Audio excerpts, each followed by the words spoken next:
ਸਤਿ ਸ਼੍ਰੀ ਅਕਾਲ Punjabi radio USA ਦੇ ਜਿੰਨੇ ਵੀ ਸਰੋਤੇ ਸਾਡੇ ਸਾਰੇ ਹੀ ਏਐਮ ਸਟੇਸ਼ਨਸ ਐਫਐਮ ਸਟੇਸ਼ਨਸ ਘਰਾਂ ਦੇ ਵਿੱਚ ਰੇਡੀਓ ਸੈਟਸ ਦੇ ਰਾਹੀਂ ਟੈਲੀਫੋਨ ਦੇ ਰਾਹੀਂ ਫੇਸਬੁੱਕ ਯੂਟਿਊਬ ਤੇ ਲਾਈਵ ਦੇਖ ਰਹੇ ਹੋ ਸੁਣ ਰਹੇ ਹੋ ਸਾਰਿਆਂ ਨੂੰ ਜੀ ਆਇਆਂ ਨੂੰ ਤੇ ਬਹੁਤ ਹੀ ਪਿਆਰ ਤੇ ਸਤਿਕਾਰ ਭਰੀ ਸਤਿ ਸ਼੍ਰੀ ਅਕਾਲ ਸਰੋਤਿਓ। ਅੱਜ ਦਸੰਬਰ ਦੀ 16 ਤਰੀਕ ਆ, ਦਿਨ ਸ਼ਨੀਚਰਵਾਰ ਆ। ਤੁਹਾਡੇ ਲਈ ਸਵੇਰ ਦਾ ਅਪਡੇਟ ਇਮੀਗ੍ਰੇਸ਼ਨ ਪ੍ਰੋਗਰਾਮ ਲੈ ਕੇ ਹਾਜ਼ਰ ਹੋਏ ਆ ਤੇ ਸਾਡੇ ਨਾਲ ਅਟਾਰਨੀ ਜੇ ਤਿਰਕੀਆਣਾ ਜੀ ਜੁੜੇ ਹੋਏ ਆ। ਜੀ ਆਇਆਂ ਨੂੰ। ਜੀ ਆਇਆਂ ਜੀ, ਸਤਿ ਸ਼੍ਰੀ ਅਕਾਲ ਜੀ ਸਾਰਿਆਂ ਨੂੰ। ਸਤਿ ਸ਼੍ਰੀ ਅਕਾਲ ਜੀ।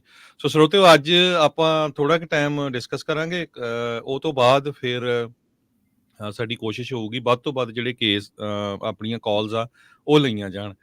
ਇੱਕ ਵਾਰੀ ਸਰੋਤਿਆਂ ਨੂੰ ਜ਼ਰੂਰ ਦੱਸਦਾ ਜਾਵਾਂ ਵੀ ਜਿਹੜਾ ਸਾਡਾ ਅਪਡੇਟ ਇਮੀਗ੍ਰੇਸ਼ਨ ਦਾ ਪ੍ਰੋਗਰਾਮ ਹੁੰਦਾ ਹੈਗਾ ਆ, ਇਹ ਹਰ ਸ਼ਨੀਚਰਵਾਰ ਨੂੰ ਕੈਲੀਫੋਰਨੀਆ ਦੇ ਸਮੇਂ ਮੁਤਾਬਕ ਸਵੇਰੇ 9 ਵਜੇ ਤੋਂ ਲੈ ਕੇ 11 ਵਜੇ ਤੱਕ ਹੁੰਦਾ ਹੈਗਾ। ਅਸੀਂ ਵਾਰ-ਵਾਰ ਦੱਸਦੇ ਰਹਿੰਦੇ ਹਾਂ, ਪਰ ਮੈਂ ਅੱਜ ਵੀ ਦੇਖ ਰਿਹਾ ਸਵੇਰ ਦੀਆਂ 3 ਵਜੇ ਦੀਆਂ ਹੀ ਕਾਲਾਂ ਆਈ ਜਾਂਦੀਆਂ ਹਨਾ, ਇੰਡੀਆ ਤੋਂ, ਇਟਲੀ ਤੋਂ। ਸੋ ਪਲੀਜ਼ ਸਮਾਂ ਨੋਟ ਕਰ ਲਿਆ ਕਰੋ, ਕਿਉਂਕਿ ਫਿਰ ਉਹ ਕਾਲਾਂ ਸਾਡੇ ਕੋਲ ਹੀ ਆਉਂਦੀਆਂ ਤੇ ਚੱਕਣੀ ਸਾਨੂੰ ਪੈਂਦੀ ਆ ਵੀ ਕੋਈ ਐਮਰਜੈਂਸੀ ਤਾਂ ਨਹੀਂ, ਕੋਈ ਸਟੇਸ਼ਨ ਤਾਂ ਨਹੀਂ ਬੰਦ ਹੋਇਆ, ਇਸ ਕਰਕੇ। ਤੇ ਜੀ ਆਪਾਂ ਪਹਿਲਾਂ ਡਿਸਕਸ ਕਰਨ ਤੋਂ ਪਹਿਲਾਂ ਇੱਕ ਅੱਧੀ ਨਿਊਜ਼ ਜਿੱਦਾਂ ਸਾਨੂੰ ਆਦਤ ਹੀ ਅਪਡੇਟ ਅਮਰੀਕਾ ਕਰਨ ਦੀ, ਉਹ ਸਾਂਝੀ ਕਰਦੇ ਜਾਈਏ। ਬਾਰਡਰ ਦੇ ਉੱਤੇ ਖਾਸ ਕਰਕੇ ਜਿਹੜਾ ਐਰੀਜ਼ੋਨਾ ਵਾਲਾ ਉਹ ਸਿਚੁਏਸ਼ਨ ਕਾਫੀ ਟੈਂਸ ਬਣੀ ਹੋਈ ਹੈਗੀ ਆ। ਅੱਜ ਐਰੀਜ਼ੋਨਾ ਦੇ ਗਵਰਨਰ ਨੇ ਇਹ ਵੀ ਰਿਕੁਐਸਟ ਕੀਤਾ ਵੀ ਹੋ ਸਕਦਾ ਵੀ ਨੈਸ਼ਨਲ ਗਾਰਡ ਉੱਥੇ ਲਾ ਦਿੱਤੇ ਜਾਣ। ਪਿਛਲੇ ਕੁਝ ਦਿਨਾਂ ਤੋਂ ਉਹਨੇ ਬਾਰਡਰ ਵੀ ਇੱਕ ਸਾਈਡ ਤੇ ਬੰਦ ਕੀਤਾ ਸੀ ਤੇ ਦੂਸਰੇ ਪਾਸੇ ਕੁਝ ਕਾਂਗਰਸਮੈਨ ਇੱਕ ਬਿੱਲ ਵੀ ਲੈ ਕੇ ਆ ਰਹੇ ਆ, ਇਮੀਗ੍ਰੇਸ਼ਨ ਰਿਫਾਰਮ ਬਿੱਲ, ਕਿਉਂਕਿ ਇਲੈਕਸ਼ਨ ਈਅਰ ਆ। ਸੋ ਕਿੱਦਾਂ ਇਹਦੇ ਬਾਰੇ ਪੋਲਿਟਿਕਸ ਚੱਲ ਰਹੀ ਆ? ਦੇਖੋ ਜੀ, ਨੈਸ਼ਨਲ ਗਾਰਡ ਪਹਿਲਾਂ ਵੀ ਲਗਾ ਆਇਆ ਸੀਗਾ ਨਾ, ਇਹ ਪਿਛਲੇ ਸਾਲ ਵੀ ਆਪਾਂ ਦੇਖੀਏ 1500 ਜਾਣੇ ਮੇਰੇ ਖਿਆਲ ਭੇਜੇ ਸੀਗੇ ਇਹਨਾਂ ਨੇ। ਤੇ ਆਰਮੀ ਵਾਲੇ ਬੰਦੇ ਵੀ ਗਏ ਸੀਗੇ, ਜਿਹੜੇ ਆਪਣੇ ਸਟੇਟ ਸੀਗੀਆਂ ਉਹਨਾਂ ਨੇ ਰਲ ਕੇ ਵੀ ਆਪਣੀ ਜਿਹੜੀ ਪੁਲਿਸ ਵਾਲੇ ਬੰਦੇ ਆ ਉਹ ਵੀ ਜਿਹੜੇ ਭੇਜੇ ਸੀਗੇ। ਪਰ ਜਿਹੜੀ ਇਹਦੇ ਉੱਤੇ ਪੋਲਿਟਿਕਸ ਉਹ ਇਹ ਹੈ ਕਿ ਐਂਡ ਆਫ ਦਾ ਡੇ ਜਿਹੜਾ ਇਮੀਗ੍ਰੇਸ਼ਨ ਦਾ ਮਸਲਾ ਉਹ ਫੈਡਰਲ ਮੈਟਰ ਤੇ ਫੈਡਰਲ ਜਿਹੜੇ ਕਾਨੂੰਨ ਆ ਉਹਦੇ ਹਿਸਾਬ ਨਾਲ ਉਹ ਚੱਲਣਾ। ਸੋ ਆਬਵੀਅਸਲੀ ਇਹ ਸਟ੍ਰਿਕਟ ਹੋ ਗਏ ਲੋਕੀ, ਕਿਉਂਕਿ ਬਹੁਤ ਜ਼ਿਆਦਾ ਜਿਹੜੇ ਆ ਰਹੇ ਆ ਅਜੇ ਵੀ ਰੈਕਡ ਗਿਣਤੀ ਦੇ ਵਿੱਚ। ਤੇ ਲੋਕੀ ਜ਼ਿਆਦਾ ਤਾਂ ਕਰਕੇ ਆ ਰਹੇ ਆ ਕਿ ਬਾਈਡਨ ਸਾਹਿਬ ਨੇ ਗੇਟ ਪਹਿਲਾਂ ਖੁੱਲ੍ਹੇ ਛੱਡੇ ਸੀਗੇ, ਬਿਆਨ ਵਗੈਰਾ ਨਹੀਂ ਹੁੰਦੇ ਸੀਗੇ, ਤਾਂ ਕਰਕੇ ਜਿਹੜੇ ਲੋਕੀ ਸੀਗੇ ਬਾਰਡਰ ਤੋਂ ਜ਼ਿਆਦਾ ਕ੍ਰਾਸ ਕਰ ਰਹੇ ਆ।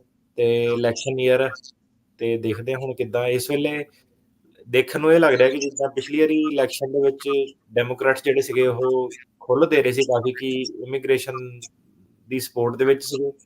ਇਸ ਵੇਲੇ ਮੈਨੂੰ ਲੱਗਦਾ ਨਹੀਂ ਕਿ ਵੋਟਿੰਗ ਦੇ ਲਈ ਉਹਨਾਂ ਦੇ ਲਈ ਬੈਨੀਫਿਸ਼ੀਅਲ ਹੋਊਗਾ ਕਿ ਜੇ ਉਹ ਕਹੂਗੇ ਕਿ ਹੋਰ ਬੰਦੇ ਵਗਾਣੇ ਆ ਜਾਂ ਬਾਰਡਰ ਖੋਲ੍ਹਣੇ, ਕਿਉਂਕਿ ਹੁਣ ਜਿਹੜਾ ਕ੍ਰਾਈਸਿਸ ਆ ਕਾਫੀ ਲੋਕਾਂ ਨੂੰ ਜਿਹੜਾ ਇਫੈਕਟ ਇਹ ਕਰ ਰਿਹਾ, ਇਨਫਰਾਸਟ੍ਰਕਚਰ ਜਿਹੜਾ ਇੰਨਾ ਹੈ ਨਹੀਂਗਾ।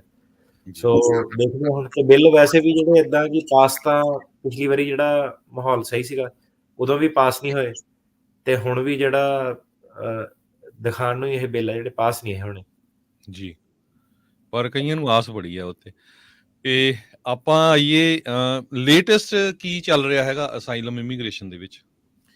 ਅਸਾਈਲਮ ਦੇ ਵਿੱਚ ਇੱਕ ਜੀ ਸਾਡਾ ਕੇਸ ਸੀਗਾ, ਇੱਕ ਹਰਜੋਤ ਜੀ ਤੁਹਾਡੇ ਨਾ ਇੱਕੋ ਬੜੀ ਆ ਰਹੀ ਆ ਫਿਰ ਦੁਬਾਰਾ ਤੋਂ, ਕਾਫੀ ਲੋਕੀ ਵੀ ਮੇਰੇ ਵੱਲ ਠੀਕ ਆ, ਚੈੱਕ ਕਰ ਲੈਣੇ ਆਪਾਂ। ਜਦੋਂ ਬੋਲਦੇ ਆ ਨਾ ਆਵਾਜ਼ ਵਾਪਸ ਜਿਹੜੀ ਉਹ ਆਉਂਦੀ ਆ ਪਿਛਲੀ ਵਾਰ ਵਾਂਗੂ। ਠੀਕ ਆ, ਕੋਈ ਨਹੀਂ, ਮੈਂ ਚੈੱਕ ਕਰ ਲੈਣਾ। ਤੁਸੀਂ ਸ਼ੁਰੂ ਕਰੋ। ਜੀ ਬਿਲਕੁਲ। ਸੋ ਜਿਹੜਾ ਸਾਡਾ ਇੱਕ ਕੇਸ ਸੀਗਾ 9th ਸਰਕਟ ਦੇ ਉੱਤੇ, ਜਿਹੜਾ ਮੈਟਰ ਆਫ ਆਰਕੇ ਕੇ ਇੱਕ ਜਿਹੜਾ ਰਿਲੇਟਡ ਆ, ਉਹਦੇ ਰਿਲੇਟਡ ਜਿਹੜਾ ਕੇਸ ਸਾਡਾ 9th ਸਰਕਟ ਦੇ ਮੋਹਰੇ ਗਿਆ। ਸੋ ਆਰਕੇ ਕੇ ਜਿਹੜਾ ਹੁਣ ਕੀ ਹੈ, ਇੱਕ ਆਰਕੇ ਕੇ ਇੱਕ ਕੇਸ ਹੋਇਆ, ਮੈਟਰ ਆਫ ਆਰਕੇ ਕੇ ਕਹਿੰਦੇ ਆ। ਉਹਦੇ ਥੱਲੇ ਜਿਹੜੀ ਸਰਕਾਰ ਸੀਗੀ ਉਹਨੇ ਕਾਫੀ ਸਾਰੇ ਜਿਹੜੇ ਅਸਾਈਲਮ ਦੇ ਕੇਸ ਫਰੋਲੇ, ਤੇ ਉਹਨਾਂ ਨੇ ਇਹ ਫੈਸਲਾ ਇਵੈਂਚੁਅਲੀ ਦਿੱਤਾ ਕਿ ਜਿਹੜੇ ਕੇਸ ਆ ਉਹਦੇ ਵਿੱਚ ਜਿਹੜਾ ਗ੍ਰਾਮਰ ਆ, ਤੁਹਾਡਾ ਲਿਖਣ ਦਾ ਲਹਿਜਾ, ਪੈਰਾਗ੍ਰਾਫ ਜਿਹੜੇ ਕਾਪੀ ਆ, ਬੋਲ ਸਕਦਾ ਚੀਜ਼ ਦੂਜੇ ਕੇਸ ਦੇ ਨਾਲ ਰਲਦੀ ਆ, ਤੇ ਉਤੋਂ ਇਹ ਸਾਬਤ ਹੁੰਦਾ ਕਿ ਇਹ ਜਿਹੜੇ ਕੇਸ ਆ ਸਾਰੇ ਫਰਾਡ ਆ। ਤੇ ਹੁਣ ਆਪਾਂ ਦੇਖਦੇ ਹਾਂ ਕਿ ਜਿਹੜੇ ਆਪਣੇ ਪੰਜਾਬ ਤੋਂ ਕੇਸ ਆਉਂਦੇ ਆ ਉਹਦੇ ਵਿੱਚ ਵੀ ਸਪੈਸ਼ਲੀ ਜਿਹੜੇ ਟਰਾਂਸਲੇਟਰ ਆਪ ਨਹੀਂ ਆਪਣਾ ਕੇਸ ਲਿਖਦੇ ਤੇ ਟਰਾਂਸਲੇਟਰ ਇੰਟਰਪ੍ਰੇਟਰਾਂ ਦੇ ਉੱਤੇ ਛੱਡਦੇ ਆ, ਉਹਨਾਂ ਦੇ ਕੇਸਾਂ ਦੇ ਵਿੱਚ ਕੀ ਵੇਖਣ ਨੂੰ ਮਿਲਦਾ ਕਿ ਵਿੱਚ ਨਾ ਪੈਰਾਗ੍ਰਾਫ ਲਿਖਿਆ ਹੁੰਦਾ ਕਿ 84 ਬਾਰੇ, ਬਿੱਲਾਂ ਬਾਰੇ, ਫਾਰਮ ਬਿੱਲਾਂ ਬਾਰੇ, ਤੇ ਕਾਫੀ ਸਾਰੀ ਜਿਹੜੀ ਲੈਂਗੁਏਜ ਨਾ ਬਹੁਤ ਸਾਰੀ ਜਿਹੜੀ ਸੇਮ ਲੈਂਗੁਏਜ ਹੁੰਦੀ ਹੈ, ਕਈ ਵਾਰੀ ਤਾਂ ਬਿਲਕੁਲ ਕਾਪੀ ਪੇਸਟ ਹੀ ਕੀਤੇ ਹੁੰਦੇ ਆ। ਕਿਉਂਕਿ ਇੱਕ ਗੱਲ ਨੂੰ ਤੁਸੀਂ ਧਿਆਨ ਰੱਖਿਓ ਕਿ ਜਦੋਂ ਬੰਦਾ ਆਪ ਨਹੀਂ ਆਪਣੇ ਕੇਸ ਤੇ ਮਿਹਨਤ ਕਰਦਾ, ਸਾਰੀ ਦੂਜੇ ਬੰਦੇ ਤੇ ਸੁੱਟ ਦਿੰਦਾ ਹੈ ਨਾ, ਤੇ ਸਪੈਸ਼ਲੀ ਜਿਹੜੇ ਵਿੱਚ ਇੰਟਰਪ੍ਰੇਟਰ, ਟਰਾਂਸਲੇਟਰ, ਕਹਾਣੀਕਾਰ ਜਿਹੜੇ ਬੰਦੇ ਆ ਜੀ, ਸੋ ਉਹਨਾਂ ਨੇ ਏਦਾਂ ਵੀ ਉਹਨਾਂ ਨੇ ਆਪਣੇ ਪੈਸੇ ਲੈ ਕੇ ਗਾਂਹ ਜਾਣਾ, ਕੋਈ ਉਹਨਾਂ ਨੂੰ ਡਿਲੀਜੈਂਸ ਨਹੀਂ ਉਹਨਾਂ ਦੀ ਕੋਈ ਹੈਗੀ, ਕਿਉਂਕਿ ਤੁਹਾਨੂੰ ਪਤਾ ਨਹੀਂ ਉਹ ਕਿੰਨੇ ਜਣਿਆਂ ਦਾ ਕੰਮ ਕਰ ਰਹੇ ਆ, ਤੁਹਾਡੇ ਕੇਸ ਉਹ ਕਿਤੇ ਹੋਰ ਨੂੰ ਨਹੀਂ। ਆਪਾਂ ਕਈ ਵਾਰੀ ਏਦਾਂ ਦੇਖਦੇ ਹਾਂ ਕਿ ਆਪਾਂ ਨਾ ਸਾਡਾ ਜਿਹੜਾ ਕੇਸ ਹੁੰਦਾ ਲਿਖਣ ਦਾ ਉਹ ਹੁਣ ਘੁੰਮ-ਘੁੰਮ ਕੇ ਕਈ ਵਾਰੀ ਸਾਡੇ ਕੋਲ ਵਾਪਸ ਆ ਜਾਂਦਾ, ਘੁੰਮ ਕੇ ਇੱਕ ਬੰਦਾ ਲਿਆਂਦਾ ਕਿ ਆਹ ਮੇਰੀ ਸਟੋਰੀ ਆ, ਮੈਂ ਉਹ ਕਈ ਵਾਰੀ ਸਟਾਫ ਨੂੰ ਮੈਂ ਕਿਹਾ ਯਾਰ ਇਹ ਕਿੱਦਾਂ ਪੋਸੀਬਲ ਆ? ਉਹ ਪੋਸੀਬਲ ਏਦਾਂ ਕਿ ਜਿਹੜਾ ਬੰਦਾ ਜਿਹਦਾ ਹੁਣ ਮੰਨ ਲਓ ਕਿਸੇ ਨੇ ਬਹਿ ਕੇ ਸਾਨੂੰ ਕੇਸ ਬਣਾਇਆ, ਉਹ ਕਿਤੇ ਟਰਾਂਸਲੇਸ਼ਨ ਕਰਾਉਣ ਲੱਗਿਆ ਤੇ ਉਹਦੇ ਟਰਾਂਸਲੇਟਰ ਨੇ ਉਹੀ ਜਿਹੜਾ ਕੇਸ ਚੱਕ ਕੇ ਨਾ ਅੱਗੇ ਕਿਸੇ ਹੋਰ ਦੇ ਚੇਪਤਾ, ਏਦਾਂ ਬਹੁਤ ਚੱਲਦਾ। ਹੂੰ, ਹੂੰ। ਤੇ ਇਹਨਾਂ ਕੋਲ ਉਹੀ ਆ ਕਿ ਇਹਨਾਂ ਕੋਲ ਬਚੋ ਵਾਲੀ ਗੱਲ ਹੀ ਆ ਕਿ ਹੁਣ ਏਦਾਂ ਕਿ ਅੱਗੇ ਆਉਣ ਵਾਲਿਆਂ ਦਾ ਵੀ ਫਿਰ ਹੋਰ ਔਖਾ ਹੋਈ ਜਾਂਦਾ ਹੈ ਨਾ, ਹੁਣ ਕਿ ਬੰਦਾ ਕੋਈ ਜੈਨੂਇਨ ਹੀ ਆਪਣੀ ਜੇ ਗੱਲ ਦੱਸਦਾ ਕਿ ਏਦਾਂ ਹੋਇਆ, ਉਹਦਾ ਇਹਨਾਂ ਨੇ ਕਾਪੀ ਮਾਰ ਕੇ ਚੇਪਾ ਕਰ ਦੇਣਾ। ਤੇ ਉਹ ਜਿਹੜੀ ਚੀਜ਼ ਆ ਕੋਰਟ ਦੇ ਵਿੱਚ ਉਹਨਾਂ ਨੇ ਹੁਣ ਇੱਕ ਬੰਡਲ ਜਿਹਾ ਬਣਾ ਕੇ ਰੱਖਿਆ ਹੁੰਦਾ 50 ਕੇਸਾਂ ਦਾ। ਜੀ। ਤੇ ਉਹ ਜਿਹੜਾ ਬੰਡਲ ਆ ਉਹ ਭਾਜੀ ਕਾਫੀ ਲੋਕੀ ਕਹਿ ਰਹੇ ਕੰਪਲੇਂਟ ਇਹ ਮੇਰੇ ਖਿਆਲ ਨਾਲ ਪਿਛਲੀ ਵਾਰੀ ਵੀ ਤੁਹਾਡੇ ਨਾਲ ਹੀ ਜਦੋਂ ਸੀਗਾ ਪ੍ਰੋਗਰਾਮ ਉਦੋਂ ਹੀ ਆਪਣੀ ਜਿਹੜੀ ਐਕੋ ਆਵਾਜ਼ ਜਿਹੜੀ ਹੁੰਦੀ ਆ। ਜਾਂ ਮੈਂ ਚੈੱਕ ਕਰਦਾ, ਪਰ ਇੱਧਰ ਸਾਡੀ ਸਾਈਡ ਤੇ ਬਿਲਕੁਲ ਸਹੀ ਆ ਰਹੀ ਹੈਗੀ ਆ। ਨਹੀਂ ਮੈਨੂੰ ਵੀ ਕਾਫੀ ਨਾ ਜਦੋਂ ਮੈਂ ਬੋਲਦਾ ਇੱਕ ਤਾਂ ਵਾਪਸ ਆ ਰਹੀ ਆ, ਦੂਸਰਾ ਜਿਹੜੇ ਸੁਣਦੇ ਵੀ ਪਏ ਆ ਟਿਕਟੌਕ ਵਗੈਰਾ ਤੇ ਉਹ ਵੀ ਸਾਰੇ ਹੀ ਕੰਪਲੇਂਟ ਕਰ ਰਹੇ ਆ ਨਾਨ ਸਟਾਪ ਹੀ। ਤੇ ਜਾਂ ਤਾਂ ਬ੍ਰੇਕ ਲੈ ਕੇ ਆਪਾਂ ਕਰ ਲੈਂਦੇ ਇਹਨੂੰ ਕਲੀਅਰ, ਕਿਉਂਕਿ ਬੋਲਣ 'ਚ ਵੀ ਫਿਰ ਇਹਦੇ ਵਿੱਚ ਥੋੜੀ ਪ੍ਰੋਬਲਮ ਹੋ ਰਹੀ ਹੈ, ਨੋਇਸ ਬਹੁਤ ਪਿੱਛੋਂ ਆ ਰਹੀ ਹੈ। ਹਾਂਜੀ, ਹੁਣ ਕਿੱਦਾਂ ਠੀਕ ਆ ਕਿ ਆ ਰਹੀ ਹਜੇ ਵੀ? ਦੇਖ ਲੈਂਦੇ ਕਰਕੇ ਹੈਡਫੋਨ ਦੇ ਕਰਕੇ ਸ਼ਾਇਦ, ਜਾਂ ਪਤਾ ਨਹੀਂ ਕੀ ਪ੍ਰੋਬਲਮ ਆ। ਬੈਕਗਰਾਉਂਡ ਨੋਇਸ ਕਾਫੀ ਜ਼ਿਆਦਾ ਜਿਹੜੀ ਉਹ ਆ ਰਹੀ ਹੈ। ਅੱਛਾ, ਚਲੋ ਕੋਈ ਨਹੀਂ, ਤੁਸੀਂ ਬੋਲੋ, ਅੱਗੇ ਚਲੋ। ਹਾਂਜੀ। ਹਾਂਜੀ। ਤੇ ਨਹੀਂ ਭਾਜੀ ਪਿੱਛੋਂ ਨਾ ਆਵਾਜ਼ ਆ ਰਹੀ ਮੈਨੂੰ, ਕਿਉਂਕਿ ਮੇਰੀ ਆਪਣੀ ਆਵਾਜ਼ ਹੀ ਸੁਣਨੀ, ਮੈਨੂੰ ਨਾ ਥੋੜੀ ਬੋਲਣ ਦੇ ਵਿੱਚ ਵੀ ਪ੍ਰੋਬਲਮ ਇਹਦੇ ਵਿੱਚ ਹੋ ਰਹੀ ਹੈ। ਦੁਬਾਰਾ ਇਹਨੂੰ ਬ੍ਰੇਕ ਲੈ ਕੇ ਰੀਸੈਟ ਕਰੋ।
ਸਰੋਤਿਓ ਇੱਕ ਵਾਰੀ ਫੇਰ ਬ੍ਰੇਕ ਤੋਂ ਬਾਅਦ ਸੌਰੀ ਇੱਕ ਟੈਕਨੀਕਲ ਇਸ਼ੂ ਆਇਆ ਸੀ ਜੀ। ਤੇ ਹੁਣ ਜੀ ਕਿੱਦਾਂ ਆ ਰਹੀ ਆਵਾਜ਼? ਹਾਂਜੀ, ਠੀਕ ਆ ਰਹੀ ਹੈ ਜੀ ਆਵਾਜ਼।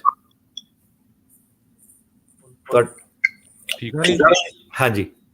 ਓਕੇ, ਸੋ ਆਪਾਂ ਕਰੀਏ ਉਹੀ ਗੱਲਬਾਤ ਜਿਹੜੀ ਕਰ ਰਹੇ ਸੀ ਅਸਾਈਲਮ ਕੇਸ ਦੀ।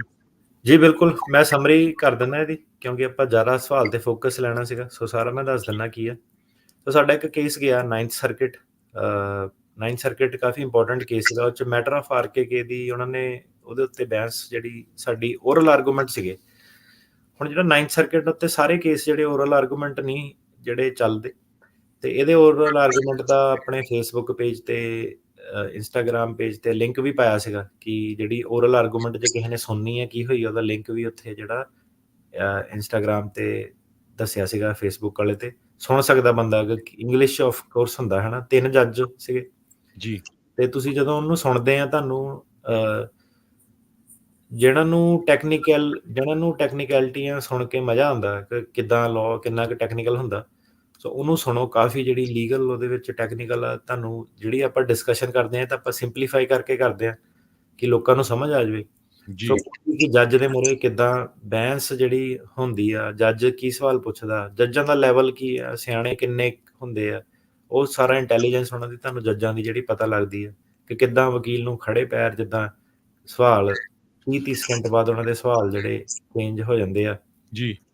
ਤੇ ਜਿਹੜੇ ਓਰਲ ਆਰਗੂਮੈਂਟ ਸੀਗੇ ਉਹਦੇ ਵਿੱਚ ਇੱਕ ਤਾਂ ਉਹੀ ਜਿਹੜਾ ਆਪਣਾ ਕਲਾਇੰਟ ਆ ਉਹਦੇ ਕੇਸ ਦੇ ਰਿਲੇਟਡ ਉਹਨਾਂ ਨੇ ਫੈਸਲਾ ਕਰਨਾ, ਤੇ ਇੱਕ ਸਾਨੂੰ ਉਮੀਦ ਹੈ ਕਿ ਉਹ ਓਵਰਆਲ ਜਿਹੜਾ ਸਾਰੀ ਕਮਿਊਨਿਟੀ ਲਈ ਫੈਸਲਾ ਕਿ ਆਰਕੇ ਉਹਦਾ ਕੀ ਸਟੇਟਸ ਜਿਹੜਾ ਹੋਣਾ, ਜੀ। ਤੇ ਉਹਦੇ ਉੱਤੇ ਆਪਾਂ ਜਿਹੜੇ ਆਰਗੂਮੈਂਟ ਪੇਸ਼ ਕੀਤੇ ਸੀਗੇ।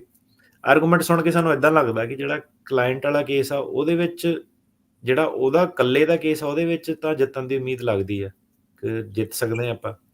ਜਿਹੜਾ ਹੁਣ ਸਾਰੀ ਕਮਿਊਨਿਟੀ ਲਈ ਹੈ ਕਿ ਪੂਰਾ ਆਰਕੇ ਨੂੰ ਹੀ ਉਹ ਕੈਂਸਲ ਕਰ ਦੇਣ, ਉਹਦੇ ਉੱਤੇ 50-50 ਆ। ਜੇ ਇਦਾਂ ਦਾ ਕੁਛ ਆ ਗਿਆ ਕਿ ਆਰਕੇ ਦੇ ਉੱਤੇ ਉਹਨਾਂ ਨੇ ਕੋਈ ਰੂਲਿੰਗ ਦੇ ਦਿੱਤੀ ਫੇਵਰ ਦੇ ਵਿੱਚ ਕਲਾਇੰਟਾਂ ਦੇ, ਜੀ।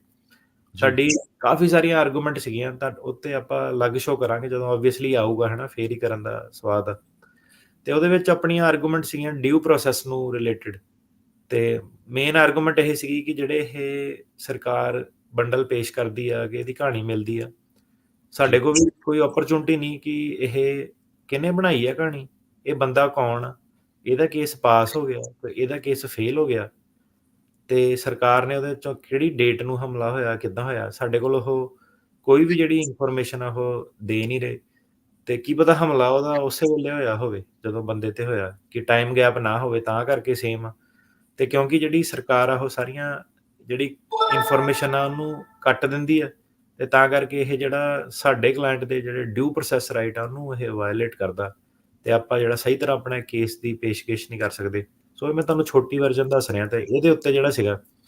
ਸੋ ਆਬਵੀਅਸਲੀ ਸਰਕਾਰ ਨੇ ਵੀ ਜਿਹੜੇ ਆਪਣੇ ਪਹਿਲੂ ਆ ਪੇਸ਼ ਕੀਤੇ, ਸਰਕਾਰੀ ਵਕੀਲ ਵੀ ਬਹੁਤ ਵਧੀਆ ਸੀ, ਉਹਨੇ ਜੀ। ਵੀ ਆਪਣੇ ਪਹਿਲੂ ਕੀਤੇ ਕਿ ਸਰਕਾਰ ਦੀ ਕੀ ਲਿਮਿਟੇਸ਼ਨ ਆ, ਕਿ ਸਰਕਾਰ ਕੋਲ ਇਹ ਪਾਵਰ ਕਿਉਂ ਨਹੀਂ ਹੋਣੀ ਚਾਹੀਦੀ। ਸੋ ਉਹਦੇ ਉੱਤੇ ਜਿਹੜੀ ਬਹਿਸ ਸੀ।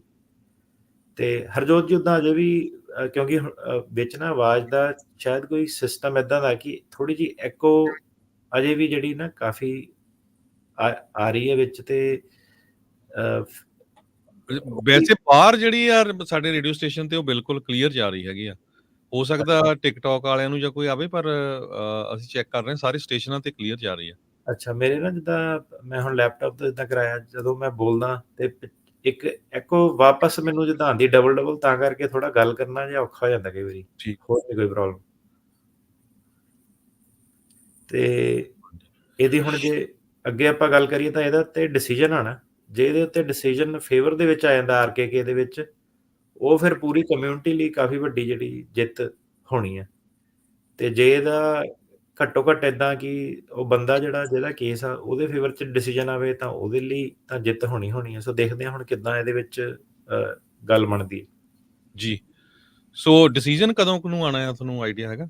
ਮਹੀਨੇ ਕੁ ਦਾ ਟਾਈਮ ਲੱਗਦਾ ਪਿਆ ਕਿ ਮਹੀਨੇ ਕੁ ਦੇ ਵਿੱਚ ਜਿਹੜਾ ਆ ਜਾਊਗਾ।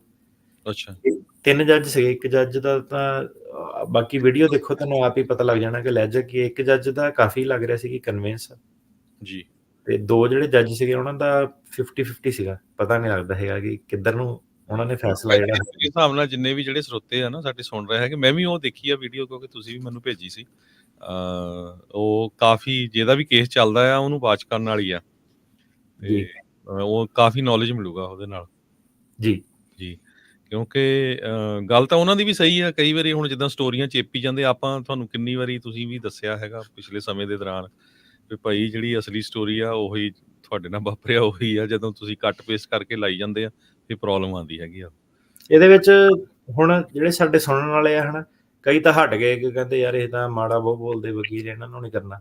ਪਰ ਜਿਹੜੇ ਆਪਣੇ ਨਾਲ ਜੁੜੇ ਆ ਜੇ, ਉਹ ਇਦਾਂ ਕਿ ਹੁਣ ਆਪਾਂ ਜਿੱਦਾਂ ਕਿਹਾ ਸੀ ਕਿ ਨਹੀਂ ਕਿਸੇ ਦੀ ਆਪਾਂ ਆਪ ਨਹੀਂ ਕਿਸੇ ਦਾ ਕੁਝ ਬਣਾਉਣਾ, ਜਿਹੜਾ ਬੰਦੇ ਨੇ ਹੱਡ ਬੀਤੀ ਉਹਨੇ ਦੱਸਣੀ ਆ ਤਾਂ ਲਿਖਣੀ ਆ। ਤਾਂ ਕਰਕੇ ਜਿਹੜੇ ਕੇਸ ਵੀ ਪਾਸ ਤਾਂ ਹੁੰਦੇ ਆ, ਇੱਕ ਜਿਹੜਾ ਪਹਿਲੇ ਦਿਨ ਤੋਂ ਹੀ ਬੰਦੇ ਨੇ ਆਫਿਸ ਆਪਣੇ ਪੈਰ ਧਰਿਆ, ਉਹਨੂੰ ਪਹਿਲੇ ਦਿਨ ਹੀ ਸੀਰੀਅਸ ਹੋਣਾ ਪੈਣਾ ਕਿ ਕੀ ਹੈ, ਕਿੱਦਾਂ ਇਨਵੋਲਵਮੈਂਟ ਜਿਹੜੀ ਉਹਦੀ ਪਹਿਲੇ ਦਿਨ ਤੋਂ ਸ਼ੁਰੂ ਜਿਹੜੀ ਹੋ ਜਾਣੀ ਹੈ। ਹੁਣ ਜਦੋਂ ਬੰਦਾ ਆਪਣੇ ਮੂੰਹੋਂ ਦੱਸੂਗਾ, ਉੱਥੇ ਬਹਿ ਕੇ ਉਹਦਾ ਹੋਊਗਾ, ਉਹਦਾ ਚੇਪੇ ਵਾਲਾ ਤਾਂ ਕੋਈ ਉਹਦਾ ਸਵਾਲ ਜਵਾਬ ਰਹਿੰਦਾ ਹੀ ਨਹੀਂ, ਕਿਉਂਕਿ ਹਰੇਕ ਦਾ ਆਪਣਾ ਯੂਨੀਕ ਹੋਣਾ।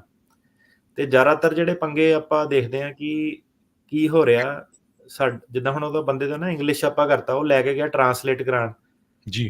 ਟਰਾਂਸਲੇਟਰ ਆ, ਉਹ ਬਹੁਤ ਹੇਰਾਫੇਰੀ ਕਰ ਦਿੰਦੇ। ਉਹਨੇ ਕੀ ਕਹਿਣਾ ਕਿ ਉਹਦੀ ਕਈ ਵਾਰੀ ਆਪਾਂ ਦੇਖਦੇ ਹਾਂ ਕਿ ਹੋਰ ਬੰਦਾ ਕੋਈ ਕੇਸ ਲੈ ਕੇ ਆਉਂਦਾ, ਮੈਂ ਕਿਹਾ ਯਾਰ ਇਹਦੇ ਕੇਸ 'ਚ ਕਿੱਦਾਂ ਕਿ ਇਹ ਲਿਖਣ ਦਾ ਲਹਿਜਾ ਤਾਂ ਆਪਣਾ ਲੱਗਦਾ ਵਾ ਜੀ। ਤੇ ਉਹ ਬਹਿ ਕੇ ਆਪਾਂ ਸਲਾਹ ਜੀ ਕਈ ਵਾਰੀ ਕਰ ਦਿੰਦੇ, ਹੱਸਦੇ ਵੀ ਹੁੰਦੇ ਕਿ ਉਹ ਟਰਾਂਸਲੇਟਰ ਨਾ ਉਹ ਵੀ ਤਾਕ 'ਚ ਹੀ ਸੀਗਾ ਕਿ ਅੱਛਾ ਚੱਲ ਵੀ ਇਹਨਾਂ ਦੇ ਆਫਿਸ 'ਚ ਦੇਖੀਏ ਕਿ ਕੀ ਕਲਾਇੰਟ ਦੱਸਦਾ ਪਿਆ। ਉਹਨੂੰ ਅੱਗੇ ਜਾ ਕੇ ਨਾ ਫਿਰ ਦੁਬਾਰਾ ਸੇਮ ਜਿਹੜੀ ਕਈ ਵਾਰੀ ਆ ਜਾਂਦੀ ਹੈ, ਤੇ ਫਿਰ ਜਿਹੜਾ ਟਰਾਂਸਲੇਟਰ ਇੰਟਰਪ੍ਰੇਟਰ ਤੇ ਰਿਲਾਈ ਕਰਦਾ, ਉਹ ਜ਼ਿਆਦਾਤਰ ਕੰਮ ਗੜਬੜ ਹੀ ਹੈ। ਕਿਉਂਕਿ ਤੁਸੀਂ ਦੇਖੋ ਕਿ ਉਹਨੇ ਜਿਹੜਾ ਤਾਂ ਇੱਕ ਤਾਂ ਤੁਹਾਨੂੰ ਇਹ ਨਹੀਂ ਪਤਾ ਕਿ ਉਹਨੇ ਅੱਗੇ ਕਿੰਨੇ ਚੇਪੇ ਲਾਣੇ ਆ, ਤੁਹਾਨੂੰ ਵੀ ਸੇਮ ਉਹਦੇ ਵਿੱਚ ਹੈ ਹਨਾ। ਦੂਸਰਾ ਇਦਾਂ ਕਿ ਇਹ ਕਿੰਨੀ ਡਿਲੀਜੈਂਸ ਹੋ ਗਈ, ਉਹ 1 ਘੰਟਾ ਲਾ ਰਿਹਾ ਤੁਹਾਡੇ ਤੇ, 2 ਘੰਟੇ 3 ਘੰਟੇ, ਕਿ ਉਹ ਫਾਹਾ ਵੱਢ ਰਿਹਾ ਹਨਾ। ਉਹਦੇ ਹਿਸਾਬ ਨਾਲ ਹੁਣ ਤੁਸੀਂ ਦੇਖੋ ਕਿ ਉਹਦੇ ਕੋਲ ਅੱਗੇ ਕਿੰਨੇ ਕਲਾਇੰਟ ਆ, ਕਿੰਨੇ ਬੰਦੇ ਉਹਦੇ ਕੋਲ ਜਾਂਦੇ ਆ, ਤੇ ਸ਼ਾਰਟਕਟ ਜਿਹੜਾ ਕਾਫੀ ਲੈ ਲੈਂਦੇ ਆ। ਢਾਂਚਾ ਜਿਹੜਾ ਉਹ ਬੜਾ ਸੇਮ ਆ, ਤੇ ਉਹਦੇ ਕਰਕੇ ਜੱਜਾਂ ਨੂੰ ਨਾ ਜਿਹੜੀ ਪ੍ਰੋਬਲਮ ਜ਼ਿਆਦਾ ਜਿਹੜੀ ਆਉਂਦੀ ਹੈ। ਇਹ ਵੀ ਜਿਹੜਾ ਸਾਡਾ ਵਾਲਾ ਆਰਕੇ ਸੀਗਾ, ਇਹਦੇ ਵਿੱਚ ਵੀ ਸਰਕਾਰੀ ਵਕੀਲ ਸੀ, ਉਹਦੀ ਆਰਗੂਮੈਂਟ ਜੱਜ ਨੂੰ ਇਹੀ ਸੀਗੀ, ਕਹਿੰਦੀ ਕਿ ਦੇਖੋ ਜੀ ਹਰੇਕ ਦਾ ਕਹਿੰਦੀ 2 ਵਾਰੀ 3 ਵਾਰੀ ਨਹੀਂ, ਕਹਿੰਦਾ 2 ਵਾਰੀ, ਤੇ ਇਹ ਨਹੀਂ ਕਿ ਕਿਸੇ ਨੂੰ ਗੁਰਦੁਆਰੇ ਜਾਂਦੇ ਨੂੰ ਰੋਕਿਆ ਹੋਵੇ ਜਾਂ ਏਦਾਂ। ਉਹ ਇੰਗਲਿਸ਼ ਵੀ ਤੁਸੀਂ ਸੁਣਨਾ, ਇਹੀ ਐਗਜ਼ੈਕਟ ਉਹਦੇ ਵਰਡ ਸੀਗੇ। ਕਹਿੰਦੀ ਸਾਰਿਆਂ ਨੂੰ, ਕਹਿੰਦੀ ਆਹੀ ਪੋਸਟਰ ਲਾਉਂਦੇ ਨੂੰ ਜ਼ਿਆਦਾਤਰ ਫੜਿਆ, ਤੇ ਕਹਿੰਦੀ ਸਾਰਿਆਂ ਨੂੰ ਹਾਕੀ ਨਾਲ ਹੀ ਕੁੱਟ ਪਈ ਆ, ਤੇ ਕਹਿੰਦੀ ਸਾਰਿਆਂ ਦਾ ਹੀ ਆਹ ਕਿ ਪਹਿਲੀ ਵਾਰੀ ਪੁਲਿਸ ਕੋ ਗਿਆ, ਤੇ ਉਹ ਕਹਿੰਦੀ ਕਿਸੇ ਦਾ ਕੋਈ ਚੇਂਜ ਨਹੀਂ, ਟਸ ਤੋਂ ਮਸ ਨਹੀਂ ਹਨਾ। ਤੇ ਜਿੱਦਾਂ ਤੇ ਇਹ ਚੀਜ਼ ਨਹੀਂ ਕਹਿੰਦੀ ਕੋਰਟ ਨੂੰ ਮੰਨਣੀ ਚਾਹੀਦੀ ਕਿ ਇੰਨੇ ਸਾਰੇ ਜਿਹੜੇ ਲੋਕ ਆ, ਸਾਰਿਆਂ ਨਾਲ ਹਰੇਕ ਚੀਜ਼ ਸੇਮ ਹੀ ਆ। ਕਿ ਤੇ ਉਹਦੇ ਵਿੱਚ ਵੀ ਆਪਣੀ ਜਿਹੜੀ ਆਰਗੂਮੈਂਟ ਸੀਗੀ ਅੱਗੇ ਕਿ ਕਿੱਦਾਂ ਕਰਨਾ। ਤਾਂ ਹੁਣ ਸਾਰੀ ਚੀਜ਼ ਨਹੀਂ ਮੈਂ ਤੁਹਾਨੂੰ ਦੱਸਣਾ ਚਾਹੁੰਦਾ ਤਾਂ ਕਿ ਇੰਟਰਸਟਿੰਗ ਰਹੇ ਜਦੋਂ ਫੈਸਲਾ ਆਵੇ। ਜੀ। ਤੇ ਉਸ ਚੀਜ਼ ਦੇ ਬਾਰੇ ਸੀਗਾ। ਸੋ ਮੁੱਕਦੀ ਗੱਲ ਇਹਦੇ ਵਿੱਚ ਇਹ ਆ ਕਿ ਆਪਣਾ ਕੇਸ ਜਿਹੜਾ ਨਾ ਆਪ ਆ ਕੇ ਮੂੰਹ ਬੋਲ ਕੇ ਵਕੀਲ ਨੂੰ ਕਹਾਣੀ ਦੱਸੋ ਆਪਣੀ, ਤੇ ਉਹ ਟਰਾਂਸਲੇਟਰ ਇੰਟਰਪ੍ਰੇਟਰ ਵਾਲਾ ਜਿਹੜਾ ਹੈਗਾ ਸਿਸਟਮ, ਉਹਨੂੰ ਖਤਮ ਕਰੋ ਜੀ।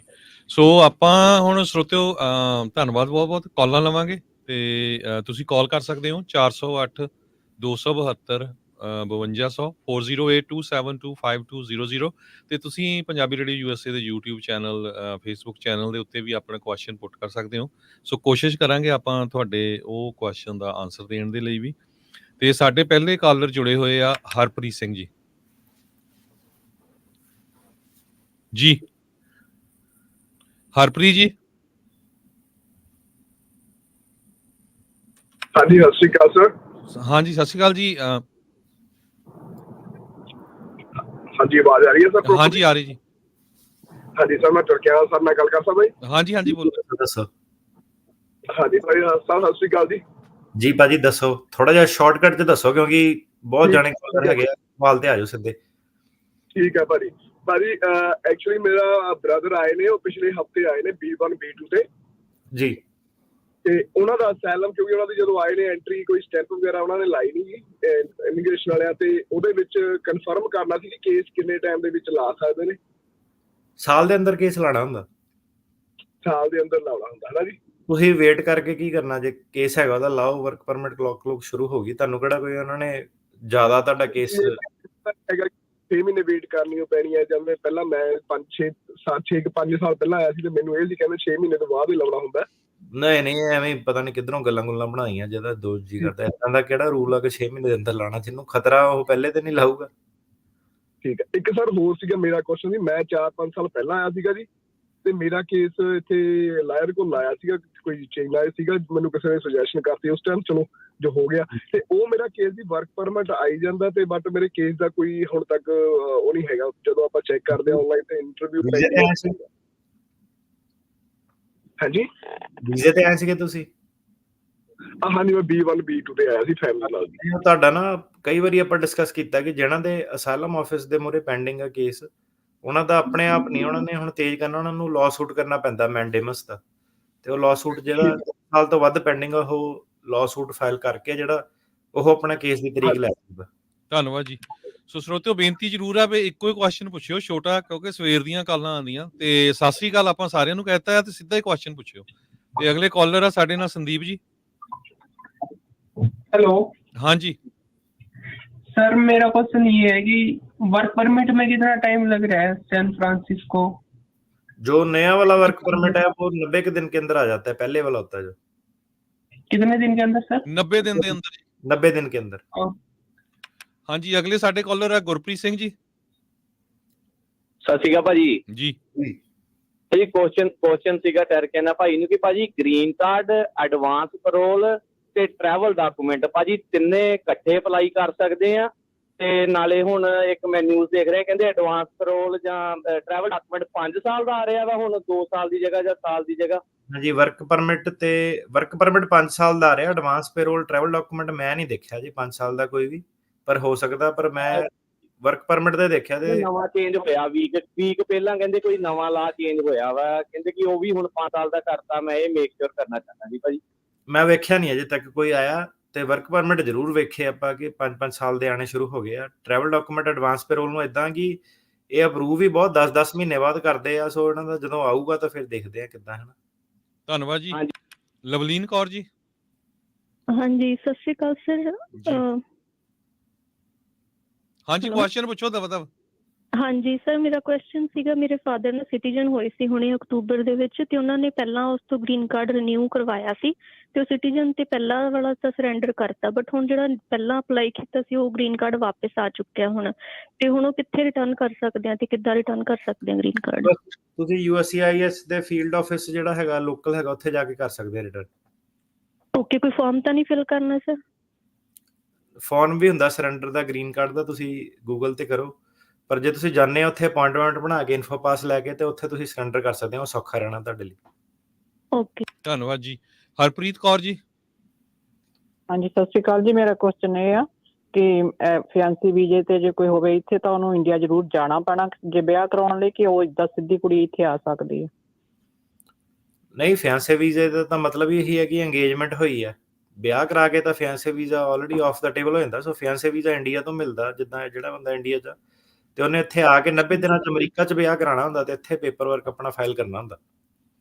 ਨਹੀਂ, ਇੰਡੀਆ ਨੇ ਨਾ ਜਾ ਸਕਦਾ ਹੋਵੇ ਕੋਈ, ਤਾਂ ਸਿੱਧਾ ਏਦਾਂ ਅੰਗੇਜਮੈਂਟ ਏਦਾਂ ਕਰ ਸਕਦੀ ਏਦਾਂ ਕਿ ਨਹੀਂ? ਇਨ ਪਰਸਨ ਮਿਲਣਾ ਜ਼ਰੂਰੀ ਹੈ, ਪਿਛਲੇ 2 ਸਾਲਾਂ 'ਚ ਇੱਕ ਵਾਰੀ। ਧੰਨਵਾਦ ਜੀ। ਰਜਿੰਦਰ ਸਿੰਘ ਜੀ। ਹਾਂਜੀ, ਸਤਿ ਸ਼੍ਰੀ ਅਕਾਲ ਜੀ। ਮੇਰਾ ਨਾਮ ਰਜਿੰਦਰ ਹੈ ਜੀ। ਮੇਰਾ ਕੁਐਸਚਨ ਮੈਂ ਬਿਲਕੁਲ ਸ਼ਾਰਟ ਟਾਈਮ ਲਊਂਗਾ ਜੀ। ਮੇਰੇ ਮਦਰ ਇੱਥੇ 2011 ਵਿੱਚ ਆਏ ਸੀਗੇ, ਉਹਨਾਂ ਦੀ ਏਜ ਜਿਹੜੀ ਆ 84 ਈਅਰ ਓਲਡ ਆ, ਉਹਨਾਂ ਦੇ ਕੋਲ ਗ੍ਰੀਨ ਕਾਰਡ ਆ, ਕਿਆ ਉਹ ਸਿਟੀਜ਼ਨਸ਼ਿਪ ਲੈ ਸਕਦੇ? ਦੂਸਰਾ ਕੁਐਸਚਨ ਇਸ ਨਾਲੇ ਮੈਂ ਸ਼ਾਰਟ ਦੱਸਦਾ ਜੀ, ਕਿ ਉਹਨਾਂ ਨੂੰ ਜਿਸ ਤਰ੍ਹਾਂ 5 ਸਾਲ ਦੀ ਟਰਮ ਹੈ, 5 ਸਾਲ ਬਾਅਦ ਅਸੀਂ ਅਪਲਾਈ ਕਰ ਸਕਦੇ ਹਾਂ, ਪਰ ਲਾਸਟ ਈਅਰ 2018 ਦੇ ਵਿੱਚ 20 ਦੇ ਵਿੱਚ ਉਹ 2 ਸਾਲ ਦੀ ਅਪਰੂਵਲ ਪਰਮਿਸ਼ਨ ਲੈ ਕੇ ਗਏ ਸੀਗੇ, ਕਿਆ ਉਹ ਸਮਾਂ ਵਿੱਚ ਕਾਊਂਟ ਹੋਏਗਾ? ਜੇ ਤਾਂ ਕਾਊਂਟ ਹੁੰਦਾ ਫਿਰ ਤਾਂ 5 ਸਾਲ ਹੋ ਗਿਆ ਉਹਨਾਂ ਨੂੰ ਅਪਲਾਈ ਮੈਂ ਕਰ ਸਕਦਾ, ਅਗਰ ਨਹੀਂ ਅਕਾਊਂਟ ਹੁੰਦਾ ਤਾਂ ਫਿਰ ਉਹਨਾਂ ਦੇ 5 ਸਾਲ ਨਹੀਂ ਬਣਦੇ। ਜਿਹੜੀ 2 ਸਾਲ ਦੀ ਪਰਮਿਸ਼ਨ ਆ, ਕਿੰਨਾ ਟਾਈਮ ਬਾਅਦ ਲਾ ਕੇ ਆਇਆ ਉਹ ਪੂਰੇ 2 ਸਾਲ ਦੇ ਵਿੱਚ ਹੀ ਆ ਗਿਆ ਸੀ, ਪਰਮਿਸ਼ਨ ਲੈ ਗਿਆ ਸੀ, ਬਕਾਇਦਾ ਫੀਸ ਜਮ੍ਹਾਂ ਕਰਾਈ ਸੀ ਉਹਦੀ। 2 ਸਾਲ ਦੇ ਵਿੱਚ ਆ ਗਏ, ਮਤਲਬ ਬਾਹਰ ਕਿੰਨਾ ਟਾਈਮ ਕੱਟ ਕੇ ਆਏ? 2 ਸਾਲ ਲਾ ਕੇ ਆਏ ਬਾਹਰ ਤਕਰੀਬਨ? ਨਹੀਂ, ਇੰਡੀਆ ਦੇ ਵਿੱਚ ਗਏ ਸੀ, 2 ਸਾਲ ਦੀ ਪਰਮਿਸ਼ਨ ਲੈ ਕੇ 2 ਸਾਲ ਦੇ ਵਿੱਚ ਹੀ ਆ ਗਿਆ, ਯਾਨੀ 2 ਸਾਲ। ਕਿੰਨੇ ਮਹੀਨੇ ਭਾਜੀ ਪੁੱਛ ਰਹੇ ਹੋ? ਹੁਣ 2 ਸਾਲ ਦੇ ਵਿੱਚ ਮਹੀਨੇ 'ਚ ਵੀ ਹੁੰਦਾ ਹੈ? ਹਾਂ ਜੀ, ਮੇਰੇ ਖਿਆਲ 'ਚ ਆਲਮੋਸਟ ਪੂਰੇ 2 ਸਾਲ, 1 ਮਹੀਨਾ ਘੱਟ ਦਿੱਤਾ, 1 ਸਾਲ 11।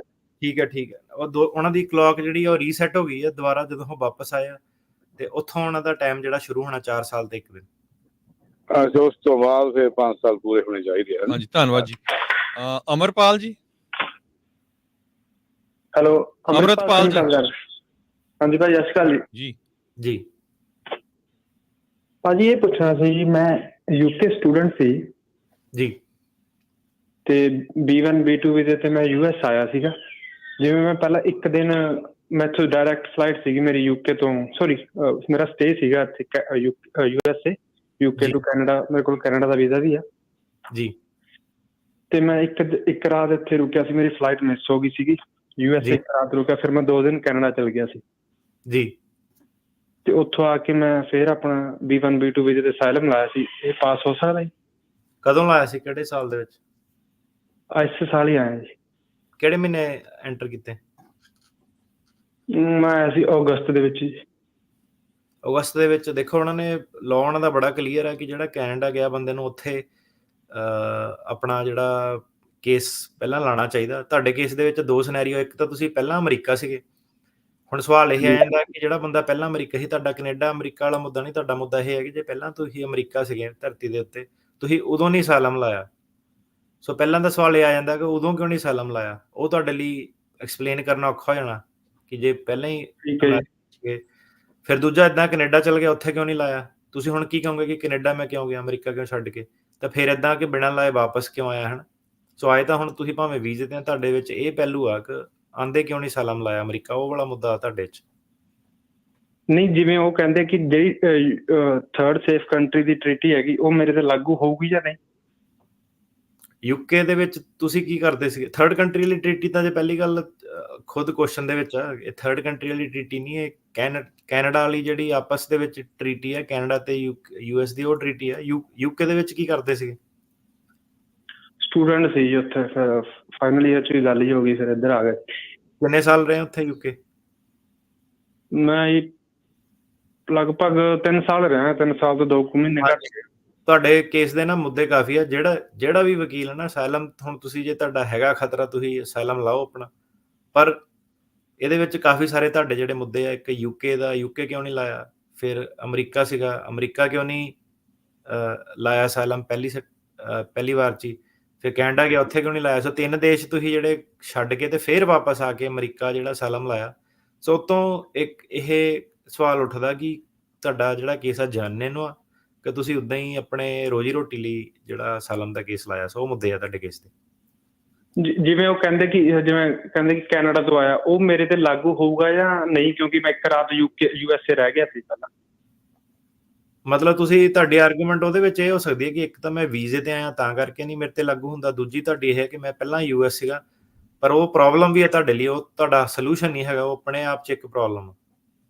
ਤੂੰ ਮੇਰਾ ਵੀਰ ਕੈਨੇਡਾ ਵਾਲੀ ਪ੍ਰੋਬਲਮ 'ਚ ਫਸਿਆ, ਮੈਂ ਤੈਨੂੰ 3 ਦੱਸਤੀਆਂ ਪ੍ਰੋਬਲਮਾਂ, ਤੂੰ ਅਜੇ ਵੀ ਤੇਰਾ ਸਵਾਲ ਉੱਥੇ ਹੀ ਹੈ ਕਿ ਕੈਨੇਡਾ ਵਾਲੀ। ਤੁਸੀਂ ਨਾ ਤੁਹਾਡਾ ਕੰਪਲਿਕੇਟਡ ਕੇਸ ਹੈ ਜੀ, ਤੁਸੀਂ ਅਪਾਇੰਟਮੈਂਟ ਬਣਾਇਓ ਆਪਣੇ ਕਿਸੇ ਵੀ ਵਕੀਲ ਦੇ ਨਾਲ, ਮੈਨੂੰ ਲੱਗਦਾ ਹਨਾ। ਠੀਕ ਹੈ ਜੀ, ਤੈਨੂੰ ਵਕੀਲ ਦੇ ਥਰੂ ਹੀ ਕਰਨਾ ਪੈਣਾ। ਇਹ ਹੁਣ ਸਵਾਲ ਜਿੰਨਾ ਕੁ ਮੈਂ ਦੱਸਦਾ, ਇਹਨੂੰ ਦੁਬਾਰਾ ਸੁਣ ਲੈ ਇੱਕ ਵਾਰੀ, ਉਹੀ ਬੈਟਰ ਆ। ਤੇ ਇਹ ਸੇਮ ਚੀਜ਼ ਹੀ ਆਪਾਂ ਕਰ ਰਹੇ ਹਾਂ ਤੇ ਆਪਾਂ ਅੱਗੇ ਹੁਣ ਵਧੀਏ ਹੋਰ ਸਵਾਲਾਂ ਵੱਲ। ਕੁਲਵੀਰ ਸਿੰਘ ਜੀ। ਹਾਂਜੀ ਭਾਈ, ਸਤਿ ਸ਼੍ਰੀ ਅਕਾਲ ਜੀ। ਜੀ ਭਾਜੀ, ਮੇਰਾ ਕੁਐਸਚਨ ਇਹ ਹੈ ਜੀ, ਮੇਰਾ ਸਾਡਾ ਰਿਸ਼ਤੇਦਾਰ ਹੈ ਭਾਜੀ, ਅਤੇ ਉਹਦਾ ਭਾਜੀ ਵਰਕ ਪਰਮਿਟ ਅਪਲਾਈ ਕੀਤਾ, ਨਾਲ ਸੋਸ਼ਲ ਸਟੱਡੀ ਅਪਲਾਈ ਕੀਤੀ, ਅਸਾਈਲਮ ਦੇ ਉੱਤੇ ਸੀਗਾ। ਤੇ ਭਾਜੀ ਵਰਕ ਪਰਮਿਟ ਆ ਗਿਆ ਭਾਜੀ, ਵਰਕ ਪਰਮਿਟ ਇਹਨੂੰ 3-4 ਵੀਕਾਂ ਹੋ ਗਈਆਂ ਭਾਜੀ, ਸੋਸ਼ਲ ਸਟੱਡੀ ਨਹੀਂ ਆਈ। ਤੇ ਹੁਣ ਕੀ ਕਰੀਏ? ਦੁਬਾਰਾ ਤੋਂ ਅਪਲਾਈ ਕਰੀਏ ਸੋਸ਼ਲ ਸਟੱਡੀ ਜਾ ਕੇ ਆਫਿਸ, ਜਾਂ ਫਿਰ ਉਹਦੀ ਵੇਟ ਕਰੀਏ? ਐਡਵਾਂਸ ਆਪਣੇ ਉੱਥੇ ਨਾ ਸੋਸ਼ਲ ਸਿਕਿਉਰਿਟੀ ਜਾ ਕੇ ਫਿਰ ਉੱਥੇ ਕਰੋ। ਕਈ ਵਾਰੀ ਨਹੀਂ ਨਾਲ ਭੇਜਦੇ, ਜਾਣਾ ਪੈਂਦਾ। ਠੀਕ ਹੈ। ਇੱਕ ਨਿੱਕਾ ਜਿਹਾ ਹੋਰ ਕੁਐਸਚਨ ਹੈ ਭਾਜੀ, ਗ੍ਰੀਨ ਕਾਰਡ ਹੋਣ ਤੋਂ ਬਾਅਦ, ਅਸਾਈਲਮ ਵਾਲਾ ਗ੍ਰੀਨ ਕਾਰਡ ਮੇਰਾ ਆਇਆ ਸੀ, ਉਸ ਤੋਂ ਬਾਅਦ ਟਰੈਵਲ ਡਾਕੂਮੈਂਟ ਅਪਲਾਈ ਕੀਤਾ ਹੈ, ਰੀ-ਐਂਟਰੀ ਪਰਮਿਟ। ਭਾਜੀ ਕਿੰਨੇ ਚਿਰ ਦਾ ਮਿਲੇਗਾ? ਸਾਲ ਦਾ ਮਿਲੇਗਾ ਜਾਂ 2 ਸਾਲ ਦਾ ਮਿਲੇਗਾ? ਬਸ ਆਹੀ ਕੁਐਸਚਨ ਹੈ। ਉਹਦੀ ਗੱਲ ਕਰ ਰਿਹਾ ਸੀਗਾ ਇੱਕ ਬੰਦਾ, ਤਾਂ ਬਾਈ ਕਹਿੰਦਾ 5 ਸਾਲ ਦਾ, ਕਹਿੰਦਾ ਆਣੇ ਸ਼ੁਰੂ ਹੋ ਗਿਆ। ਮੈਂ ਦੇਖਿਆ ਨਹੀਂ ਅਜੇ ਤੱਕ ਕੋਈ ਵੀ। ਸੋ ਫਿਲਹਾਲ ਜਿਹੜਾ ਆਪਣਾ 2 ਸਾਲ ਦਾ, ਤੇ ਦੇਖਦੇ ਹੁਣ ਅੱਗੇ ਜੇ 5 ਸਾਲ ਦੇ ਦਿੰਦੇ ਆ। ਵਰਕ ਪਰਮਿਟ ਜਿਹੜੇ ਹੈਗੇ ਉਹ 5 ਸਾਲ ਦੇ ਜ਼ਰੂਰ ਦੇਣ ਲੱਗ ਪਏ।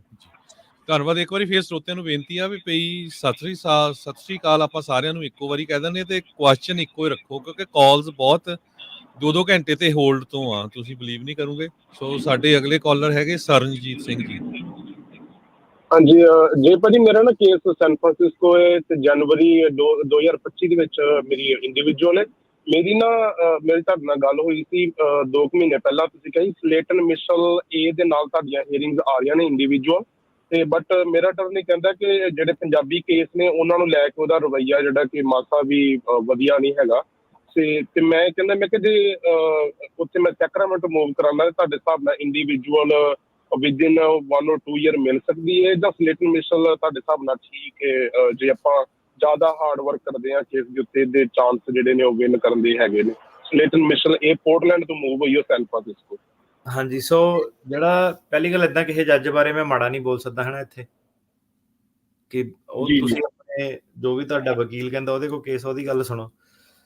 ਤੁਸੀਂ ਮੂਵ ਨਹੀਂ ਕਿਤੇ ਹੋ ਸਕਦੇ ਕੇਸ ਕੇ ਜੱਜ ਕੋ ਭੱਜਣਾ ਤੇ ਮੂਵ ਹੋਣਾ, ਉਹਨੂੰ ਕਹਿੰਦੇ ਫੋਰਮ ਸ਼ਾਪਿੰਗ, ਉਹ ਅਲਾਉਡ ਨਹੀਂ ਹੈਗਾ।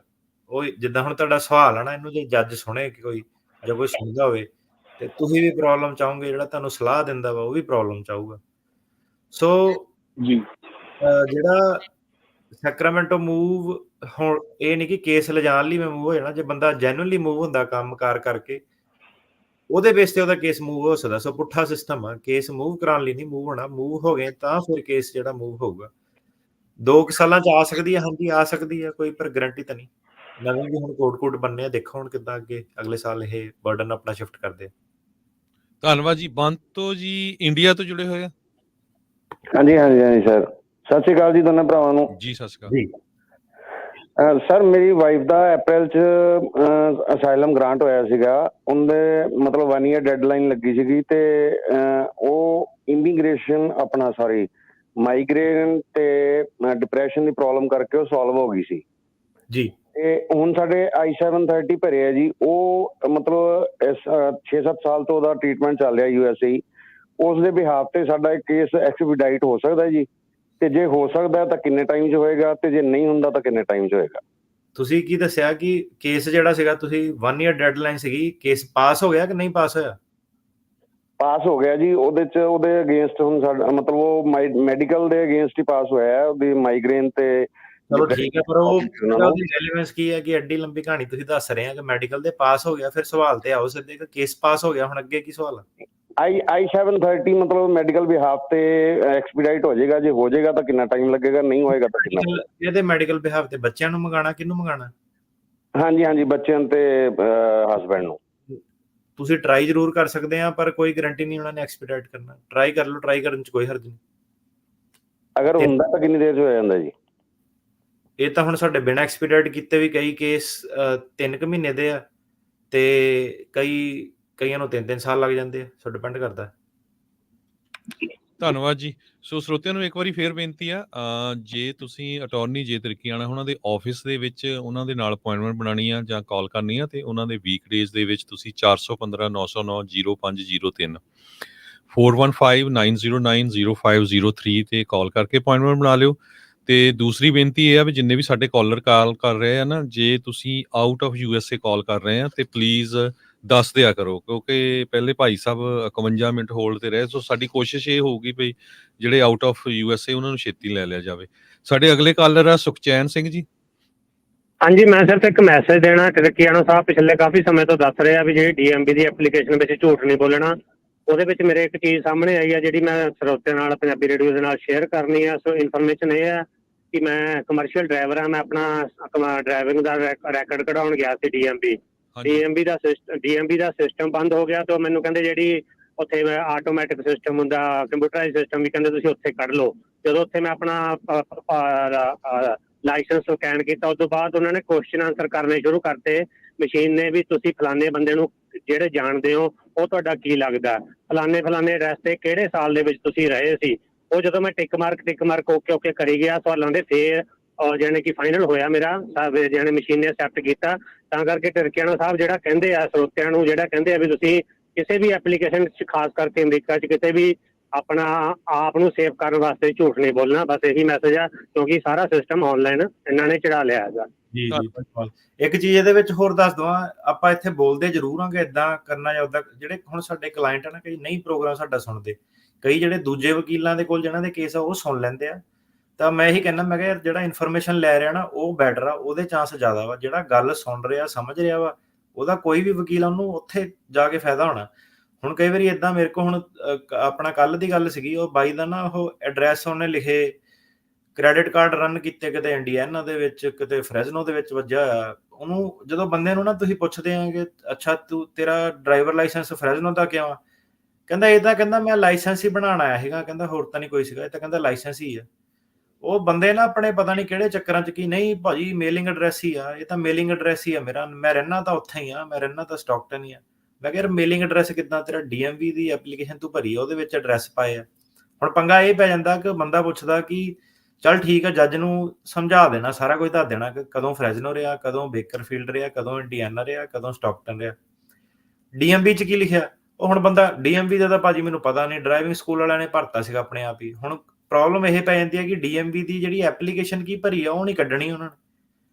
ਫਿਰ ਉਹਦੇ ਵਿੱਚ ਏਦਾਂ ਕਿ ਗਰੰਟਰ ਦੇ ਕੋਲ ਕਈ ਵਾਰੀ ਜਦੋਂ ਹੁੰਦਾ, ਉਦੋਂ ਆਪਣਾ E33 ਐਡਰੈਸ ਚੇਂਜ ਲਈ ਜਦੋਂ ਬੰਦਾ ਜੇਲ੍ਹ ਤੋਂ ਛੁੱਟਤਾ, ਤੇ ਉਹ ਜਿਹੜਾ ਐਡਰੈਸ ਗਰੰਟਰ ਵਾਲਾ ਉਹ ਵੀ ਕਈ ਵਾਰੀ ਬੰਦੇ ਨੂੰ ਨਹੀਂ ਪਤਾ ਹੁੰਦਾ, ਤੇ ਗਰੰਟਰ ਦੇ ਉਦੋਂ ਵੀ ਫਾਰਮ ਦੇ ਵਿੱਚ ਕੁਝ ਹੋਰ ਪਾਇਆ। ਕਈ ਚੀਜ਼ਾਂ ਨੂੰ ਤਾਂ ਬੰਦਾ ਚਲੋ ਆਰਗਿਊ ਕਰ ਲੈਂਦਾ ਕੋਰਟ 'ਚ ਕਿ ਮੈਂ ਨਵਾਂ ਆਇਆ ਸੀ, ਨਹੀਂ ਮੈਨੂੰ ਪਤਾ, ਜੋ ਵੀ ਪੇਪਰ ਵਰਕ ਸੀਗਾ, ਪਰ ਮੈਂ ਇੱਥੇ ਰਿਹਾ। ਪਰ ਜਦੋਂ ਹੁਣ ਡਰਾਈਵਿੰਗ ਲਾਇਸੈਂਸ ਵਾਲੇ ਜਿਹੜੇ ਸੀਗੇ, ਪਟੇਲ ਵਰਸਸ ਯੂਨਾਈਟਿਡ ਸਟੇਟਸ ਇੱਕ ਕੇਸ ਸੀਗਾ, ਤੇ ਉਹਦੇ ਵਿੱਚ ਹੁੰਦਾ ਕੀ ਹੈ ਕਿ ਜਿਹੜਾ ਸਲਾਹਕਾਰ ਬਹੁਤ, ਇੱਕ ਤਾਂ ਵਿੱਚ ਨਾ ਸੱਜਣ ਮਿੱਤਰ ਰਿਸ਼ਤੇਦਾਰ, ਉਹ ਬਹੁਤ ਸਲਾਹ ਕੰਨ ਭਰਨ ਵਾਲੇ ਬਹੁਤ ਆ ਕਿ ਇਦਾਂ ਨਹੀਂ ਕਰਨਾ, PD ਨਹੀਂ ਲੈਣੀ, ਐਡਰੈਸਾਂ ਦਾ ਕੋਈ ਚੱਕਰ ਨਹੀਂ, ਸਾਰੇ ਕਰਦੇ ਆ। ਉਹ ਜਿਹੜਾ ਹੁਣ ਇਦਾਂ ਕਿ ਯਾਰ ਜਿਹੜੇ ਕਾਨੂੰਨ ਹੀ ਬਣ ਗਿਆ ਪਟੇਲ ਵਰਸਸ US, ਜਿਹੜਾ ਸੁਪਰੀਮ ਕੋਰਟ ਤੱਕ ਕੇਸ ਗਿਆ, ਕੋਈ ਛੋਟੀ ਗੱਲ ਨਹੀਂ, ਇਮੀਗ੍ਰੇਸ਼ਨ ਦਾ ਸੁਪਰੀਮ ਕੋਰਟ ਤੱਕ ਜਾਣਾ। ਉਹਦੇ ਵਿੱਚ ਇਹੀ ਫੈਸਲਾ ਕੀਤਾ ਗਿਆ ਕਿ ਜੇ ਕੋਈ ਵੀ ਐਪਲੀਕੇਸ਼ਨ ਭਰੀ ਆ, DMV ਦੀ ਕੋਈ ਵੀ ਮਹਿਕਮੇ ਦੀ ਐਪਲੀਕੇਸ਼ਨ ਭਰੀ ਆ, ਉਹਦੇ ਥੱਲੇ ਲਿਖਿਆ ਹੁੰਦਾ ਕਿ ਤੁਸੀਂ ਸਾਰਾ ਸੱਚ ਦੱਸ ਰਹੇ ਆ। ਜੇ ਤੁਹਾਡੀ ਕੋਈ ਵੀ ਇਨਫੋਰਮੇਸ਼ਨ ਉਹਨਾਂ ਨਾਲ ਕਨਫਲਿਕਟਿੰਗ ਨਿਕਲ ਆਈ, ਉੱਥੇ ਗੇਮ ਓਵਰ ਆ। ਉੱਤੇ ਕੋਈ ਸਵਾਲ ਜਵਾਬ, ਕੋਈ ਸੱਜਣ ਮਿੱਤਰ ਦੀ ਸਲਾਹ ਜਾਂ ਕੋਈ ਆਰਗੂਮੈਂਟ ਨਹੀਂ ਚੱਲਣਾ। ਉਹਨੇ ਸਰਕਾਰੀ ਵਕੀਲ ਨੇ ਕਹਿਣਾ ਕਿ ਜੱਜ ਸਾਹਿਬ ਪਟੇਲ ਵਰਸਸ US ਦੇ ਥੱਲੇ ਦਾ ਕੇਸ ਜਿਹੜਾ ਡਿਨਾਈ ਕਰੋ। ਸੋ ਇਹ ਚੀਜ਼ ਨੂੰ ਜਿਹੜਾ ਐਡਰੈਸਾਂ ਵਾਲਾ ਜਿਹੜਾ ਧਿਆਨ ਰੱਖਿਓ, ਜਿੱਥੇ ਰਹਿਣਾ ਉੱਥੇ ਕਰਨਾ। ਤੇ ਕਈ ਕੇਸ ਇਹਦੇ ਵਿੱਚ ਹੋਰ ਦੱਸਦੀ ਇੱਕ ਗੱਲ ਅੱਗੇ, ਬੰਦੇ ਕੈਲੀਫੋਰਨੀਆ ਰਹਿੰਦੇ ਆ, ਕੇਸ ਨਿਊਯਾਰਕ ਚੱਲਣ ਦੇ ਆ। ਮੈਂ ਉਹਨੂੰ ਪੁੱਛਾਂ, ਮੈਂ ਕਿਹਾ ਯਾਰ ਨਿਊਯਾਰਕ ਦਾ ਤਾਂ ਲਾਅ ਵੀ ਨਹੀਂ ਫੇਵਰੇਬਲ ਆ, ਉੱਥੇ ਤਾਂ ਜਿਹੜਾ ਕੇਸ ਆ ਸਿੰਘ ਵਰਸਸ ਗਾਰਲੈਂਡ ਵਾਲਾ ਸੈਕੰਡ ਸਰਕਟ ਵਾਲਾ, ਉਹ ਤਾਂ ਤੇਰੇ ਔਂਕੜਾ ਪਾ ਰਿਹਾ। ਸਗੋਂ ਕੈਲੀਫੋਰਨੀਆ ਦਾ ਤਾਂ ਮੈਂ ਮੰਨਾਂ ਕਿ ਲੋਕੀ ਕਹਿਣ ਕਿ ਮੈਂ ਰਹਿਣਾ ਕਿਤੇ ਹੋਰ ਆ ਕੈਲੀਫੋਰਨੀਆ ਦਾ, ਉਹਲੇ ਤੇ ਉਹਦਾ ਰਹਿਣਾ ਵੀ ਜਿਹੜਾ ਕੈਲੀਫੋਰਨੀਆ ਤੇ ਕੇਸ ਨਿਊਯਾਰਕ ਲਾਇਆ, ਉਹ ਤਾਂ ਜਿਹੜਾ ਔਖਾ ਸਰਕਟ ਆ ਉਹਦੇ ਵਿੱਚ ਲਾਉਣ ਦਾ ਕੀ ਫਾਇਦਾ। ਉਹ ਕਈਆਂ ਨੂੰ ਇਹੀ ਭੁਲੇਖਾ ਕਿ ਯਾਰ ਮੇਰੇ ਦੋਸਤ ਨੇ ਦੱਸਿਆ ਸੀਗਾ ਕਿ ਬਾਹਲੇ ਐਡਰੈਸ ਨਹੀਂ ਮੂਵ ਕਰੀ ਦਿੰਦੇ। ਮੈਂ ਕਿਹਾ ਚੱਲ ਇੱਕ ਵਾਰੀ ਜਿੱਥੇ ਚੱਲਦਾ ਚੱਲਦੇ ਰਹਿਣ ਦੋ, ਕਿਤੇ ਮੇਲ ਨਾ ਮਿਸਪਲੇਸ ਹੋ ਜਾਵੇ, ਕਿਤੇ ਆਹ ਨਾ ਹੋ ਜਾਵੇ, ਉਹ ਨਾ ਹੋ ਜਾਵੇ। ਐਦਾਂ ਕੁਝ ਨਹੀਂ ਹੈ ਸਿਸਟਮ ਉਹਨਾਂ ਦੇ, ਭਾਵੇਂ 10 ਵਾਰੀ ਮੂਵ ਕਰੋ, ਆਪਣਾ ਐਡਰੈਸ ਜਿਹੜਾ ਨਾ ਅਪਡੇਟ ਰੱਖੋ ਸਾਰਾ। ਸੋ ਉਹ ਚੀਜ਼ ਤੇ ਜੱਜ ਬਹੁਤ ਖਿੱਚਦੇ ਆ ਜਦੋਂ ਸਾਹਮਣੇ ਆਉਂਦੀ ਹੈ। ਧੰਨਵਾਦ ਜੀ। ਗੁਰਦੀਪ ਸਿੰਘ ਜੀ ਇੰਡੀਆ ਤੋਂ ਜੁੜੇ ਹੋਏ ਆ। ਗੁਰਦੀਪ ਸਿੰਘ ਜੀ। ਹੈਲੋ। ਹਾਂਜੀ ਹਾਂਜੀ ਭਾਈ, ਸਤਿ ਸ਼੍ਰੀ ਅਕਾਲ ਜੀ। ਸਤਿ ਸ਼੍ਰੀ ਅਕਾਲ ਜੀ। ਭਾਜੀ ਮੇਰਾ ਕੁਐਸਚਨ ਸੀਗਾ, ਮੇਰਾ ਆਲਮੋਸਟ ਇੰਟਰਵਿਊ ਸੈਨ ਫਰਾਂਸਿਸਕੋ 50 ਦਿਨ ਹੋ ਗਏ ਆ, ਪਰ ਰਿਜ਼ਲਟ ਨਹੀਂ ਆਇਆ। ਸੈਂਡ ਸੈਟਿੰਗ ਆ ਜੱਜ, ਤੇ ਆਪਾਂ ਅਪੀਲ ਕਦੋਂ ਤੱਕ ਲਾ ਸਕਦੇ, ਕਦੋਂ ਤੱਕ ਟਾਈਮ ਹੁੰਦਾ ਵੇਟ ਕਰਨ ਦਾ? ਚੈਨ ਸ਼ਟਿੰਗ ਵਧੀਆ ਜੱਜ ਆ। ਅਪੀਲ ਤਾਂ ਮੇਰਾ ਵੀਰ ਤਾਂ ਹੀ ਲਾਉਂਗਾ ਜੇ ਕੇਸ ਡਿਨਾਈ ਹੋਊਗਾ। ਜੇ ਵੇਟ ਤਾਂ ਕਰ ਲੈ, ਕੀ ਪਤਾ ਉਹਨੇ ਰਿਟਨ ਡਿਸੀਜਨ ਦੇ ਕੇ, ਕਈ ਵਾਰੀ ਔਖਾ ਹੁੰਦਾ ਜੱਜ ਕਈ ਵਾਰੀ ਕੇਸ ਪਾਸ ਕਰਨਾ ਚਾਹੁੰਦਾ, ਉਹ ਤਾਂ ਕਰਕੇ ਟਾਈਮ ਲਗਾ ਦਿੰਦਾ ਰਿਟਨ ਡਿਸੀਜਨ ਤੇ। ਇੱਕ ਸਰਕਾਰੀ ਵਕੀਲ ਵੀ ਕਿਤੇ ਸੌਖਾ ਨਾ ਅਪੀਲ ਕਰ ਦੇਵੇ, ਹਨਾ। ਸੋ ਜੱਜ ਨੇ ਆਪਣੇ ਰੀਜ਼ਨ ਦੇਣੇਗਾ, ਮੈਂ ਸਾਰੀਆਂ ਚੀਜ਼ਾਂ ਕੰਸੀਡਰ ਕੀਤੀਆਂ ਤੇ ਇਹਦੇ ਬੇਸ ਤੇ ਮੈਂ ਫੈਸਲਾ ਕੀਤਾ। ਉਹ ਕਈ ਵਾਰੀ ਤੁਹਾਡੇ ਫਾਇਦੇ ਦੀ ਗੱਲ ਹੁੰਦੀ ਆ ਕਿ ਜੇ ਜੱਜ ਨੂੰ ਇਦਾਂ ਲੱਗੇ ਤਾਂ ਫਿਰ ਉਹ ਅਪੀਲ ਦੇ ਵਿੱਚ ਸਰਕਾਰੀ ਵਕੀਲ ਜਿੱਤ ਨਹੀਂ ਸਕਦਾ, ਕਿਉਂਕਿ ਅਪੀਲ ਦੇ ਵਿੱਚ ਉਹਨਾਂ ਨੇ ਕਹਿਣਾ ਕਿ ਹਾਂ ਜੱਜ ਨੇ ਪੂਰਾ ਸੋਚ ਸਮਝ ਕੇ ਫੈਸਲਾ ਜਿਹੜਾ ਕੀਤਾ। ਜੇ ਜੱਜ ਸਿੱਧਾ ਹੀ ਕੇਸ ਤੁਹਾਡਾ ਅਪਰੂਵ ਕਰਾ ਦੇਵੇ ਤੇ ਉਹਦੇ ਵਿੱਚ ਸਾਰੇ ਜਿਹੜੇ ਆਰਗੂਮੈਂਟ ਆ ਸਰਕਾਰੀ ਵਕੀਲ ਨੇ ਪੇਸ਼ ਕੀਤੀਆਂ ਉਹ ਡਿਸਕਸ ਨਹੀਂ ਕੀਤੀਆਂ, ਫਿਰ ਸਰਕਾਰੀ ਵਕੀਲ ਅਪੀਲ ਜਿੱਤ ਸਕਦਾ ਕਿ ਨਹੀਂ ਜੱਜ ਨੇ ਮੇਰੀ ਗੱਲ ਸੁਣੀ ਨਹੀਂ, ਬਾਇਸ ਸੀਗਾ, ਹਨਾ। ਸੋ ਉਹਦੀ ਵੇਟ ਕਰੋ ਤੁਸੀਂ, ਪਹਿਲਾਂ ਕਿੱਥੇ ਅਪੀਲ ਤੇ ਪਹੁੰਚਿਆ ਜੇ ਡਿਨਾਈ ਤੁਹਾਡਾ ਹੋਇਆ ਕੇਸ। ਸੌਰੀ, ਉਹ ਅਪੀਲ ਨਹੀਂ ਭਾਜੀ, ਰਿਜ਼ਲਟ ਦੇਣ ਦੀ ਅਪੀਲ ਹੁੰਦੀ, ਜਿਹੜਾ ਟਾਈਮ ਪੀਰੀਅਡ ਹੁੰਦਾ। ਰਿਜ਼ਲਟ ਤਾਂ ਹੁਣ ਬੰਦੂਕ ਥੋੜਾ ਨਾ ਜੱਜ ਸਾਹਿਬ ਦੇ ਰੱਖ ਦੇਣੀ ਆ, ਹੁਣ ਆਪਣੀ ਮਰਜ਼ੀ ਨਾਲ ਉਹ ਕਰਨਾ ਵਾ।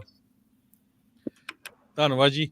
ਤੇ ਸਰੋਤਿਓ, ਕਾਲ ਜਿਹੜੇ ਤੁਸੀਂ ਕਰਨੀ ਆ ਨਾ, ਜੇ ਐਕਚੁਅਲੀ ਆਊਟ ਆਫ USA ਤਾਂ ਹੀ ਉਹ ਦੱਸੋ, ਇਦਾਂ ਨਾ ਦੱਸੋ, ਝੂਠ ਨਾ ਬੋਲੋ ਫਿਰ, ਨਹੀਂ ਤਾਂ ਫਿਰ ਆਪਾਂ ਉਹ ਪ੍ਰੈਫਰੈਂਸ ਨਹੀਂ ਕਰਨੀ। ਕਸ਼ਮੀਰ ਸਿੰਘ ਇੰਡੀਆ ਤੋਂ ਜੁੜੇ ਹੋਏ ਆ। ਹਾਂਜੀ ਹੈਲੋ। ਸਤਿ ਸ਼੍ਰੀ ਅਕਾਲ ਭਾਈ ਜੀ। ਭਾਜੀ ਮੈਂ ਇੰਡੀਆ ਤੋਂ ਨਹੀਂ, ਮੈਂ ਇੱਥੋਂ ਜਰਸੀ ਤੋਂ ਬੋਲ ਰਿਹਾ ਜੀ। ਅੱਛਾ, ਫਿਰ ਤੁਸੀਂ ਇੰਡੀਆ ਕਾਹਦੇ ਲਿਖਾਇਆ ਮੋਰੇ ਜਦੋਂ ਹੁਣ ਕਾਲ ਚੱਕੀ ਹੈ ਬੰਦੇ ਨੇ, ਹਨਾ? ਅੱਛਾ ਚਲੋ ਠੀਕ ਆ, ਕੋਈ ਨਹੀਂ ਹੁਣ। ਹਾਂਜੀ ਹਾਂਜੀ। ਤੇ ਮੇਰਾ ਨਾ ਬ੍ਰਦਰ ਸੀ 2011 ਚ ਇੱਥੇ ਆਇਆ ਸੀ, ਤੇ ਉਹਦਾ ਨਾ ਮਾਈਨਰ ਸੀ ਉਹ, ਤੇ ਉਹਨਾਂ ਦਾ ਕੇਸ ਪਾਸ ਹੋ ਗਿਆ, ਪਰ ਸਾਲ ਬਾਅਦ ਉਹਨਾਂ ਨੇ ਨਾ ਰਿਫਿਊਜ਼ ਕਰਕੇ ਭੇਜਤਾ, ਕਹਿੰਦੇ ਤੁਹਾਡੀ ਏਜ ਜ਼ਿਆਦਾ ਹੋ ਗਈ, 21 ਸਾਲ ਤੋਂ ਓਵਰ ਹੋ ਗਈ ਹੈ, ਤੇ ਉਹਨਾਂ ਨੇ ਗ੍ਰੀਨ ਕਾਰਡ ਨਹੀਂ ਦਿੱਤਾ, ਹਨਾ। ਤੇ ਉਹ ਹੁੰਦਾ ਕੁਝ ਹੋ ਸਕਦਾ ਭਾਈ? ਕੇਸ ਕਿਹੜਾ ਵਾਲਾ ਪਾਸ ਹੋਇਆ? ਗਾਰਡੀਅਨ ਵਾਲਾ ਪਾਸ ਹੋਇਆ? ਕਿਹੜਾ ਵਾਲਾ ਕੇਸ ਪਾਸ ਹੋਇਆ? ਹਾਂਜੀ ਹਾਂਜੀ, ਗਾਰਡੀਅਨ ਵਾਲਾ ਜੀ। ਗਾਰਡੀਅਨ ਵਾਲਾ 21 ਸਾਲ ਤੋਂ ਪਹਿਲਾਂ ਫਾਈਲ ਕਰਨਾ ਹੁੰਦਾ ਵਾ। ਹਾਂਜੀ, ਉਹ 4 ਦਿਨ ਓਵਰ ਹੋ ਗਏ ਸੀ ਜੀ। ਨਹੀਂ ਉਹ ਨਹੀਂ, ਉਹ ਤਾਂ ਫਿਰ 1 ਘੰਟੇ ਦਾ ਹਿਸਾਬ ਕਿਤਾਬ ਲਾ ਲਓ ਤੁਸੀਂ। ਉਹ ਕਿਸਮਤ ਮਾੜੀ ਉਹਦੀ। 4 ਦਿਨ ਓਵਰ ਕਿੱਦਾਂ? ਵਕੀਲ ਨੇ ਲੇਟ ਫਾਈਲ ਕੀਤਾ ਸੀਗਾ, ਕੀ ਚੱਕਰ ਸੀਗਾ? ਹਾਂਜੀ ਵਕੀਲ ਨੇ ਨਾ ਬਸ ਉਹਨੂੰ ਇੰਨੀ ਸਮਝ ਨਹੀਂ ਹੈ ਛੋਟੇ ਬ੍ਰਦਰ ਨੂੰ, ਤੇ ਉਹ ਵਕੀਲ ਤੇ ਗੋਰਾ ਸੀ, ਉਹਨੇ ਬਸ 4 ਦਿਨ ਲੇਟ ਫਾਈਲ ਕੀਤਾ। ਤੇ ਉਹ ਫਿਰ ਵਕੀਲ ਹੀ ਲੈ ਡੁੱਬਿਆ ਤੁਹਾਨੂੰ ਫਿਰ 4 ਦਿਨ ਦਾ। ਇਹਦਾ ਨਹੀਂ ਕੁਝ ਹੋ ਸਕਦਾ। ਅੱਛਾ, ਕੁਝ ਨਹੀਂ ਹੋ ਸਕਦਾ ਭਾਈ। ਇਹਦੇ ਵਿੱਚ ਇਹੀ ਆ ਕਿ ਜੇ ਤੁਹਾਡੀ ਡੈਡਲਾਈਨ ਸੀਗੀ, ਤੁਹਾਡੇ ਕੋਲ ਪ੍ਰੂਫ ਹੈਗਾ ਕਿ ਤੁਸੀਂ ਪੇਪਰ ਭੇਜਤੇ ਸੀਗੇ, ਵਕੀਲ ਦੇ ਖਿਲਾਫ ਜਿਹੜਾ ਕੰਪਲੇਂਟ ਕਰਕੇ ਆਪਾਂ ਉਹਦੇ ਥਰੂ ਆਪਾਂ ਜਾ ਸਕਦੇ ਹਾਂ, ਜੇ ਵਾਕਈ ਵਕੀਲ ਦੀ ਗਲਤੀ ਸੀ। ਅੱਛਾ ਜੀ, ਤੇ ਫਿਰ ਕੋਈ ਨਹੀਂ ਭਾਈ, ਅਸੀਂ ਤੁਹਾਡੇ ਨਾਲ ਗੱਲ ਕਰਨੇ ਆ ਨਾ। ਠੀਕ ਹੈ, ਓਕੇ ਭਾਈ, ਥੈਂਕ ਯੂ। ਧੰਨਵਾਦ ਜੀ। ਓਕੇ। ਯਸ਼ ਜੀ। ਹੈਲੋ, ਹਾਂਜੀ ਭਾਈ, ਸਤਿ ਸ਼੍ਰੀ ਅਕਾਲ। ਮੈਂ ਭਾਜੀ ਮਾਸਾਚੂਸੇਟ ਵਿੱਚ ਰਹਿਣਾ, ਤੇ ਮੈਂ ਨਾ ਭਾਜੀ ਕੇਸ ਲਾਇਆ ਸੀ ਜੁਵਨਾਈਲ ਦਾ ਜੀ, ਗਾਰਡੀਅਨਸ਼ਿਪ ਦਾ ਮਤਲਬ, ਤੇ ਮੇਰਾ ਉਹ ਹੋ ਗਿਆ ਕੋਰਟ ਵੱਲੋਂ ਵੀ ਕਲੀਅਰ ਹੋ ਗਿਆ, ਤੇ ਉਹਨਾਂ ਨੇ ਮਤਲਬ ਇਮੀਗ੍ਰੇਸ਼ਨ ਨੇ ਵੀ USCIS ਨੇ ਵੀ ਕਲੀਅਰ ਕਰ ਦਿੱਤਾ ਮੇਰਾ, ਮਤਲਬ ਪਾਸ ਕਰ ਦਿੱਤਾ ਜੀ। ਤੇ ਹੁਣ ਮੈਂ ਭਾਜੀ ਜਿੱਦਾਂ ਆਇਆ, ਮੈਂ ਬਾਰਡਰ ਕ੍ਰੋਸ ਕਰਕੇ ਸੀਗਾ, ਤੇ ਮੈਂ ਭਾਜੀ ਫਿਰ ਮੇਰੀ ਵਕੀਲ ਮਤਲਬ ਕਹਿੰਦੀ ਕਿ ਕੇਸ ਤੂੰ ਆਪਣਾ ਮਤਲਬ ਤੇਰਾ ਨਹੀਂ ਸਟਰੋਂਗ ਹੈਗਾ ਅਸਾਈਲਮ ਵਾਲਾ, ਤੇ ਉਹ ਬੰਦ ਕਰਾ ਲਾ। ਨਹੀਂ, ਜੁਵਨਾਈਲ ਵਾਲਾ ਜਿਹੜਾ 21 ਸਾਲ ਤੋਂ ਪਹਿਲਾਂ ਤੁਸੀਂ ਫਾਈਲ, ਆਪਣਾ ਉਮਰ ਕਿੰਨੀ ਹੈ ਹੁਣ ਤੁਹਾਡੀ? ਹਾਂਜੀ ਹਾਂਜੀ, ਮੇਰੀ ਭਾਜੀ ਹਜੇ ਤਾਂ 20 ਹੈ ਮੇਰੀ, ਹਜੇ ਮੇਰਾ 21 ਦਾ ਅਗਲੇ ਸਾਲ ਹੋਣਾ। ਮਤਲਬ 485 ਫਾਈਲ ਹੋ ਗਿਆ ਕਿ ਨਹੀਂ ਹੋਇਆ ਅਜੇ? ਨਹੀਂ, 485 ਕਹਿੰਦੀ ਮਤਲਬ 4 ਸਾਲ ਲੱਗ ਜਾਣੇ ਉਹਨੂੰ, ਮਤਲਬ ਏਦਾਂ ਕਹਿੰਦੀ ਆ। ਹਾਂਜੀ ਹਾਂਜੀ। ਨਹੀਂ, ਤੁਸੀਂ ਅਸਾਈਲਮ ਵਾਲਾ ਆਪਣਾ ਜਿਹੜਾ ਜੇ ਕਿੱਥੇ ਅਸਾਈਲਮ ਆਫਿਸ ਮੋਰੇ ਹੈ ਨਾ ਤੁਹਾਡਾ? ਨਹੀਂ, ਹਾਂਜੀ ਹਾਂਜੀ, ਨਹੀਂ ਇਮੀਗ੍ਰੇਸ਼ਨ ਕੋਰਟ ਮੋਰੇ ਭਾਜੀ। ਇਮੀਗ੍ਰੇਸ਼ਨ ਕੋਰਟ ਮੋਰੇ ਨਾ, ਉਹਨੂੰ ਬੰਦ ਨਹੀਂ ਕਰਨਾ, ਉਹਨੂੰ ਐਡਮਿਨ ਕਲੋਜ਼ ਕਰਾਓ। ਐਡਮਿਨ ਕਲੋਜ਼ ਕਰਾਈਏ? ਹਾਂਜੀ, ਠੀਕ ਆ। ਤੇ ਬਾਅਦ ਚ ਜੇ ਨਹੀਂ ਹੋਇਆ ਤਾਂ ਤੁਹਾਡਾ 485 ਵਗੈਰਾ ਨੇ, ਤੇ ਉਹਨੂੰ ਆਪਾਂ ਖੋਲ ਸਕਦੇ ਹਾਂ ਐਡਮਿਨ ਕਲੋਜ਼ ਨੂੰ। ਜੇ ਡਿਸਮਿਸ ਕਰਾ ਲਿਆ ਫਿਰ ਖੋਲ ਨਹੀਂ ਸਕਦੇ। ਠੀਕ, ਤੇ ਉਦਾਂ ਭਾਜੀ ਮਤਲਬ ਇਹਨਾਂ ਦੇ ਹੈਗੇ ਚਾਂਸ ਕਿ ਮਤਲਬ ਆ ਜਾਊਗਾ ਗ੍ਰੀਨ ਕਾਰਡ ਹੁਣ, ਜਿਹੜਾ I-360 ਦਾ ਪਾਸ ਹੋ ਗਿਆ ਹੈ? ਹਾਂਜੀ, ਹੈਗੇ। ਲਵਪ੍ਰੀਤ ਜੀ।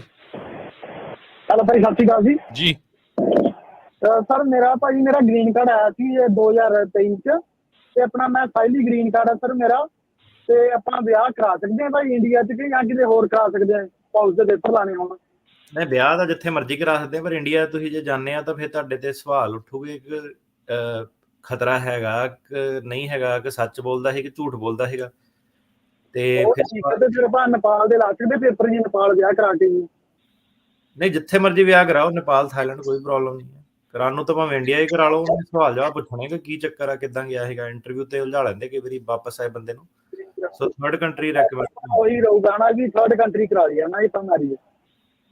ਹੁਣ ਇਹ ਸੁਜੈਸ਼ਨ ਦੇ ਸਕਦੇ ਤੁਹਾਨੂੰ ਦੱਸਤਾ। ਜੇ ਤੁਹਾਨੂੰ ਹੁਣ ਖਤਰਾ ਤਾਂ ਨਾ ਜਾਓ ਉੱਥੇ, ਜੇ ਨਹੀਂ ਖਤਰਾ ਤਾਂ ਫਿਰ ਜਾ ਸਕਦੇ ਆ। ਹਨਾ, ਧੰਨਵਾਦ ਜੀ। ਬੰਦੇ ਨੂੰ ਉਹ ਮੈਂ ਕਿਹਾ ਇਮੀਗ੍ਰੇਸ਼ਨ ਵਾਲੇ ਨੇ ਕਹਿਣਾ ਕਿ ਯਾਰ 15-20 ਸਾਲ ਖਤਰਾ ਰਹਿੰਦਾ। ਜਦੋਂ ਕੋਰਟ 'ਚ ਜੱਜ ਪੁੱਛਦਾ ਕਿ ਹੁਣ ਤੈਨੂੰ ਕਿਉਂ ਲੱਭਦੇ ਆ, ਉਦੋਂ ਤੂੰ ਕਹਿ ਰਿਹਾ ਕਿ ਮੈਨੂੰ ਲੱਭਦੇ ਬਹੁਤ, ਮੈਂ ਗਤੀਵਿਧੀ ਬੜੀ ਕਰਦਾ, ਮੈਨੂੰ ਛੱਡਣਾ ਨਹੀਂ ਉਹਨਾਂ ਨੇ। ਤੇ ਹੁਣ ਜਦੋਂ ਗ੍ਰੀਨ ਕਾਰਡ ਆ ਜਾਂਦਾ, ਨਾਲ ਹੀ 2 ਸਾਲਾਂ 'ਚ ਖਤਰਾ ਦੂਰ ਹੋ ਜਾਂਦਾ, ਜਿਹੜਾ ਪਹਿਲਾਂ 15 ਸਾਲਾਂ 'ਚ ਨਹੀਂ ਸੀਗਾ। ਉਹੀ ਗੱਲ ਹੈ ਨਾ, ਪਹਿਲਾਂ ਤਾਂ ਆਪਾਂ ਅਰਦਾਸਾਂ ਕਰਦੇ ਰਹਿੰਦੇ ਅਮਰੀਕਾ ਦਾ ਵੀਜ਼ਾ ਲੱਗੇ, ਫਿਰ ਜਦੋਂ ਹੋ ਗਿਆ ਸਾਰਾ ਕੁਝ ਗ੍ਰੀਨ ਕਾਰਡ, ਫਿਰ ਕਹਿੰਦੇ ਜੀ ਹੁਣ ਇੰਡੀਆ ਦਾ ਵੀਜ਼ਾ ਲੱਗੇ, ਅਸੀਂ ਬੋਲਣਾ ਕੁਝ ਨਹੀਂ ਇੰਡੀਆ ਦੇ ਉਲਟ। ਤੇ ਸਾਡੇ ਅਗਲੇ ਕਾਲਰ ਹੈਗੇ ਆ ਅਮਨ। ਇਹ ਸੱਚਾਈ ਹੈ ਇਹਦੇ ਵਿੱਚ। ਆਪਣਾ ਨਾ ਇੱਕ ਕੇਸ ਹੈਗਾ, ਚਲੋ ਹੁਣ ਜ਼ਿਆਦਾ ਵੀ ਕੀ ਕਹਿਣਾ, ਹੁਣ ਹਰੇਕ ਬੰਦੇ ਦੀ ਆਪਣੀ ਆਪਣੀ ਸਿਚੁਏਸ਼ਨ। ਉਹ ਨਾ ਕਵੇ ਕਿ ਸੋਸ਼ਲ ਮੀਡੀਆ ਤੇ ਪੋਸਟਾਂ ਮੈਂ ਨਾ ਸ਼ੇਅਰ ਕੀਤੀਆਂ, ਕਹਿੰਦਾ ਸ਼ੇਅਰ ਜਿਹੜੀਆਂ ਪੋਸਟਾਂ ਉਹ ਤਾਂ ਕਿਸੇ ਦੇ ਵਿਚਾਰ ਆ। ਹਨਾ, ਕਿ ਹੁਣ ਫੋਟੋ ਨੂੰ ਸ਼ੇਅਰ ਕਰਤਾ ਤੁਸੀਂ ਕਿਸੇ ਦੀ, ਉਹਨਾਂ ਕੀ ਹੋਣਾ, ਉਹ ਤਾਂ ਤੁਸੀਂ ਕਿਸੇ ਦੀ ਅੱਗੇ ਪੋਸਟ ਸ਼ੇਅਰ ਕੀਤੀ ਹਨਾ, ਕਿ ਆਪਣੇ ਤੇਰੇ ਡਾਇਲੌਗ ਕਿੱਥੇ ਆ। ਹਨਾ, ਕਿ ਜਿਹਨੂੰ ਤੇਰੇ ਪਿੰਡ ਵਾਲੇ ਪੜ੍ਹ ਸਕਣੇ ਏਦਾਂ। ਨਾ ਕਹਿੰਦਾ ਪਿੰਡ ਵਾਲੇ, ਕਹਿੰਦਾ ਫਿਰ ਤਾਂ ਕਹਿੰਦਾ ਸਾਰਿਆਂ ਨੂੰ ਪਤਾ ਲੱਗ ਜਾਣਾ ਕਿ ਮੈਂ ਕਹਿੰਦਾ ਖਾਲਿਸਤਾਨ ਦੀ ਸਪੋਰਟ ਕਰਦਾ। ਤਾਂ ਕਹਿੰਦਾ ਉਹਨਾਂ ਨੇ ਮਜ਼ਾਕ ਬੜਾ ਉਡਾਉਣਾ, ਜਾਂ ਕਹਿੰਦਾ ਏਦਾਂ ਉਹਨਾਂ ਨੇ ਕਹਿਣਾ ਪਤਾ ਨਹੀਂ ਕੀ ਕਰੀ ਜਾਂਦਾ ਵਾ। ਤੇ ਮੈਂ ਕਿਹਾ ਉਹੀ ਤਾਂ ਤੂੰ ਭਰਾਵਾ ਕੇਸ ਦੱਸਣ ਡਿਆ ਆਪਣਾ, ਕਿ ਮੈਂ ਖੁੱਲ ਕੇ ਪ੍ਰਚਾਰ ਕਰਦਾ, ਤੇ ਪੋਸਟ ਕਰਨ ਲਈ ਤੈਨੂੰ ਡਰ ਲੱਗਣ ਲੱਗ ਪੈਂਦਾ। ਹਨਾ, ਤੇ ਏਦਾਂ ਵੀ ਜਿਹੜਾ ਹੈਗਾ ਵੈਗਾ ਕਈ ਵਾਰੀ ਵਿਚਾਰਧਾਰਾ ਐਡੀ ਵੱਡੀ ਅਲੱਗ ਦੇਸ਼ ਦੀ ਮੰਗ ਆ, ਤੇ ਮੈਂ ਕਿਹਾ ਜਿਹੜਾ ਉਹ ਹੈ ਕਿ ਕਰਨਾ ਵੀ ਤਾਂ ਉਹਦੇ ਲਈ ਭਰਾਵਾ ਕੁਛ ਉਹਦੇ ਪਿੰਡ ਵਾਲਿਆਂ ਤੋਂ ਜਾਂਦੇ ਆ। ਤੇ ਹਾਂਜੀ, ਅਗਲੇ ਸਾਡੇ ਕਾਲਰ ਆ ਅਮਨਦੀਪ ਸਿੰਘ ਜੀ ਆਸਟ੍ਰੇਲੀਆ ਤੋਂ। ਹਾਂਜੀ ਭਾਜੀ, ਮੇਰਾ ਕੁਐਸਚਨ ਆ ਜੀ, ਜਿੱਦਾਂ ਭਾਜੀ ਸਾਡਾ ਨਾ ਫੈਮਿਲੀ ਬੇਸ ਜਿਹੜਾ ਬ੍ਰਦਰ ਸਿਸਟਰ ਵਾਲਾ ਹੁੰਦਾ, ਉਹ 'ਚ ਅਪਲਾਈ ਕੀਤਾ, ਤੇ ਉਹ ਕਿੰਨਾ ਟਾਈਮ ਲੱਗੂਗਾ? ਆਪਾਂ ਆਸਟ੍ਰੇਲੀਅਨ ਸਿਟੀਜ਼ਨ ਆ।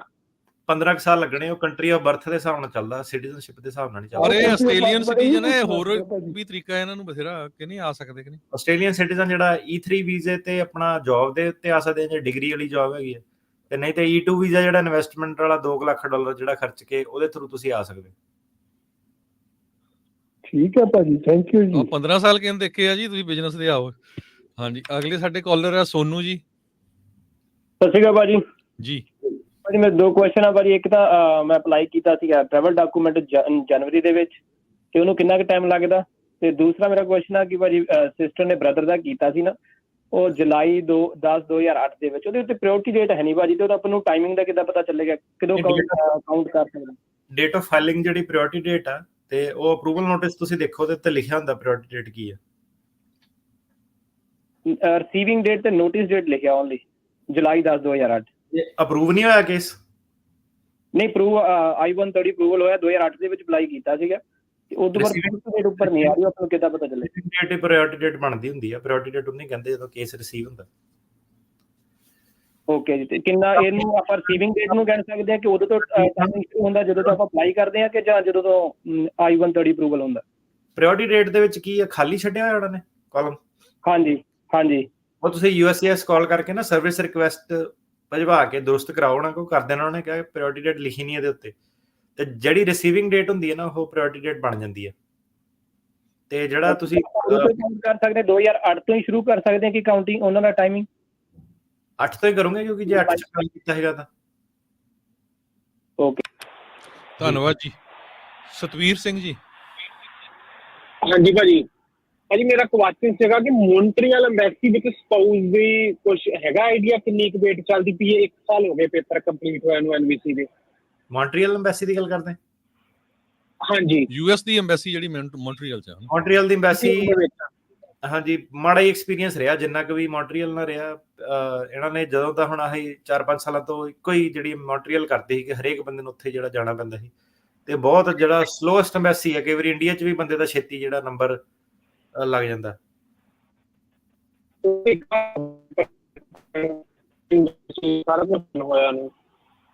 ਹਾਂਜੀ, ਸਾਲ ਹੋ ਗਿਆ ਕਹਿੰਦੇ। ਹਾਂਜੀ, ਉਹ ਤੁਹਾਨੂੰ ਦੱਸਿਆ ਵੀ ਉਹ ਸਭ ਤੋਂ ਸਲੋ ਆ ਜੀ ਇੰਡੀਆ ਨਾਲੋਂ ਵੀ। ਅਗਲੇ ਸਾਡੇ ਕਾਲਰ ਆ ਰਿੰਪੀ ਜੀ। ਹੈਲੋ ਹਾਂਜੀ ਭਾਜੀ, ਸਤਿ ਸ੍ਰੀ ਅਕਾਲ ਜੀ। ਜੀ ਮੇਰਾ ਕੁਐਸਚਨ ਹੈ, ਅਸੀਂ ਇੱਥੇ ਨਾ ਸਟੂਡੈਂਟ ਵੀਜ਼ੇ ਤੇ ਆਏ ਸੀ, ਤੇ ਅਸੀਂ ਅਸਾਈਲਮ ਲਗਾਈ ਸੀ 2018 ਦੇ ਵਿੱਚ ਜੀ, ਤੇ ਹਾਲੇ ਤੱਕ ਉਹਦਾ ਕੋਈ ਰਿਸਪੌਂਸ ਨਹੀਂ ਆਇਆ। ਤੇ ਜੇ ਅਸੀਂ ਅਸਾਈਲਮ ਵਿਡਰੋਲ ਕਰਵਾ ਕੇ ਸਾਡਾ ਜਿਹੜਾ EMPLOYER ਹੈ ਉਹ ਸਾਨੂੰ ਸਪਾਂਸਰ ਕਰ ਸਕਦਾ? EMPLOYER ਦਾ ਜਿਹੜਾ ਇੰਡੀਆ ਵਾਲੇ ਦਾ ਆਪਣਾ ਘੱਟੋ ਘੱਟ 15 ਸਾਲ ਦੀ ਜਿਹੜੀ ਵੇਟ ਉਹ ਹੁੰਦੀ ਹੈ, ਤੇ ਨਹੀਂ ਨਹੀਂ ਕਰ ਸਕਦਾ ਜਿਹੜਾ ਸਾਡੇ? ਨਹੀਂ ਕਰ ਸਕਦਾ, ਪਰ 15 ਸਾਲ ਦੀ ਵੇਟ ਆ। ਤੇ ਅੱਗੇ ਜਿਹੜੇ ਹੋਰ 2 ਨੰਬਰ ਤੇ ਜਿਹੜਾ ਬੰਦਾ ਆਂਦਾ ਜਾਂ ਕੱਚਾ ਹੋ ਜਾਂਦਾ, ਕਾਫੀ ਸਾਰੇ ਜਿਹੜੇ ਰੂਲ ਰੈਗੂਲੇਸ਼ਨ ਹੈਗੇ ਆ, ਪਰ ਹਾਂਜੀ ਕਰ ਸਕਦਾ। 15 ਸਾਲ ਦੀ ਵੇਟ ਆ। ਤੇ ਇਸ ਤੋਂ ਬਾਅਦ ਕੋਈ ਹੋਰ ਆਪਸ਼ਨ ਹੈਗਾ? ਇਸ ਤੋਂ ਬਾਅਦ ਨਹੀਂ ਕੋਈ ਹੋਰ ਆਪਸ਼ਨ। ਮਤਲਬ ਹੋਰ ਆਪਸ਼ਨ ਕਿਹੜਾ? ਮਤਲਬ ਕਿ ਆਪਾਂ ਹੁਣ ਸ਼ੋਅ ਤਾਂ ਕਈ ਵਾਰੀ ਕੀਤਾ, ਕਈ ਸਾਰੇ ਡਿਸਕਸ ਕੀਤੇ, ਹੁਣ ਕਿਹੜੇ ਆਪਸ਼ਨ ਦੀ ਗੱਲ ਕਰਦੇ ਪਏ ਤੁਸੀਂ? ਤੇ ਅਸੀਂ ਐਡਵਾਂਸ ਪੈਰੋਲ ਤੇ ਫਿਰ ਇੰਡੀਆ ਜਾ ਸਕਦੇ ਹਾਂ ਇਹਦੇ ਤੇ?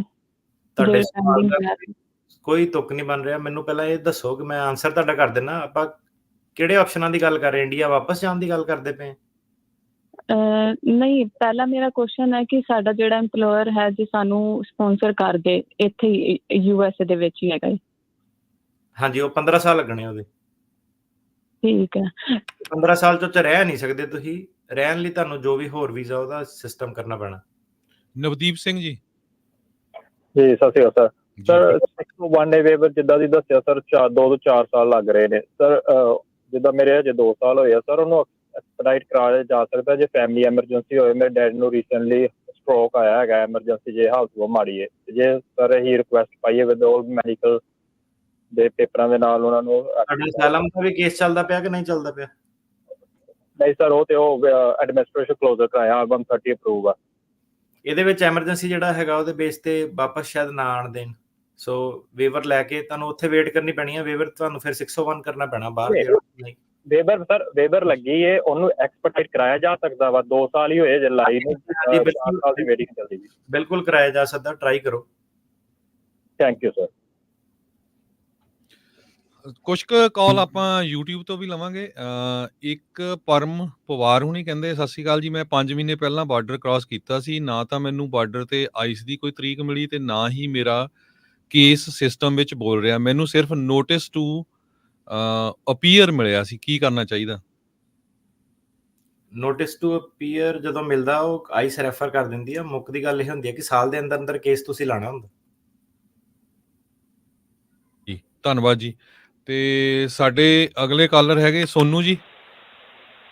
ਹੈਲੋ, ਸਤਿ ਸ਼੍ਰੀ ਅਕਾਲ ਭਾਜੀ। ਜੀ ਜੀ ਭਾਜੀ, ਜਿੱਦਾਂ ਮੈਂ ਗ੍ਰੀਨ ਕਾਰਡ ਅਪਲਾਈ ਕੀਤਾ ਭਾਜੀ 1.5 ਮੰਥ ਹੋ ਗਿਆ ਨਾ, ਤੇ ਉਹ ਭਾਜੀ ਨਾ ਤੇ ਅਕਾਊਂਟ 'ਚ ਪੈਸੇ ਕੱਟ ਹੋਏ ਨੇ, ਨਾ ਹੀ ਉਹਨਾਂ ਦਾ ਕੋਈ ਮੇਲ ਜਾਂ ਕੋਈ ਲੈਟਰ ਆਇਆ ਵੀ ਕੋਈ ਚੱਕਰ ਦੱਸਿਆ ਭਾਜੀ ਉਹਦੇ ਪਲੀਜ਼। ਰਿਸੀਟ ਆ ਗਈ ਤੁਹਾਨੂੰ? ਨਾ ਭਾਜੀ, ਕੁਝ ਨਹੀਂ ਆਇਆ। ਕੇਸ ਫਿਰ ਮੈਨੂੰ ਲੱਗਦਾ ਕਿਹਦੀ ਗੱਲ ਕਰਦੇ ਤੁਸੀਂ? 485 ਦੀ ਗੱਲ ਕਰਦੇ ਪਏ? ਹਾਂਜੀ ਭਾਜੀ, ਮੇਰਾ ਸਾਲ ਦਾ ਕੇਸ ਗ੍ਰਾਂਟ ਹੋਇਆ ਪਿੱਛੇ 1.5 ਮੰਥ ਹੋ ਗਿਆ, ਤੇ 2.5 ਮੰਥ ਹੋ ਗਏ ਤੇ ਮੈਂ ਮਹੀਨੇ ਬਾਅਦ ਆਪਣਾ ਅਪਲਾਈ ਕੀਤੇ ਹਨ ਗ੍ਰੀਨ ਕਾਰਡ ਤੇ ਟਰੈਵਲ ਡਾਕੂਮੈਂਟ। ਨਹੀਂ, ਕਈ ਵਾਰੀ ਥੋੜਾ ਬਹੁਤਾ ਟਾਈਮ ਲੱਗ ਜਾਂਦਾ ਨਾ, 3 ਮਹੀਨੇ 3-4 ਮਹੀਨੇ ਜੇ ਨਹੀਂ ਆਉਂਦਾ ਤਾਂ ਫਿਰ ਕੋਈ ਪ੍ਰੋਬਲਮ ਆ। ਦੇਖੋ, ਚੈੱਕ ਕਰੋ ਕਿ ਸਹੀ ਫਾਈਲ ਕੀਤਾ ਸੀ ਜਾਂ ਨਹੀਂ ਕੀਤਾ ਸੀ, ਹਨਾ। ਠੀਕ ਹੈ ਭਾਜੀ, okay Bhai, thank you. Okay ਜੀ। ਸਰਬਜੀਤ ਕੌਰ ਜੀ। ਹੈਲੋ ਜੀ ਸਤਿ ਸ਼੍ਰੀ ਅਕਾਲ ਭਾਜੀ। ਜੀ ਹਾਂਜੀ, ਮੇਰੇ ਨਾ ਬ੍ਰਦਰ ਹੁਣਾਂ ਦਾ ਕੇਸ ਆ। ਜਿੱਦਾਂ ਮੇਰੀ ਮੰਮੀ ਵੱਲੋਂ ਅਪਲਾਈ ਕੀਤਾ ਗਿਆ F2A ਕੈਟਾਗਰੀ ਦਾ, ਅੰਡਰ 21। ਉਹਨਾਂ ਦਾ ਸਾਰਾ ਕੁਝ ਇੰਟਰਵਿਊ ਮਾਰਚ ਵਿੱਚ ਡਨ ਹੋ ਗਿਆ ਸੀ। ਆਫਟਰ ਦੈਟ ਉਹਨਾਂ ਨੇ ਡਾਕੂਮੈਂਟ ਮੰਗੇ ਸੀ 221G, ਉਹ ਵੀ ਅਸੀਂ ਸਬਮਿਟ ਕਰਤੇ ਸੀ ਅਗਸਤ 'ਚ। ਪਰ ਉਹਨਾਂ ਨੇ ਪਾਸਪੋਰਟ ਦੇ ਨਾਲ ਲੈਟਰ ਭੇਜੀ ਸੀ ਕਿ ਤੁਹਾਡੀ ਪ੍ਰਾਇੋਰਟੀ ਡੇਟ ਬੈਕਲੌਗ ਲੱਗ ਗਿਆ, ਜਿੱਦਾਂ ਬੈਕ ਹੋ ਗਿਆ ਸਾਰਾ ਕੁਝ। ਜੀ ਹਾਂਜੀ, ਉਹ ਪ੍ਰਾਇੋਰਟੀ ਡੇਟ ਦੇ ਹਿਸਾਬ ਨਾਲ ਜਾਣਾ ਪੈਂਦਾ, ਉਹ ਅੱਗੇ ਪਿੱਛੇ ਹੁੰਦੀਆਂ ਰਹਿੰਦੀਆਂ। ਸੋ ਵੇਟ ਕਰੇ, ਇਹ ਵਿਆਹ ਨਹੀਂ। ਸੌਰੀ, ਮੈਂ ਕੱਟ ਰਹੀ ਤੁਹਾਡੀ ਗੱਲ। ਉਹਨਾਂ ਦੀ ਪ੍ਰਾਇੋਰਟੀ ਡੇਟ ਬਿਕਮ ਕਰੰਟ ਹੋ ਗਈ ਸੀ। ਉਹਨਾਂ ਨੇ ਕਿਹਾ ਕਿ ਜਦੋਂ ਕਰੰਟ ਹੋ ਗਈ ਸਾਨੂੰ ਦੱਸ ਦਿਓ। ਉਹਨਾਂ ਦੀ 14 ਜਨਵਰੀ 2019 ਹੈ। ਸੋ ਉਹ ਅਕਤੂਬਰ ਦੀ ਆਲਰੇਡੀ ਆਈ ਹੋਈ ਹੈ, ਕਿਉਂਕਿ ਕੱਟ ਆਫ ਡੇਟ ਇਸ ਟਾਈਮ 8 ਫਰਵਰੀ 2019 ਚੱਲ ਰਹੀ ਹੈ। ਕਿਹੜਾ ਵਾਲਾ ਤੁਸੀਂ ਚਾਰਟ A ਦੇਖਦੇ ਪਏ ਕਿ ਚਾਰਟ B ਦੇਖਦੇ ਪਏ? ਚਾਰਟ A ਦੇ ਵਿੱਚ ਵੀ ਦੇਖਿਆ। ਹਾਂਜੀ, A ਦੇ ਹਿਸਾਬ ਨਾਲ ਚੱਲਣਾ ਆਪਾਂ। ਹਾਂਜੀ, A ਦੇ ਵਿੱਚ ਇਹੀ ਚੱਲ ਰਹੀ ਹੈ। ਫਰਵਰੀ 8 2019। ਮੈਂ ਉਹਨਾਂ ਨੂੰ ਕਾਲ ਵੀ ਕੀਤੀ ਹੈ, ਈਮੇਲਸ ਵੀ ਕੀਤੀ ਹੈ, usvisascheduling.com ਤੇ ਅਕਾਊਂਟ ਬਣਾ ਕੇ। ਪਰ ਹਰ ਵਾਰੀ ਐਮਬੈਸੀ ਵਾਲੇ ਇਹ ਕਹਿ ਦਿੰਦੇ ਆ ਕਿ ਅਸੀਂ ਤੁਹਾਡਾ ਮਤਲਬ ਕੇਸ ਅੱਗੇ ਟ੍ਰਾਂਸਫਰ ਕਰਤਾ, ਬਸ ਸਾਨੂੰ ਕੋਈ ਰਿਸਪੌਂਸ ਨਹੀਂ ਆ ਰਿਹਾ। ਸਾਨੂੰ ਐਡਵਾਈਸ ਦਿਓ ਕਿ ਅਸੀਂ ਨੈਕਸਟ ਕੀ ਕਰ ਸਕਦੇ ਹਾਂ ਇਹਦੇ ਵਾਸਤੇ। ਸਾਰਾ ਕੁਝ ਕਰਦੇ ਉਹਨਾਂ ਦਾ। ਕਾਂਗਰਸਮੈਨ ਦੀ ਹੈਲਪ ਲਓ ਇੱਥੇ। ਹਾਂਜੀ, ਕਾਂਗਰਸਮੈਨ ਦੀ ਹੈਲਪ ਲਓ, ਕਾਂਗਰਸਮੈਨ ਦੇ ਦਫ਼ਤਰ ਜਾਓ ਤੇ ਉੱਥੇ ਹੈਲਪ ਲਓ। ਧੰਨਵਾਦ ਜੀ। ਇੱਕ ਵਾਰੀ ਫਿਰ ਸਰੋਤਿਆਂ ਨੂੰ ਦੱਸਦੇ ਜਾਈਏ, ਸਾਡਾ ਲਾਈਵ ਪ੍ਰੋਗਰਾਮ ਚੱਲ ਰਿਹਾ ਪੰਜਾਬੀ ਰੇਡੀਓ USA ਦੇ ਉੱਤੇ, ਇਮੀਗ੍ਰੇਸ਼ਨ ਅਪਡੇਟ। ਤੇ ਤੁਸੀਂ ਪਾਰਟਿਸਿਪੇਟ ਕਰਨਾ ਚਾਹੁੰਦੇ ਆ, ਕਾਲ ਕਰ ਸਕਦੇ ਹੋ 408 272 5200 ਤੇ 4082725200। ਤੇ ਜੇ ਤੁਸੀਂ ਅਟਾਰਨੀ ਤਰਕੀਆਨਾ ਦੇ ਆਫਿਸ ਦੇ ਵਿੱਚ ਤੇ ਤੁਸੀਂ ਕਾਲ ਕਰ ਸਕਦੇ ਹੋ 415 909 0503 ਤੇ। ਹਾਂਜੀ, ਗੁਰਪਾਲ ਸਿੰਘ ਜੀ। ਹਾਂਜੀ, ਕਾਫੀ ਨਾ ਸਤਿ ਸ਼੍ਰੀ ਅਕਾਲ ਜੀ। ਨਹੀਂ, ਉਹ ਕਾਲਰ ਦੀ ਸੀ ਆਵਾਜ਼ ਵਿੱਚ। ਅੱਛਾ, ਠੀਕ ਹੈ। ਸਤਿ ਸ਼੍ਰੀ ਅਕਾਲ ਭਾਜੀ। ਹਾਂਜੀ, ਸਤਿ ਸ਼੍ਰੀ ਅਕਾਲ ਜੀ। ਹਾਂਜੀ, ਮੈਂ ਪੁੱਛਣਾ ਸੀਗਾ, ਮੈਂ ਇੱਕ ਵੀਡੀਓ ਦੇਖ ਰਿਹਾ ਸੀਗਾ, ਉਹਦੇ 'ਚ ਭਾਈ ਦੱਸਦੇ ਸੀਗੇ ਵੀ ਜਿਹੜੇ ਅਸਾਈਲਮ ਤੋਂ ਬਾਅਦ ਆਪਾਂ ਗ੍ਰੀਨ ਕਾਰਡ ਅਪਲਾਈ ਕਰਦੇ ਹਾਂ ਤੇ I-485 ਫਾਰਮ ਜਿਹੜਾ ਭਰਦੇ ਆ ਉਹ ਚੇਂਜ ਹੋਇਆ ਰੀਸੈਂਟਲੀ, ਉਹਦੇ ਬਾਰੇ ਪੁੱਛਣਾ ਸੀਗਾ ਜੀ। ਕੁਛ ਨਹੀਂ, ਜਿਹੜਾ ਚੇਂਜ ਹੋਇਆ ਉਹਨੂੰ ਨਵੇਂ ਵਾਲੇ ਨੂੰ ਡਾਊਨਲੋਡ ਕਰਕੇ ਕਰੋ। ਚੇਂਜ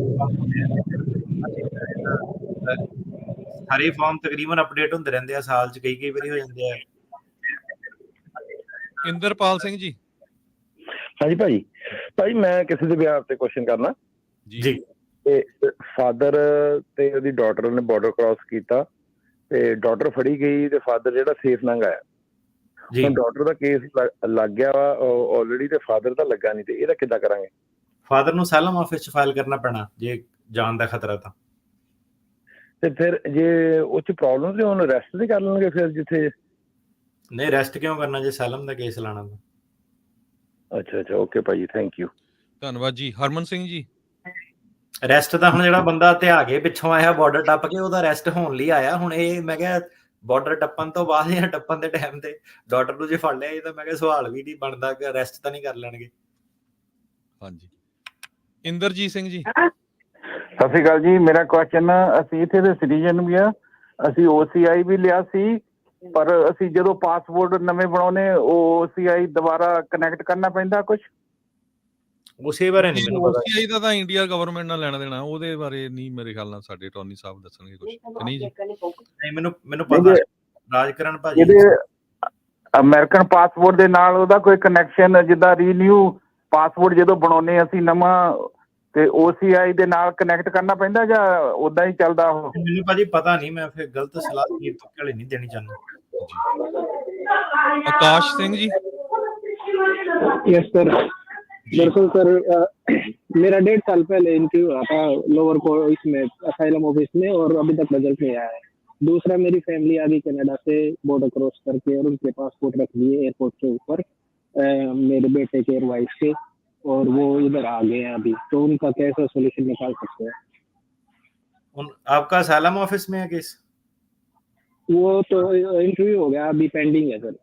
ठीक है, जो आपके फैमिली आई है उनका, क्योंकि अगर वो पकड़े गए हैं तो उनको NTA वगैरह इशू है, तो उनका जो केस है वो अलग से इमिग्रेशन कोर्ट के सामने लगेगा। हाँ, वो दरअसल उधर को बॉर्डर के ऊपर नहीं होती इनकी सिक्योरिटी, उधर उन्होंने सरेंडर कर दिया था। हाँ जी, तो उनको NTA मिलेगा ना, तो फिर उनका कोर्ट के सामने केस लगेगा। तो वो वकील से लगवाना पड़ेगा या कैसे, क्या ऑलरेडी लग गया है उधर? नहीं, वकील से लगाना पड़ता है, खुद थोड़ा लगाते हैं। अच्छा, और वो मेरे पासपोर्ट का क्या रहेगा सर, जो कनाडा पासपोर्ट में रख लिए थे कैनेडियन गवर्नमेंट पासपोर्ट वो ज्यादातर अपने पास ही रखते हैं, आइस वाले अपनी कस्टडी में ले लेते हैं, जब केस पास होता है फिर दे देते हैं। ਧੰਨਵਾਦ ਜੀ। ਤੁਹਾਨੂੰ ਡਿਟੇਲ 'ਚ ਕੋਈ ਇਨਫੋਰਮੇਸ਼ਨ ਚਾਹੀਦੀ ਹੋਈ ਕਾਲ ਕਰ ਲਿਓ ਅਟਾਰਨੀ ਸਾਹਿਬ ਦੇ ਆਫਿਸ 415 909 0503 ਤੇ। ਮਨਪ੍ਰੀਤ ਸਿੰਘ ਜੀ। ਹੈਲੋ, ਸਤਿ ਸ਼੍ਰੀ ਅਕਾਲ ਭਾਜੀ।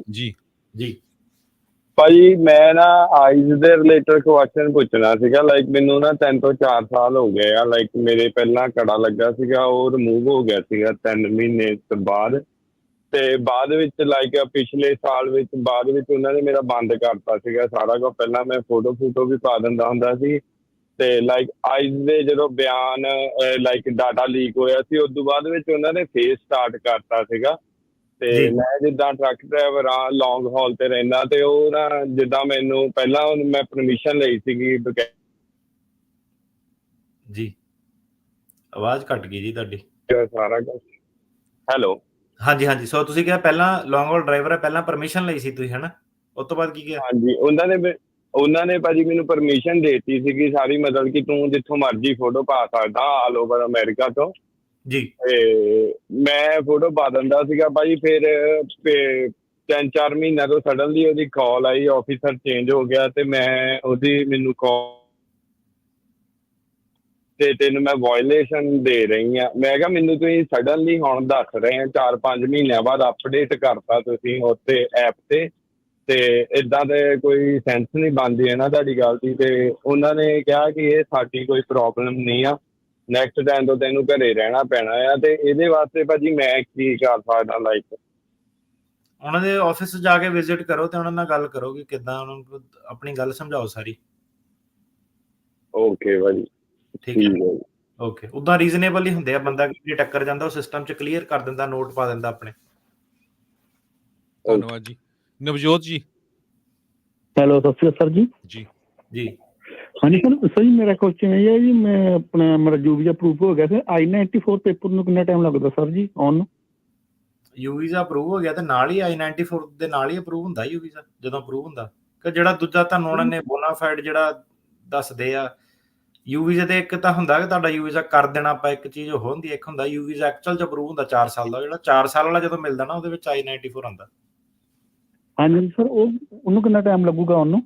ਉਦੋਂ ਉਹਨੇ ਪ੍ਰੂਵ ਕਰ ਲਿਆ ਜਿੱਦਾਂ ਮੇਰਾ ਯੂ ਵੀਜ਼ਾ ਅਪਰੂਵ ਕਰ ਲਿਆ। ਚੱਲਦੇ ਪਏ ਇਸ ਵੇਲੇ। ਤੁਹਾਡਾ ਕਿਹੜੇ ਸਾਲ ਕੇਸ ਫਾਈਲ ਕੀਤਾ ਹੈਗਾ? ਮੈਂ ਸਰ 2017 ਚ ਕੀਤਾ ਫਾਈਲ। ਸਾਲ 1.5 ਸਾਲ ਲੱਗੂ ਫਿਰ। ਅੱਛਾ ਜੀ, ਹੋਰ? ਹਾਂਜੀ, ਧੰਨਵਾਦ ਜੀ। ਰਣਜੀਤ ਕੌਰ। ਹਾਂਜੀ, ਸਤਿ ਸ਼੍ਰੀ ਅਕਾਲ ਜੀ। ਸਤਿ ਸ਼੍ਰੀ ਅਕਾਲ ਜੀ। ਹਾਂਜੀ, ਮੈਂ ਸਰ ਆਪਣੇ ਬ੍ਰਦਰ ਦਾ ਕੀਤਾ ਸੀਗਾ 2014 ਦੇ ਵਿੱਚ ਅਪਲਾਈ, ਤੇ ਉਹਦੀ ਬਹੁਤ ਹਾਂਜੀ ਦੱਸੋ। ਹਾਂਜੀ, 2014 ਦੇ ਵਿੱਚ ਮੈਂ ਆਪਣੇ ਬ੍ਰਦਰ ਦਾ ਕੀਤਾ ਸੀ ਦੋਵਾਂ ਦਾ ਅਪਲਾਈ, ਤੇ ਉਹ ਜਿਹੜੀ ਅਸੀਂ ਅਪਲਾਈ ਕੀਤਾ ਫੀਸ ਭਰੀ ਆ ਸਾਡੇ ਕੋਲ ਉਹ ਹੀ ਰਸੀਦ ਆ। ਉਹ ਤੋਂ ਬਾਅਦ ਸਾਨੂੰ ਕੋਈ ਵੀ ਪੇਪਰ ਅਪਰੂਵਲ ਲੈਟਰ ਕੁਛ ਨਹੀਂ ਆਇਆ ਹੈਗਾ, ਤੇ ਉਹ ਕੀ ਸਾਨੂੰ ਕੁਛ ਪਤਾ ਕਰਨਾ ਚਾਹੀਦਾ ਜਾਂ ਕਿ ਆਪਣੇ ਆਪ ਹੀ ਆਊਗਾ?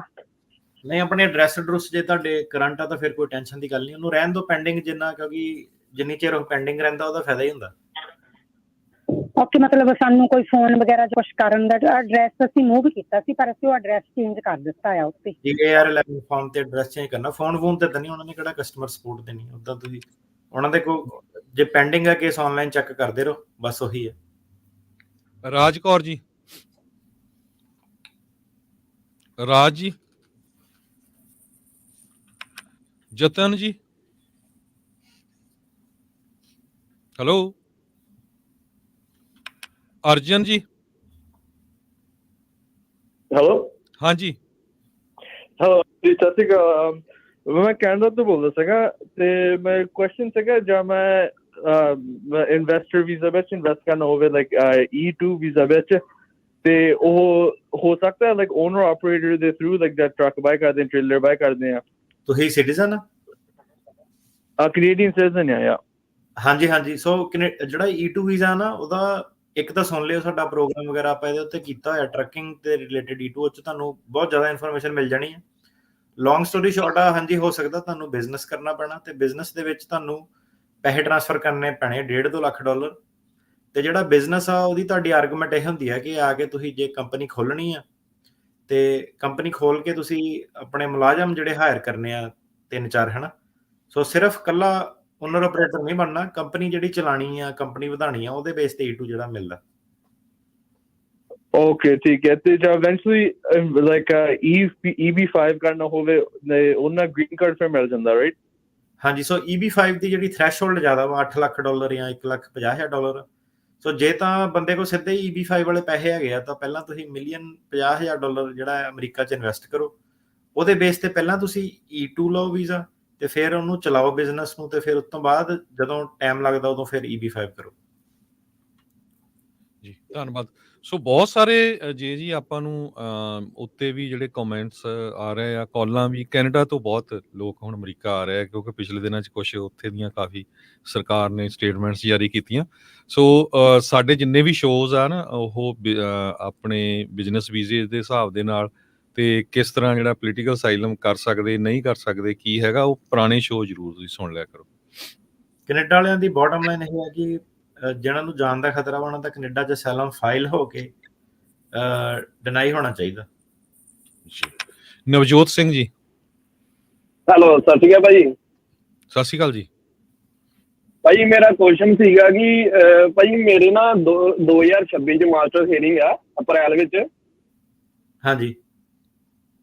ਤੇ ਭਾਜੀ ਆਪਣਾ ਮੇਰੇ ਜਿਹੜੇ ਵਾਈਫ ਆ, ਉਹ ਸਿਟੀਜ਼ਨ ਨੇ, ਤੇ ਉਹਦੇ ਥਰੂ ਮੈਂ ਪਹਿਲੇ ਆਪਣੇ ਪੇਪਰ ਕਰ ਸਕਦਾ ਜੀ, ਆਪਣੇ ਫਾਈਲ ਦੂਸਰੇ 2 ਨੰਬਰ ਚਾਹੇ ਕੰਟਰੀ ਆਊਟ ਕਰਨਾ ਪੈਂਦਾ, ਉਹ 5 ਸਾਲ ਦਾ ਪ੍ਰੋਸੈਸ ਹੁੰਦਾ, ਤੇ ਕੇਸ ਤੁਹਾਨੂੰ ਬੰਦ ਕਰਾਉਣਾ ਪੈਣਾ।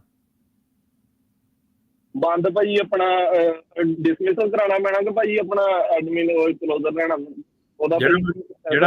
ਜਿਹੜਾ ਮਰਜ਼ੀ ਕਰਾ ਲਓ, ਦੋਨਾਂ ਨਾਲ ਗੱਲ ਬਣ ਜਾਂਦੀ ਹੈ, ਪਰ ਡਿਸਮਿਸਲ ਬੈਟਰ। ਅੱਛਾ, ਤੇ ਭਾਜੀ ਇਹਦਾ ਟਾਈਮ 5 ਸਾਲ ਲੱਗਦਾ ਤੁਸੀਂ ਕਹਿੰਦੇ, ਹੈ ਨਾ? ਹਾਂਜੀ। ਓਕੇ ਭਾਜੀ, ਥੈਂਕ ਯੂ। ਧੰਨਵਾਦ ਜੀ। ਕਮਲ ਜੀ।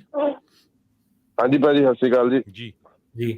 ਹਾਂਜੀ, ਮਮ ਡੈਡ ਦਾ ਅਪਲਾਈ ਕੀਤਾ ਸੀਗਾ, ਤੇ ਕੈਨੇਡਾ 'ਚ ਰਹਿੰਦੇ ਪਿਛਲੇ 4-5 ਸਾਲ ਤੋਂ ਵਿਜ਼ਟਰ ਵੀਜ਼ੇ ਤੇ ਮਮ ਨੂੰ ਤਾਂ ਉਹਨਾਂ ਨੇ ਦੇਤਾ, ਮੌਂਟਰੀਅਲ ਵਾਲੇ ਨੇ ਗ੍ਰੀਨ ਕਾਰਡ ਵੀ ਆ ਗਿਆ, ਤੇ ਡੈਡ ਦਾ ਹੁਣ ਆਲਮੋਸਟ 2-2.5 ਸਾਲ ਹੋ ਗਏ ਇੰਟਰਵਿਊ ਨੂੰ।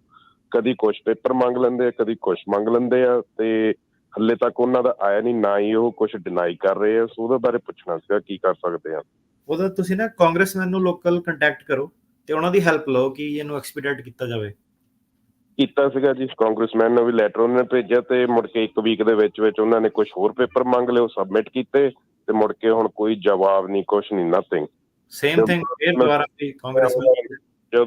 ਹਾਂਜੀ, ਜਦੋਂ ਹੀ ਉਹਨਾਂ ਨੂੰ ਹੁਣ ਅਸੀਂ ਈਮੇਲ ਕਰਦੇ ਆ ਆਪਦੇ ਵੱਲੋਂ, ਉਹ ਇਹੀ ਕਹਿ ਦਿੰਦੇ ਆ ਵੀ ਇਟਸ ਸਟਿਲ ਇਨ ਪ੍ਰੋਸੈਸ। ਤੁਹਾਡਾ ਕਾਂਗਰਸਮੈਨ ਕੌਣ ਹੈ? ਮੈਨੂੰ ਪਤਾ ਨਹੀਂਗਾ ਜੀ, ਨਾਂ ਨਹੀਂ ਉਹਦਾ ਪਤਾ, ਤੇ ਉਦਾਂ ਮੈਂ ਉਹਨੂੰ ਈਮੇਲ ਕੀਤੀ ਸੀਗੀ। ਉਹਨਾਂ ਦੇ ਆਫਿਸ ਜਾਓ ਭਾਜੀ, ਆਫਿਸ ਜਾ ਕੇ ਚਿੱਠੀ ਲਿਖਾਓ, ਉਹ ਲਿਖ ਦਿੰਦੇ ਆ, ਇਦਾਂ ਦੀ ਗੱਲ ਨਹੀਂ। ਸਾਰਾ ਕੁਝ ਆਨਲਾਈਨ ਤੋਂ ਕੀਤਾ ਸੀਗਾ, ਸੋ ਚਲੋ ਆਫਿਸ ਜਾ। ਧੰਨਵਾਦ ਜੀ। ਇੱਕ ਕਿਸੇ ਨੇ ਸਵਾਲ ਪੁੱਛਿਆ ਕਿ ਅਸਾਈਲਮ ਉਹਨਾਂ ਨੇ ਫਾਈਲ ਕੀਤਾ ਅਸਾਈਲਮ ਆਫਿਸ, ਤੇ EOIR ਸਿਸਟਮ ਦੇ ਵਿੱਚ ਉਹਨਾਂ ਦਾ ਏਲੀਅਨ ਨੰਬਰ ਨਹੀਂ ਹੈਗਾ। ਜਿਹੜਾ ਅਸਾਈਲਮ ਆਫਿਸ ਵਾਲਾ, ਉਹ ਕਦੀ ਫੋਨ ਸਿਸਟਮ 'ਚ ਨਹੀਂ ਬੋਲਦੇ, ਉਹ ਜਿਹੜਾ USCIS ਆ ਉਹ ਅਲੱਗ ਚੀਜ਼ ਆ, ਤੇ ਉਹਦਾ ਉੱਥੇ ਜਿਹੜਾ ਤੁਹਾਡਾ ਰਿਸੀਟ ਨੰਬਰ ਆ ਉਹਨੂੰ ਤੁਸੀਂ uscis.gov ਦੀ ਵੈਬਸਾਈਟ ਤੇ ਚੈੱਕ ਕਰ ਸਕਦੇ ਆ। ਜਿਹੜਾ EOIR ਵਾਲਾ ਫੋਨ ਸਿਸਟਮ ਉਹ ਜਿਹੜਾ ਇਹ 2 ਨੰਬਰ 'ਚ ਆਏ ਆ, ਫਸੇ ਆ, ਜਿਹਨਾਂ ਨੂੰ NTA ਵਗੈਰਾ ਦਿੱਤਾ ਉਹਨਾਂ ਦੇ ਲਈ ਆ। ਸੋ 2 ਲੱਖ ਜੀ। ਅਗਲੇ ਸਾਡੇ ਕਾਲਰ ਆ ਅਰਮਾਨ ਜੀ। ਹੈਲੋ। ਹਾਂਜੀ ਹੈਲੋ, ਹਾਂਜੀ, ਸਤਿ ਸ਼੍ਰੀ ਅਕਾਲ ਜੀ। ਜੀ ਸਤਿ ਸ਼੍ਰੀ ਅਕਾਲ। ਹਾਂਜੀ, ਮੇਰੇ ਨਾ ਜੀ ਮਾਮਾ ਜੀ ਤੇ ਉਹਨਾਂ ਦੀ ਪੂਰੀ ਫੈਮਿਲੀ ਨੇ ਉਰੇ ਅਸਾਈਲਮ ਦਾ ਕੇਸ ਅਪਲਾਈ ਕੀਤਾ ਸੀ। ਉਹਨਾਂ ਦੀ ਮਾਸਟਰ ਹੀਅਰਿੰਗ ਆ ਜੀ ਆਪਣੇ ਫਰਵਰੀ 2024 ਚ। ਉਹਨਾਂ ਦੇ ਜਿਹੜੇ ਮਾਮਾ ਜੀ ਲੀਡ ਐਪਲੀਕੈਂਟ ਸੀ ਜੀ ਕੇਸ ਦੇ, ਉਹ ਕੰਟਰੀ ਲੀਵ ਕਰ ਗਏ ਜੀ, ਤੇ ਕੇਸ ਦਾ ਗਾਹਾਂ ਕੋਈ ਹੁਣ ਫਿਊਚਰ ਹੈਗਾ ਜੀ, ਕਿਉਂਕਿ ਤਰੀਕ ਹਲੇ ਵੀ ਬੋਲ ਰਹੀ ਆ, ਤੇ ਉਹਨਾਂ ਦੀ ਫੈਮਿਲੀ, ਉਹਨਾਂ ਦੀ ਵਾਈਫ ਤੇ ਉਹਨਾਂ ਦਾ ਇੱਕ 16 ਸਾਲ ਦਾ ਬੇਟਾ ਹੈ ਜੀ। ਹਾਂਜੀ, ਉਹਨਾਂ ਦਾ ਜੇ ਉਹਨਾਂ ਨੂੰ ਆਪਣਾ ਕੋਈ ਖਤਰਾ ਉਹਦੇ ਬੇਸ ਤੇ ਲਾ ਸਕਦੇ। ਅੱਛਾ ਜੀ। ਤੇ ਜਿਹੜਾ ਉਹਨਾਂ ਦਾ ਬੇਟਾ ਹੈ ਜੀ, ਉਹਨਾਂ ਨੂੰ ਕੋਈ ਜਿਵੇਂ ਕੋਈ US ਸਿਟੀਜ਼ਨ ਹੋਵੇ ਅਡਾਪਟ ਕਰ ਸਕਦੇ ਜੀ? ਉਹਦੀ ਉਮਰ 16 ਸਾਲ ਹੈ ਜੀ ਇਸ ਟਾਈਮ। ਹਾਂਜੀ, ਅਡਾਪਟ ਗਾਰਡੀਅਨ ਦਾ ਕੇਸ ਲੱਗ ਸਕਦਾ ਜੇ ਘਰ ਦੇ ਟੇਕ ਕੇਅਰ ਨਹੀਂ ਕਰ ਸਕਦੇ ਤਾਂ। ਅੱਛਾ ਜੀ, ਧੰਨਵਾਦ ਜੀ। ਇੱਕ ਸਾਡੇ ਸਰੋਤੇ ਆ ਹਰਸ਼ਪ੍ਰੀਤ YouTube ਤੇ ਕਮੈਂਟ ਆਵੇ, ਭਾਜੀ ਜੱਜ ਦਿਆਨੋ ਐਨੀ ਕਿਵੇਂ ਆ? ਜੱਜਾਂ ਦਾ ਨਹੀਂ ਪਤਾ, ਸਾਰਿਆਂ ਦਾ ਆਨਲਾਈਨ ਹੀ ਰੇਟਿੰਗ ਚੈੱਕ ਕਰਨੀ ਪੈਣੀ ਟਰੈਕ ਦੀ ਵੈਬਸਾਈਟ ਤੇ।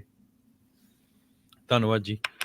ਅਗਲੇ ਕਾਲਰ ਮਨਜੀਤ ਸਿੰਘ ਜੀ। ਸਤਿ ਸ਼੍ਰੀ ਅਕਾਲ ਵੀਰ ਜੀ। ਭਾਜੀ ਮੇਰੀ ਤਾਂ 2 ਮਹੀਨੇ ਬਾਅਦ ਫਾਈਨਲ ਤਰੀਕ ਆ ਜੀ, ਤੇ ਮੈਂ EOIR ਤੇ ਨਾ ਮੇਰਾ ਜੱਜ 2 ਦਿਨ ਪਹਿਲਾਂ ਉਹਨਾਂ ਨੇ ਜੱਜ ਚੇਂਜ ਹੋ ਗਿਆ ਜੀ, ਕਿਉਂਕਿ ਜੱਜ ਦਾ ਨਾਮ ਨਹੀਂ ਆਉਂਦਾ ਜੀ, ਉੱਥੇ ਆਉਂਦਾ ਵਿਜ਼ਿਟਿੰਗ ਜੱਜ 2।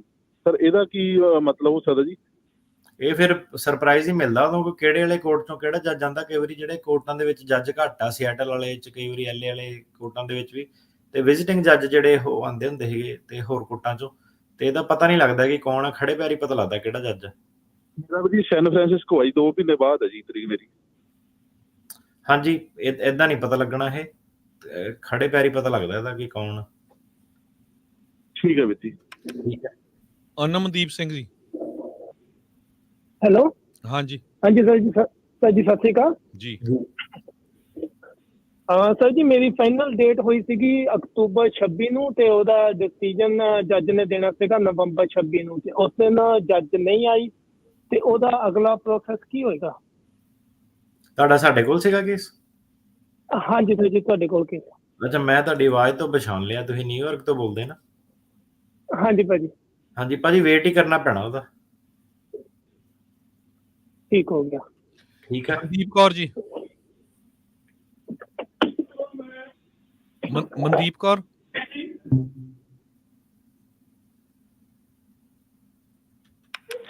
ਸਰਜੀਤ ਕੌਰ।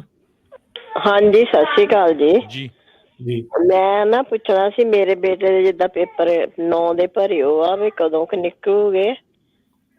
ਤੁਸੀਂ ਸਿਟੀਜ਼ਨ ਆ ਤੇ ਮੁੰਡਾ ਵਿਆਹਿਆ ਵਾ? ਨਹੀਂ, ਮੈਂ ਤਾਂ ਨਹੀਂ, ਮੇਰੀ ਬੇਟੀ ਨੇ ਭਰਿਓ ਆ ਜਿੱਦਾਂ। ਉਹ 2005 ਦੇ ਚੱਲਦੇ ਆ, ਤੇ ਉਹਨੂੰ 5-7 ਬਾਕੀ ਹੋਰ ਇੱਕ ਕੁਐਸਚਨ ਆ, ਉਹਨਾਂ ਨੇ ਜਿੱਦਾਂ ਕੈਨੇਡਾ ਦਾ ਉਹਨਾਂ ਦਾ ਵੀਜ਼ਾ ਲੱਗ ਗਿਆ ਸੀਗਾ ਸੈਰ ਲਈ, ਉੱਥੋਂ ਇੱਧਰਲਾ ਵੀਜ਼ਾ ਲਵਾ ਸਕਦੇ ਆ? ਟਰਾਈ ਕਰ ਸਕਦੇ ਜ਼ਰੂਰ। ਜੇ ਲੱਗ ਜਵੇ ਤਾਂ ਫਿਰ ਇੰਡੀਆ ਦਾ ਕੋਈ ਉਹ ਤਾਂ ਨਹੀਂ ਹੈਗਾ ਵੀ ਇੰਡੀਆ ਤੋਂ ਜਿਹੜੇ ਪੇਪਰ ਭਰਿਓ ਉਹਨਾਂ ਨੂੰ ਕੋਈ ਨੁਕਸਾਨ ਤਾਂ ਨਹੀਂ ਹੈਗਾ? ਨਹੀਂ, ਨੁਕਸਾਨ ਨਹੀਂ ਹੈ, ਉਹਨਾਂ ਨੇ ਵੀਜ਼ਾ ਆਪਣਾ ਵਿਜ਼ਿਟ ਕਰਕੇ ਵਾਪਸ ਚਲ ਜਾਣਾ, ਇੱਥੇ ਕੱਚੇ ਨਹੀਂ ਰਹਿਣਾ, ਬਸ ਇਹ ਹੈ। ਹਾਂਜੀ ਹਾਂਜੀ, ਉਹ ਤਾਂ ਕੋਈ ਨਹੀਂ, ਘੁੰਮ ਫਿਰ ਕੇ ਜਾ ਸਕਦੇ ਨਾ। ਹਾਂਜੀ। ਅੱਛਾ ਜੀ, ਠੀਕ ਆ। ਠੀਕ ਹੈ। ਸਤਿ ਸ਼੍ਰੀ ਅਕਾਲ ਜੀ। ਸਤਿ ਸ਼੍ਰੀ ਅਕਾਲ। ਹੈਪੀ ਜੀ। सत श्री अकाल जी। जी जी। पाजी मैं मेरे ब्रदर के गार्डियन केस के बारे में पूछना था, उसकी एज 16 ईयर आएगी जी। गार्डियन का लगा सकते आप लगा सकते हो, गार्डियन का खुद भी उसका गार्डियन बन के कर सकते हो। ओके, तो उसमें रिक्वायरमेंट क्या है जी? ग्रीन कार्ड होल्डर चाहिए या फिर कोई भी कर सकता है, वर्क परमिट वाला भी कर सकता है। ਤੁਸੀਂ ਨਾ ਭਾਜੀ ਸਾਡੇ ਪੁਰਾਣੇ ਸ਼ੋਅ ਸੁਣਿਓ, ਇਹ ਤੇ ਸਪੈਸ਼ਲ YouTube ਹੈਗੀ ਆ ਗਾਰਡੀਅਨਸ਼ਿਪ ਤੇ। ਹਾਂਜੀ, कोई भी कर सकता है जी। ग्रीन कार्ड पे ग्रीन कार्ड उसका कैटेगरी में ना बैकलॉग होता है, 5-7 साल का प्रोसेस है। ठीक है भाजी। ਸੁਖਵਿੰਦਰ ਸਿੰਘ ਜੀ। ਸਤਿ ਸ਼੍ਰੀ ਅਕਾਲ ਵੀਰ ਜੀ। ਜੀ ਵੀਰ ਜੀ, ਬਹੁਤ ਬਹੁਤ ਮਿਹਰਬਾਨੀ ਕਮਿਊਨਿਟੀ ਦੀ ਸੇਵਾ ਕਰਨਾ ਜੀ, ਵਰਲਡ ਵਾਈਡ ਤੁਸੀਂ ਸੇਵਾ ਕਰ ਰਹੇ ਹੋ। ਤੇ ਮੇਰਾ ਕੁਐਸਚਨ ਸੀਗਾ ਭਾਜੀ, ਮਈ ਚ ਮੈਂ ਐਡਰੈਸ ਚੇਂਜ ਕੀਤਾ ਸੀਗਾ ਆਪਣਾ AR11 ਚ, AR11 ਆਨਲਾਈਨ ਫਾਰਮ ਕੀਤਾ ਸੀਗਾ, ਕਨਫਰਮੇਸ਼ਨ ਨੰਬਰ ਆ ਗਈ ਸੀਗੀ, ਤੇ ਵਰਜੀਨੀਆ ਦਾ ਜਿਹੜਾ ਬਰਲਿੰਗਟਨ ਦਾ ਏਦਾਂ ਕਰਕੇ ਕੋਈ ਐਡਰੈਸ ਆ ਉਹਦੇ ਤੇ ਸੈਂਡ ਵੀ ਕਰਤਾ ਸੀਗਾ। ਤੇ ਉਸ ਤੋਂ ਬਾਅਦ ਹੁਣ ਤੱਕ ਭਾਜੀ ਕਿਸੇ ਤਰ੍ਹਾਂ ਦਾ ਕੋਈ ਐਡਰੈਸ ਪ੍ਰੂਫ ਲੈਟਰ ਨਹੀਂ ਆਇਆ ਸੀਗਾ, ਜਿਹੜੇ ਐਡਰੈਸ ਤੇ ਮੈਂ ਕੇਸ ਗ੍ਰਾਂਟ ਹੋਇਆ ਵਾ ਭਾਜੀ ਮੇਰਾ ਨਾ, ਜਿਹਦੇ 730 ਅਪਲਾਈ ਕੀਤੇ ਵੀ ਆ, 130 ਹੈ ਤੇ ਗ੍ਰੀਨ ਕਾਰਡ ਅਪਲਾਈ ਕੀਤਾ ਵਾ ਭਾਜੀ ਜੀ। ਸੋ ਭਾਜੀ ਆਪਾਂ ਆਪਣੀ ਪ੍ਰੋਬਲਮ ਸੋਲਵ ਕਰ ਸਕਦੇ ਹਾਂ। ਤੁਸੀਂ ਇਹੀ ਦੇਖਣਾ ਹੁੰਦਾ ਕਿ ਕੇਸ ਤੁਹਾਡਾ ਫਾਈਲ ਤੇ ਪੈਂਡਿੰਗ ਹੈਗਾ ਤੇ ਐਡਰੈਸ ਤੁਸੀਂ ਚੇਂਜ ਜੇ ਕਰਾਤਾ, ਤੁਸੀਂ ਸਹੀ ਚੀਜ਼ ਕੀਤੀ ਆ। ਬਾਕੀ ਉਹ ਤਾਂ ਜਵਾਬ ਤਾਂ ਉਹਨਾਂ ਨੇ ਉਦੋਂ ਹੀ ਦੇਣਾ ਜਦੋਂ ਉਹਨਾਂ ਨੇ ਕੋਈ ਅਪਡੇਟ ਦੇਣਾ ਤੁਹਾਨੂੰ। ਧੰਨਵਾਦ ਜੀ। ਇੱਕ ਸੋਨੀ ਰਾਏ ਹੁਣੀ ਪੁੱਛਦੇ ਆ ਵੀ ਸਤਿ ਸ਼੍ਰੀ ਅਕਾਲ ਭਾਜੀ, ਮੈਂ ਆਪ ਇਹ PD ਲਾਈ ਸੀ ਨਿਊਯਾਰਕ ਸਿਟੀ ਤੇ, ਹੁਣ ਮੈਂ ਆਪਣਾ ਕੇਸ ਰੀਓਪਨ ਕਰਵਾ ਸਕਦਾ ਕਿ ਨਹੀਂ? ਨਹੀਂ, PD ਦਾ ਮਤਲਬ ਕਿ PD ਦੇ ਵਿੱਚ ਕਈ ਚੀਜ਼ਾਂ ਆਉਂਦੀਆਂ, ਕਈ ਜੇ ਤਾਂ ਕੇਸ ਡਿਸਮਿਸ ਕਰਤਾ ਫੇਰ ਨਹੀਂ ਰੀਓਪਨ ਹੋਣਾ, ਜੇ ਐਡਮਿਨ ਕਲੋਜ਼ ਸੀਗਾ ਫੇਰ ਤੁਸੀਂ ਆਪਣਾ ਰੀਓਪਨ ਜਿਹੜਾ ਕਰ ਸਕਦੇ ਆ। ਇੱਕ ਮੈਂ ਹਾਸੇ ਵਾਲੀ ਗੱਲ ਵੀ ਆ, ਉੱਦਾਂ ਆਪਣੇ ਨਾ ਸੋਸ਼ਲ ਮੀਡੀਆ ਚੱਲਦਾ ਅੱਜ ਕੱਲ, ਹਰੇਕ ਬੰਦਾ ਉਸਤਾਦ ਬਣਿਆ ਆਪਣੇ ਵੱਲੋਂ। ਹੁਣ ਜਿੱਦਾਂ ਬਾਈ ਨੇ ਕਿਹਾ ਕਿ ਕਮਿਊਨਿਟੀ ਦੀ ਸੇਵਾ ਕਰਦੇ ਆ, ਕੋਈ ਕਮੈਂਟ ਹੈ ਹਨਾ, ਤੇ ਇੱਕ ਕਿਸੇ ਨੇ ਕਮੈਂਟ ਪਾਇਆ ਕਿ ਮੈਂ ਬੋਲਣ ਦਾ ਹੁਣ ਜਿੱਦਾਂ ਬੰਦੇ ਦਾ ਲਹਿਜਾ ਦੇਖ ਕੇ ਤੁਸੀਂ ਪਹਿਲਾਂ ਹੀ ਕਹਿ ਦਿੰਦੇ, ਕਹਿੰਦਾ ਆਪਣਾ ਨਾ ਫੋਨ ਨਾ, ਕਹਿੰਦਾ ਮੈਸੇਜ ਨਾ ਮੇਰਾ ਕੱਟੀ, ਕਹਿੰਦਾ ਬਲੌਗ ਨਾ ਕਰੀ ਹਨਾ। ਇੱਕ ਤਾਂ ਸਿੱਧੇ ਤੂੰ ਤਾਂ ਬੰਦੇ ਨੇ ਸ਼ੁਰੂ ਕੀਤੀ, ਤੇ ਕਹਿੰਦਾ ਮੇਰੇ ਕੋਲ ਕਹਿੰਦਾ ਵੀਡੀਓ ਆ, ਕਹਿੰਦਾ ਤੇਰੀ ਮੈਂ ਪਾ ਦੇਣੀ। ਮੈਂ ਕਿਹਾ ਤੂੰ ਭਰਾਵਾ ਬੜਾ ਤਹਿਲਕਾ ਵਾਲਾ ਕਿਤੇ ਉਹ ਖੁਲਾਸਾ ਕਰਨਾ, ਪਾ ਦੇ ਜਿਹੜੀ ਵੀਡੀਓ ਪਾਣੀ ਹੈ। ਬਲੌਗ ਨੂੰ ਮੈਂ ਕਰਤਾ ਸੀ, ਮੈਂ ਕਿਹਾ ਦੇਖ ਕਿੱਥੋਂ ਦੀ, ਬੜਾ ਤਹਿਲਕਾ ਦਾ ਪੱਤਰਕਾਰ ਲੱਗਾ। ਵੀਡੀਓ ਤਾਂ ਟਰੰਪ ਦੀਆਂ ਵੀ ਬਹੁਤ ਪਾਉਂਦੇ ਰਹੇ ਆ। ਪਹਿਲਾਂ ਰਿਕਾਰਡਿੰਗ ਕਹਿੰਦਾ ਮੇਰੀ ਕੀਤੀ ਹੈ, ਪਹਿਲਾਂ ਤੈਨੂੰ ਮੈਂ ਉੱਚ ਅੰਦਰ ਕਰੂੰ ਕਿ ਤੂੰ ਮੇਰੇ ਬਿਨਾਂ ਕੰਸੈਂਟ ਤੇ ਰਿਕਾਰਡਿੰਗ ਕਿੱਦਾਂ ਕੀਤੀ, ਪਾ ਤੈਨੂੰ ਮੈਂ ਦੇ ਦਿੰਦਾ, ਕੌਣ ਵੱਡਾ ਤੂੰ ਸ਼ੇਰ ਹੈ ਹਨਾ। ਸੋ ਦੇਖੋ ਕੋਈ ਹੁਣ ਆਪਣੀਆਂ ਕਿੰਨੀਆਂ ਗੱਲਾਂ ਸਵੇਰ ਦੀਆਂ ਹੋਈਆਂ, 1.5 ਘੰਟਾ ਹੋਇਆ, ਇੱਕ ਬੰਦਾ ਕਹਿ ਕੇ ਗਿਆ, ਐਪਰੀਸ਼ੀਏਟ ਕਰਕੇ ਗਿਆ, ਭਾਜੀ ਤੁਸੀਂ ਥੈਂਕ ਯੂ, ਧੰਨਵਾਦ। ਜਿਹੜਾ ਤਾਂ ਪਹਿਲਾਂ ਬੰਦਾ ਵਕੀਲ ਦੀ ਮੈਂ ਕਿਹਾ ਰਿਕਾਰਡਿੰਗ ਤੂੰ ਕਰੀ ਜਾਂਦਾ, ਤੇਰਾ ਤਾਂ ਪਹਿਲਾਂ ਉੱਥੇ ਤੈਨੂੰ ਮੈਂ ਕੁਐਸਚਨ ਕਰਾਂਗਾ ਕਿੱਡਾ ਤੂੰ ਸੱਚਾ ਸੁੱਧਾ ਬੰਦਾ ਹੈ ਨਾ, ਕਿ ਰਿਕਾਰਡਿੰਗ ਕਰਨ ਦਿਆ, ਨਾਲੇ ਤੂੰ ਬਿਨਾਂ ਦੱਸੇ ਰਿਕਾਰਡਿੰਗ ਕਰਨ ਦਿਆ, ਨਾਲੇ ਤਾਂ ਰਿਕਾਰਡਿੰਗ ਨੂੰ ਮੈਂ ਕੀ ਕਰਨਾ, ਤੂੰ ਕਿਹੜਾ ਕਹਿੰਦਾ ਮੈਂ ਕਿਹਾ ਸਨਸਨੀ ਪਾ ਦੇਣੀ ਹੈ ਕਿ ਮੋਦੀ ਨੇ ਤੈਨੂੰ ਸੱਦਣਾ ਆਪਣੇ ਕੋਲ ਬੁਲਾਉਣਾ ਵਾ। ਹਾਂਜੀ, ਤੇ ਰਣਜੀਤ ਕੌਰ ਜੀ। ਹਾਂਜੀ, ਸਤਿ ਸ਼੍ਰੀ ਅਕਾਲ ਭਾਜੀ ਜੀ। ਮੇਰੀ ਕਾਲ ਅੱਗੇ ਮੈਂ ਕੀਤੀ ਸੀ, ਉਹ ਕੱਟ ਹੋ ਗਈ। ਤੇ ਮੈਂ ਆਪਣੇ ਬ੍ਰਦਰ ਦਾ ਕੀਤਾ ਆ ਦੋਨਾਂ ਦਾ ਅਪਲਾਈ 2014 ਦੇ ਵਿੱਚ, ਤੇ ਉਹ ਸਾਡੇ ਕੋਲ ਉਹੀ ਰਸੀਦ ਆ ਜਿਹੜੀ ਮਤਲਬ ਅਸੀਂ ਫੀਸ ਭਰੀ ਸੀਗੀ, ਤੇ ਉਹ ਤੋਂ ਬਾਅਦ ਕੋਈ ਲੈਟਰ ਵਗੈਰਾ ਨਹੀਂ ਸਾਨੂੰ ਆਈ ਹੈਗੀ। ਸਾਨੂੰ ਹੁਣ ਕੁਛ ਉਹਦੇ ਲਈ ਕਰਨਾ ਚਾਹੀਦਾ ਜਾਂ ਕਿ ਮੈਂ ਦੱਸਿਓਗੇ, ਪਹਿਲਾਂ ਦੱਸਿਓਗੇ ਕਿਹੜੇ ਕਿੱਦਾਂ ਮਤਲਬ ਸਿਟੀਜ਼ਨ ਨੇ ਕਿਹਦੇ ਲਈ ਫਾਈਲ ਕੀਤਾ ਸੀ, ਉਹ ਸਮਝਾਓ ਇੱਕ ਵਾਰੀ। ਬ੍ਰਦਰ ਲਈ ਸਿਸਟਰ ਨੇ ਫਾਈਲ ਕੀਤੀ? ਮੈਂ ਸਿਟੀਜ਼ਨ ਹੋ ਕੇ ਆਪਣੇ ਬ੍ਰਦਰ ਦਾ ਕੀਤਾ ਆ। ਤੁਹਾਨੂੰ ਬਸ ਇੱਕ ਰਸੀਦ ਆਣੀ ਆ ਜੇ, ਕਿਉਂਕਿ ਜਿਹੜੇ ਕੇਸ ਆ ਨਾ ਤੇ 2005 ਵਾਲੇ ਚੱਲਦੇ ਆ, ਸੋ ਬਾਕੀ ਵਾਲਿਆਂ ਨੂੰ ਤਾਂ ਉਹਨਾਂ ਨੇ ਕੋਈ ਜਵਾਬ ਨਹੀਂ ਦੇਣਾ। ਉਹ ਬਸ ਤੁਸੀਂ ਇਹੀ ਦੇਖਣਾ ਕਿ ਜੇ ਐਡਰੈਸ ਐਡਰੈਸ ਮੂਵ ਕਰਦੇ ਆ ਤੇ AR11 ਫਾਰਮ ਜਿਹੜਾ ਉਹ ਭਰ ਦੇਣਾ ਵਾ, ਉਸ ਤੋਂ ਇਲਾਵਾ ਕੁਝ ਨਹੀਂ। ਤੇ ਉਹ ਸਾਨੂੰ ਤਾਂ ਕੁਛ ਆਇਆ ਹੀ ਨਹੀਂ ਹੈਗਾ। ਉਸ ਤੋਂ ਬਾਅਦ ਦੇ ਵਿੱਚ ਅਸੀਂ ਜਿਹੜੀ ਫੀਸ ਭਰੀ ਸੀ ਉਸ ਵੇਲੇ ਜਦੋਂ ਫਾਈਲ ਕੀਤਾ ਕੇਸ, ਫੀਸ ਭਰੀ ਸਾਡੇ ਕੋਲ ਉਹੀ ਰਸੀਦ ਆ। ਉਹ ਤੋਂ ਬਾਅਦ ਸਾਨੂੰ ਕੋਈ ਲੈਟਰ ਵਗੈਰਾ ਉਹੀ ਆਣੀ ਹੁੰਦੀ ਆ, ਉਸ ਤੋਂ ਬਾਅਦ ਕੁਝ ਨਹੀਂ ਆਣਾ ਹੁੰਦਾ।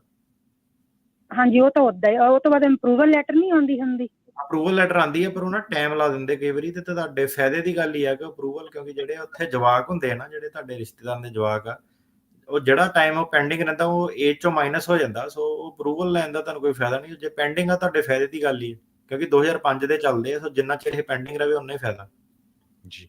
ਧੰਨਵਾਦ ਜੀ। ਸੋ ਸਰੋਤਿਓ, ਕੁਛ ਮਿੰਟ ਹੋਰ ਆਪਾਂ ਕਾਲਸ ਲਵਾਂਗੇ ਕਿਉਂਕਿ ਵਕੀਲ ਸਾਹਿਬ ਨੇ ਜਾਣਾ ਆ, ਤੇ ਅਸੀਂ ਵਿੱਚ ਕੋਈ ਬ੍ਰੇਕ ਵੀ ਇਸੇ ਕਰਕੇ ਨਹੀਂ ਲਈ ਹੈਗੀ। ਲਗਾਤਾਰ ਹੁਣ ਆਪਾਂ ਤੁਹਾਡੀਆਂ ਜਿਹੜੀਆਂ ਕਾਲਸ ਲੈ ਰਹੇ ਹਾਂ। ਇੱਕ ਅਮਨ ਕਰਕੇ ਬਾਰ-ਬਾਰ ਭਾਜੀ ਕਮੈਂਟ ਪਾ ਰਿਹਾ ਵੀ ਮੈਂ ਕੈਨੇਡਾ ਤੋਂ ਆਇਆ ਫਰਵਰੀ 2023 ਚ, ਅਸਾਈਲਮ ਪਾਸ ਕੀਤਾ ਆ, ਤੇ ਚਾਂਸ ਕੀ ਹੈਗਾ ਆ? ਜਿਹੜਾ ਕੈਨੇਡਾ ਵਾਲੇ ਜਿਹੜੇ ਸੀਗੇ ਨਾ, ਉਹ ਮੇਰੇ ਖਿਆਲ ਮਾਰਚ ਅਪ੍ਰੈਲ ਵਾਲੇ ਜਿਹੜੇ ਟਾਈਮ ਫਰੇਮ ਆ ਨਾ, ਉਹਦੇ ਵਿੱਚ ਜਿਹੜਾ ਲੋਕੀ ਜਿਹੜੇ ਆਏ ਆ, ਕਿਉਂਕਿ ਇਹਨਾਂ ਦੀ ਡੀਲ ਜਿਹੜੀ ਉਦੋਂ ਸਾਈਨ ਹੋਈ ਹੈਗੀ, ਉਸ ਤੋਂ ਬਾਅਦ ਉਹਨਾਂ ਨੇ ਜਿਹੜਾ ਪੰਗਾ ਪਾਣਾ ਸ਼ੁਰੂ ਕੀਤਾ। ਤੇ ਜਿਹੜਾ ਵੀਰ ਹੁਣ ਫਰਵਰੀ ਦੇ ਵਿੱਚ ਆਇਆ, ਤੁਹਾਡਾ ਮੇਰੇ ਖਿਆਲ ਉਹ ਜਿਹੜੀ ਨਾ ਉਹ ਰੈਗੂਲੇਸ਼ਨ ਦੇ ਵਿੱਚ ਆਉਂਦਾ ਨਹੀਂ, ਤੁਹਾਡਾ ਨਾਰਮਲੀ ਜਿਹੜਾ ਅਸਾਈਲਮ ਦੇ ਕੇਸ ਉਦਾਂ ਚੱਲਣੇ ਆ। ਧੰਨਵਾਦ ਜੀ। ਮਨਦੀਪ ਸਿੰਘ ਜੀ। ਹਾਂਜੀ ਭਾਈ, ਸਤਿ ਸ੍ਰੀ ਅਕਾਲ ਜੀ। ਮੇਰਾ ਕੁਐਸਚਨ ਇਹ ਸੀਗਾ, ਜਿਹਦਾ ਮੇਰਾ ਗ੍ਰੀਨ ਕਾਰਡ ਆ ਗਿਆ ਲਾਸਟ ਵੀਕ ਆਇਆ ਹਨਾ, ਤੇ ਮੇਰਾ ਅਸਾਈਲਮ ਦੇ ਕੇਸ ਤੇ ਗ੍ਰੀਨ ਕਾਰਡ ਆਇਆ, ਮੇਰਾ ਸੋਸ਼ਲ ਸਿਕਿਉਰਿਟੀ ਦੇ ਉੱਪਰ ਲਿਖਿਆ ਹੋਇਆ ਵਰਕ ਆਥੋਰਾਈਜੇਸ਼ਨ ਹੋਣ ਦੀ, ਹਨਾ, ਵਰਕ ਲਈ ਆ, ਤੇ ਉਹਨੂੰ ਚੇਂਜ ਕਰਨ ਲਈ ਮੈਨੂੰ ਸੋਸ਼ਲ ਸਿਕਿਉਰਿਟੀ ਦੇ ਦਫ਼ਤਰ ਜਾਣਾ ਪਊ ਜਾਂ ਮੈਨੂੰ ਵਕੀਲ ਆਪਣੇ ਨਾਲ ਟੱਚ ਨਾਲ ਗੱਲ ਕਰਨੀ ਪਊ? ਵਕੀਲ ਦੇ ਜੁਰਿਸਡਿਕਸ਼ਨ 'ਚ ਨਹੀਂ ਹੈਗਾ, ਤੁਹਾਨੂੰ ਸੋਸ਼ਲ ਸਿਕਿਉਰਿਟੀ ਜਾਣਾ ਪੈਣਾ ਖੁਦ ਹੀ। ਕੋਈ ਐਡਾ ਵੱਡਾ ਕੰਮ ਨਹੀਂ ਉਹਨੇ ਕਰ ਦੇਣੀ, ਲਿਮਿਟੇਸ਼ਨ ਉਹ ਰਿਮੂਵ ਕਰ ਦਿੰਦੇ ਆ ਬੇਸਿਕਲੀ। ਜਿੱਦਾਂ ਬੰਦਾ ਹੁਣ ਅਸਾਈਲਮ ਵਾਲਾ ਮੰਨ ਲਓ ਕਿ ਉਹਦਾ ਸਿਟੀਜ਼ਨ ਰਿਸਟ੍ਰਿਕਟਡ ਸੋਸ਼ਲ ਸਿਕਿਉਰਿਟੀ ਹੁੰਦੀ ਹੈ ਹਨਾ, ਸੋ ਇਹ ਕੋਈ ਬਿਗ ਡੀਲ ਨਹੀਂ, ਤੁਸੀਂ ਜਾਓ ਉੱਥੇ ਉਹਨੇ ਕਰ ਦੇਣਾ। ਤੇ ਉਹਦੇ ਲਈ ਮੈਨੂੰ ਪਹਿਲਾਂ ਉਹਨਾਂ ਤੋਂ ਅਪਾਇੰਟਮੈਂਟ ਲੈਣੀ ਪਊਗੀ ਜਾਂ ਜਿੱਦਾਂ ਉਹਨਾਂ ਦਫ਼ਤਰ ਜਾ ਕੇ? ਨਹੀਂ, ਵਾਕ ਇਨ ਕਰ ਸਕਦੇ ਸੋਸ਼ਲ ਸਿਕਿਉਰਿਟੀ। ਹਾਂਜੀ, ਚਲੋ ਠੀਕ ਹੈ ਜੀ, ਧੰਨਵਾਦ ਜੀ। ਯਸ਼ ਜੀ। ਹੈਲੋ, ਸਤਿ ਸ਼੍ਰੀ ਅਕਾਲ ਭਾਜੀ। ਹਾਂਜੀ ਹਾਂਜੀ ਭਾਜੀ, ਮੈਂ ਪੁੱਛਣਾ ਸੀਗਾ, ਮੇਰੀ ਨਾ 2 ਮਹੀਨੇ ਬਾਅਦ ਫਾਈਨਲ ਹੀਅਰਿੰਗ ਹੈ ਜੀ। ਜੱਜ ਸਾਡਾ ਨਿਊ ਮਿਸਟਰ ਵਿਲੀਅਮ ਡੇਵਿਡ ਹੈ ਜੀ। ਤੇ ਮੈਂ ਪੁੱਛਣਾ ਸੀਗਾ, ਸਾਡੇ ਵਾਲਾ ਵਕੀਲ ਸਾਨੂੰ ਕਹਿੰਦਾ ਪਿਆ ਜੀ ਵੀ ਆਪਾਂ ਸਿਰਫ ਐਡਰੈਸ ਅਪਡੇਟ ਕਰਨਾ ਕੋਰਟ ਦੇ ਵਿੱਚ, ਉਹਦੇ ਨਾਲ ਸਾਡਾ ਕੇਸ ਤਾਂ ਨਹੀਂ ਮੂਵ ਹੋ ਜਾਏਗਾ ਉੱਥੋਂ ਸੈਕਰਾਮੈਂਟੋ ਕੋਰਟ ਚੋਂ? ਕਿੱਥੇ ਦਾ ਐਡਰੈਸ ਹੈ ਤੁਹਾਡਾ? ਸਾਡਾ ਕੇਸ ਸੈਨ ਬਰਨਾਰਡੀਨੋ ਕਾਉਂਟੀ ਦਾ ਜੀ। ਨਹੀਂ, ਉਹ ਤਾਂ ਜਿਹੜਾ ਸਰਕਾਰੀ ਵਕੀਲ ਆ ਉਹ ਖੜੇ ਪੈਰ ਵੀ ਜੱਜ ਨੂੰ ਉੱਥੇ ਰਿਕੁਐਸਟ ਕਰ ਸਕਦਾ ਕਿ ਹੁਣ ਬੰਦਾ ਮੂਵ ਹੋ ਗਿਆ, ਇੱਥੇ ਰਹਿੰਦਾ ਨਹੀਂ ਤੇ ਇਹਦਾ ਕੇਸ ਮੂਵ ਕਰੋ। ਅੱਛਾ ਜੀ, ਫਿਰ ਮਤਲਬ ਚਾਂਸਿਸ ਹੈਗੇ ਆ ਵੀ ਉੱਥੋਂ ਸਾਡੀ ਕੇਸ ਮਤਲਬ ਇੱਥੇ ਸੈਨ ਬਰਨਾਰਡੀਨੋ ਕਾਉਂਟੀ ਦਾ ਸੈਂਟਾ ਆਣਾ ਆ ਜਾਊਗਾ, ਰਾਈਟ ਜੀ? ਹਾਂਜੀ ਠੀਕ ਹੈ ਭਾਈ, thank you. Mandeep Kaur ji, sorry ਇੰਦਰਦੀਪ Singh ji. ਜਿਹੜਾ ਬਾਈ ਪੁੱਛਦਾ ਸੀਗਾ ਭਾਜੀ, ਹੁਣ ਏਦਾਂ ਮੈਨੂੰ ਪਤਾ ਨਹੀਂ ਤੁਹਾਡੇ ਸਵਾਲ ਪੁੱਛਣ ਦਾ ਮਕਸਦ ਕੀ ਸੀਗਾ। ਜੇ ਤੁਸੀਂ ਕੇਸ ਮੂਵ ਕਰਾਉਣਾ ਚਾਹੁੰਦੇ ਆ ਨਾ, ਤੇ ਉਹਨੂੰ ਤੁਹਾਨੂੰ ਮੋਸ਼ਨ ਟੂ ਟ੍ਰਾਂਸਫਰ ਵੈਨਿਊ, ਜਿਹੜੀ ਚੇਂਜ ਆਫ ਵੈਨਿਊ, ਉਹ ਕਰਨੀ ਪੈਣੀ ਆ। ਉੱਤੇ ਜੱਜ ਨੇ ਰੂਲਿੰਗ ਕਰਨੀ ਕਿ ਕਰਨਾ ਕਿ ਨਹੀਂ ਕਰਨਾ ਮੂਵ। ਉਹਨੇ ਜਿਹੜੀ ਮੈਂ ਤੁਹਾਨੂੰ ਜਾ ਦਿੱਤਾ ਹੋਇਆ ਇਹ ਦਿੱਤਾ ਕਿ ਸਿਰਫ ਐਡਰੈਸ ਚੇਂਜ ਕਰਨ ਨਾਲ ਸਰਕਾਰੀ ਵਕੀਲ ਕਰ ਵੀ ਸਕਦਾ, ਤੁਹਾਨੂੰ ਲੜਨਾ ਵੀ ਉੱਥੇ ਪੈ ਸਕਦਾ। ਪਰ ਜੇ ਤੁਸੀਂ ਮੂਵ ਕਰਾਉਣਾ ਚਾਹੁੰਦੇ ਆ ਤਾਂ ਮੋਸ਼ਨ ਟੂ ਟ੍ਰਾਂਸਫਰ ਵੈਨਿਊ ਜਿਹੜੀ ਪਾਓ। ਇੰਦਰਦੀਪ ਸਿੰਘ ਜੀ। ਸਤਿ ਸ਼੍ਰੀ ਅਕਾਲ ਜੀ। ਜੀ ਭਾਈ, ਮੈਂ ਆਪਣਾ ਨਾ ਪਤਾ ਕਰਨਾ ਸੀ 2 ਕੁਐਸਚਨ ਜਿੱਦਾਂ ਇਕੱਠੇ ਕਰ ਦਵਾਂ ਜਾਂ ਇੱਕ ਆਨਸਰ ਲਈ? ਕਰ ਲਓ ਭਾਜੀ, ਦੱਸੋ। ਓਕੇ, ਇੱਕ ਤਾਂ ਮੈਂ ਸਿਸਟਰ ਦਾ, ਦੋਨੋਂ ਸਿਸਟਰ ਦਾ ਅਪਲਾਈ ਕੀਤਾ ਸੀ 2009 ਦੇ ਵਿੱਚ, ਸਤੰਬਰ ਦੇ ਵਿੱਚ ਜੀ। ਤੇ ਆਪਾਂ ਨੂੰ ਜਿੱਦਾਂ ਇੱਕ ਸਿਸਟਮ ਤਾਂ ਇੰਡੀਆ ਲੈਟਰ ਚਲੀ ਗਈ ਸੀਗੀ ਬਈ 5 ਸਾਲ ਪਹਿਲਾਂ ਤੇ ਵੀ ਤੁਹਾਡਾ ਵੀ ਕੇਸ ਇੱਥੇ ਲੱਗਿਆ ਹੈ ਨਾ, ਤੇ ਦੂਜੀ ਨੂੰ ਗਈ ਨਹੀਂ ਸੀਗੀ। ਤੇ ਆਪਣਾ ਟਾਈਮ ਕਿੰਨਾ ਕੁ ਲੱਗਣਾ ਉਹਨੂੰ, ਤੇ ਆਪਣਾ ਲੱਗ ਸਕਦਾ? ਤੇ ਮੁੰਡੇ ਦੀ ਏਜ ਆ ਜਿਹੜੀ ਉਹ 20 ਸਾਲ ਦੀ ਹੋ ਗਈ ਆ, ਜਿੱਦਾਂ ਵੱਡੇ ਸਿਸਟਰ ਦੇ ਮੁੰਡੇ ਦੀ ਏਜ, ਤੇ ਵੀ ਕਿੰਨੀ ਏਜ ਦਾ ਬੰਦਾ ਆਉਂਦਾ? ਤੇ ਕਰੋਨੇ ਦਾ ਵੀ ਕੋਈ ਦੇ ਰਿਹਾ ਕ੍ਰੈਡਿਟ ਕਿ ਨਹੀਂ ਦੇ ਰਿਹਾ ਜੀ ਇਹ? ਜਿਹੜਾ ਭਾਜੀ ਏਦਾਂ ਇਕੱਲੇ ਓਵਰਆਲ ਕਰੋਨਾ ਦਾ ਕੋਈ ਕ੍ਰੈਡਿਟ ਨਹੀਂ ਹੈਗਾ। ਜਿੰਨਾ ਟਾਈਮ 130 ਤੁਹਾਡਾ ਪੈਂਡਿੰਗ ਸੀਗਾ ਉਹ ਟਾਈਮ ਮਾਫ ਹੋ ਜਾਂਦਾ ਉਮਰ ਚੋਂ। ਪੈਂਡਿੰਗ ਕਿੱਦਾਂ ਜੀ? ਜਦੋਂ ਤੁਸੀਂ ਫਾਈਲ ਕੀਤਾ I-130 ਤੇ ਜਦੋਂ I-130 ਅਪਰੂਵ ਹੋਇਆ, ਉਹ ਵਾਲਾ ਟਾਈਮ ਉਹਨੂੰ ਪੈਂਡਿੰਗ ਕਹਿੰਦੇ। ਅੱਛਾ ਜੀ, ਉਹ ਟਾਈਮ ਮਾਈਨਸ ਹੋ ਜਾਂਦਾ ਉਮਰ ਚੋਂ। ਆਪਾਂ ਤਾਂ 2009 ਦੇ ਵਿੱਚ ਅਪਲਾਈ ਆ, ਪਰ ਮੈਨੂੰ ਤਾਂ ਲੈਟਰ ਜਿਹੜੀ ਆਈ ਆ ਉਸ ਮਤਲਬ ਸਾਲ ਦੇ ਵਿੱਚ ਹੀ ਆ ਗਈ ਸੀਗੀ, ਤੇ ਇੰਡੀਆ ਜਿਹੜੀ ਗਈ ਉਹ ਫਿਰ 5-7 ਸਾਲ ਬਾਅਦ ਗਈ ਆ। ਨਹੀਂ, ਅਪਰੂਵਲ ਕਦੋਂ ਆਇਆ? ਸਾਲ ਚੋਂ ਗਿਆ ਹੈਗਾ। ਸਾਲ 1.5 ਸਾਲ ਦੀ ਅਪਰੂਵਲ ਹੋ ਕੇ ਲੈਟਰ ਆ ਗਈ ਮੈਨੂੰ। ਹਾਂਜੀ, ਨਹੀਂ, ਫਿਰ ਉਹ 30 ਸਾਲ ਵਾਲਾ ਤਾਂ ਏਜ ਆਊਟ ਹੋ ਗਿਆ, ਉਹਦਾ ਨਹੀਂ ਕੁਝ ਬਣਨਾ।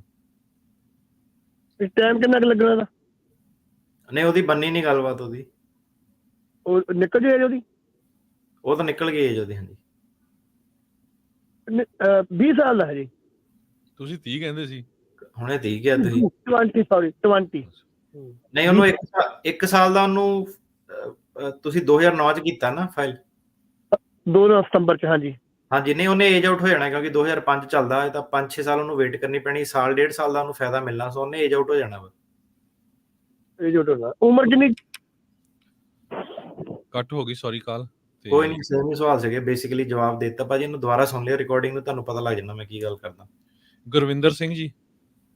ਹਾਂਜੀ ਸਰ, ਸਤਿ ਸ਼੍ਰੀ ਅਕਾਲ ਜੀ। ਜੀ ਸਰ, ਮੇਰੇ 2 ਕੁਐਸਚਨ ਹੈ ਜੀ। ਅਸੀਂ ਨਾ 2023 ਦੇ ਵਿੱਚ ਜੁਲਾਈ ਚ ਬਾਰਡਰ ਕ੍ਰੋਸ ਕਰਕੇ ਮੈਂ ਤੇ ਮੇਰੀ ਵਾਈਫ ਆਏ ਸੀਗੇ ਜੀ। ਤੇ ਉਸ ਤੋਂ ਬਾਅਦ ਅਸੀਂ ਸਟਾਕਟਨ ਆਈਸ ਦੇ ਗਏ ਸੀ ਨਾ, ਸਾਨੂੰ ਲੋਕੇਸ਼ਨ ਲਾਤੀ ਸੀ ਵੀ ਪੂਰੇ ਕੈਲੀਫੋਰਨੀਆ ਦੇ ਵਿੱਚ ਤੁਸੀਂ ਰਹਿ ਸਕਦੇ ਹੋ, ਤੇ ਅਸੀਂ ਹੁਣ ਇਸ ਟਾਈਮ ਫਰੀਮੋਟ ਰਹਿੰਦੇ ਆ, ਤੇ ਟ੍ਰੇਸੀ ਜਾ ਕੇ ਅਸੀਂ ਮਹੀਨੇ ਬਾਅਦ ਫੋਟੋ ਪਾ ਦਿੰਦੇ ਆ ਜੀ। ਜੀ। ਨਹੀਂ, ਟ੍ਰੇਸੀ ਆਈਸ ਆਫਿਸ ਜਾ ਕੇ? ਨਹੀਂ, ਸਟਾਕਟਨ ਗਏ ਸੀ ਸਰ ਆਈਸ ਆਫਿਸ। ਨਹੀਂ, ਟ੍ਰੇਸੀ ਕੀ ਕਰਨ ਜਾਂਦੇ ਆ? ਟ੍ਰੇਸੀ ਦਾ ਐਡਰੈਸ ਦਿੱਤਾ ਸੀ ਨਾ ਜੀ ਅਸੀਂ ਜਦੋਂ ਅਸੀਂ ਬਾਰਡਰ ਤੋਂ ਰਿਲੀਜ਼ ਹੋਏ ਸੀਗੇ। ਨਹੀਂ ਮੇਰਾ ਵੀਰ, ਐਡਰੈਸ ਦਿੱਤਾ ਨਹੀਂ, ਜਿੱਥੇ ਰਹਿੰਦੇ ਆ ਨਾ ਉਹ ਐਡਰੈਸ ਅਪਡੇਟ ਕਰਨਾ ਭਰਾਵਾ। ਨਾਲੇ ਉਹਨੇ ਕਿਹਾ ਵੀ ਤੁਸੀਂ ਕਿਤੇ ਵੀ ਰਹਿ ਸਕਦੇ ਆ ਪੂਰੇ ਕੈਲੀਫੋਰਨੀਆ ਚ। ਉਹਨੂੰ ਐਡਰੈਸ ਨੂੰ ਆਪਣੇ ਅਪਡੇਟ ਕਰਾਓ ਤੁਸੀਂ। ਫਰੀਮੌਂਟ ਵਾਲਾ ਕੋਡ ਤੁਹਾਡਾ ਜਿਹੜਾ ਸੈਨ ਫ੍ਰਾਂਸਿਸਕੋ ਬਣਨਾ ਵਾ ਉਹ। ਹਾਂਜੀ ਸਰ, ਜੱਜ ਸਾਹਿਬ ਆਪਣੇ ਪੈਟਰਿਕ ਓਬਰਾਈਨ ਨੇ, ਤੇ ਮੇਰੀ 2025 ਦੇ ਵਿੱਚ ਫਾਈਨਲ ਹੈ, ਮਾਸਟਰ ਹੀਅਰਿੰਗ ਕੈਂਸਲ ਹੋ ਗਈ ਸੀਗੀ। ਹਾਂਜੀ। ਤੇ ਮੇਰਾ ਕਲੌਕ ਵਗੈਰਾ ਵੀ ਚੱਲ ਰਿਹਾ, 120 ਦਿਨ ਹੋ ਗਏ ਤੇ ਪਰ ਹਜੇ ਤੱਕ ਫਿੰਗਰ ਨਹੀਂ ਹੋਏ ਹੈਗੇ। ਸਵਾਲ ਤਾਂ 2-3 ਹੀ ਮੇਰਾ ਵੀਰ ਮਿਕਸ ਕਰਤੇ, ਪਹਿਲਾਂ ਇੱਕ ਇੱਕ ਕਰਕੇ ਕਰ ਦਈਏ। ਪਹਿਲਾਂ ਤਾਂ ਐਡਰੈਸ ਵਾਲਾ ਆਪਣਾ ਸਹੀ ਕਰ ਕੰਮ, ਟਰੇਸੀ ਵਾਲਾ ਚੱਕਰ ਮੁਕਾ, ਤੇ ਟਰੇਸੀ ਵਾਲੀ ਕੋਈ ਗੱਲ ਨਹੀਂ ਬਣਦੀ, ਫਰੀਮੌਂਟ ਵਾਲਾ ਐਡਰੈਸ ਰੱਖ ਆਪਣਾ, ਠੀਕ ਹੈ। ਠੀਕ ਹੈ ਸਰ, ਕਿਉਂਕਿ ਸਰ ਟਰੇਸੀ ਸਾਡੇ ਰਿਲੇਟਿਵ ਨੇ ਨਾ, ਅਸੀਂ ਪਰਮਾਨੈਂਟਲੀ ਉੱਥੇ ਇੱਥੇ ਵੀ ਫਰੀਮੌਂਟ, ਇੱਥੇ ਇਹਨਾਂ ਨੂੰ ਜੋਬ ਮਿਲ ਗਈ ਸੀਗੀ ਆਪਣੇ ਰੈਸਟੋਰੈਂਟ 'ਚ, ਤਾਂ ਕਰਕੇ ਅਸੀਂ ਇੱਥੇ ਆ ਗਏ ਸੀਗੇ।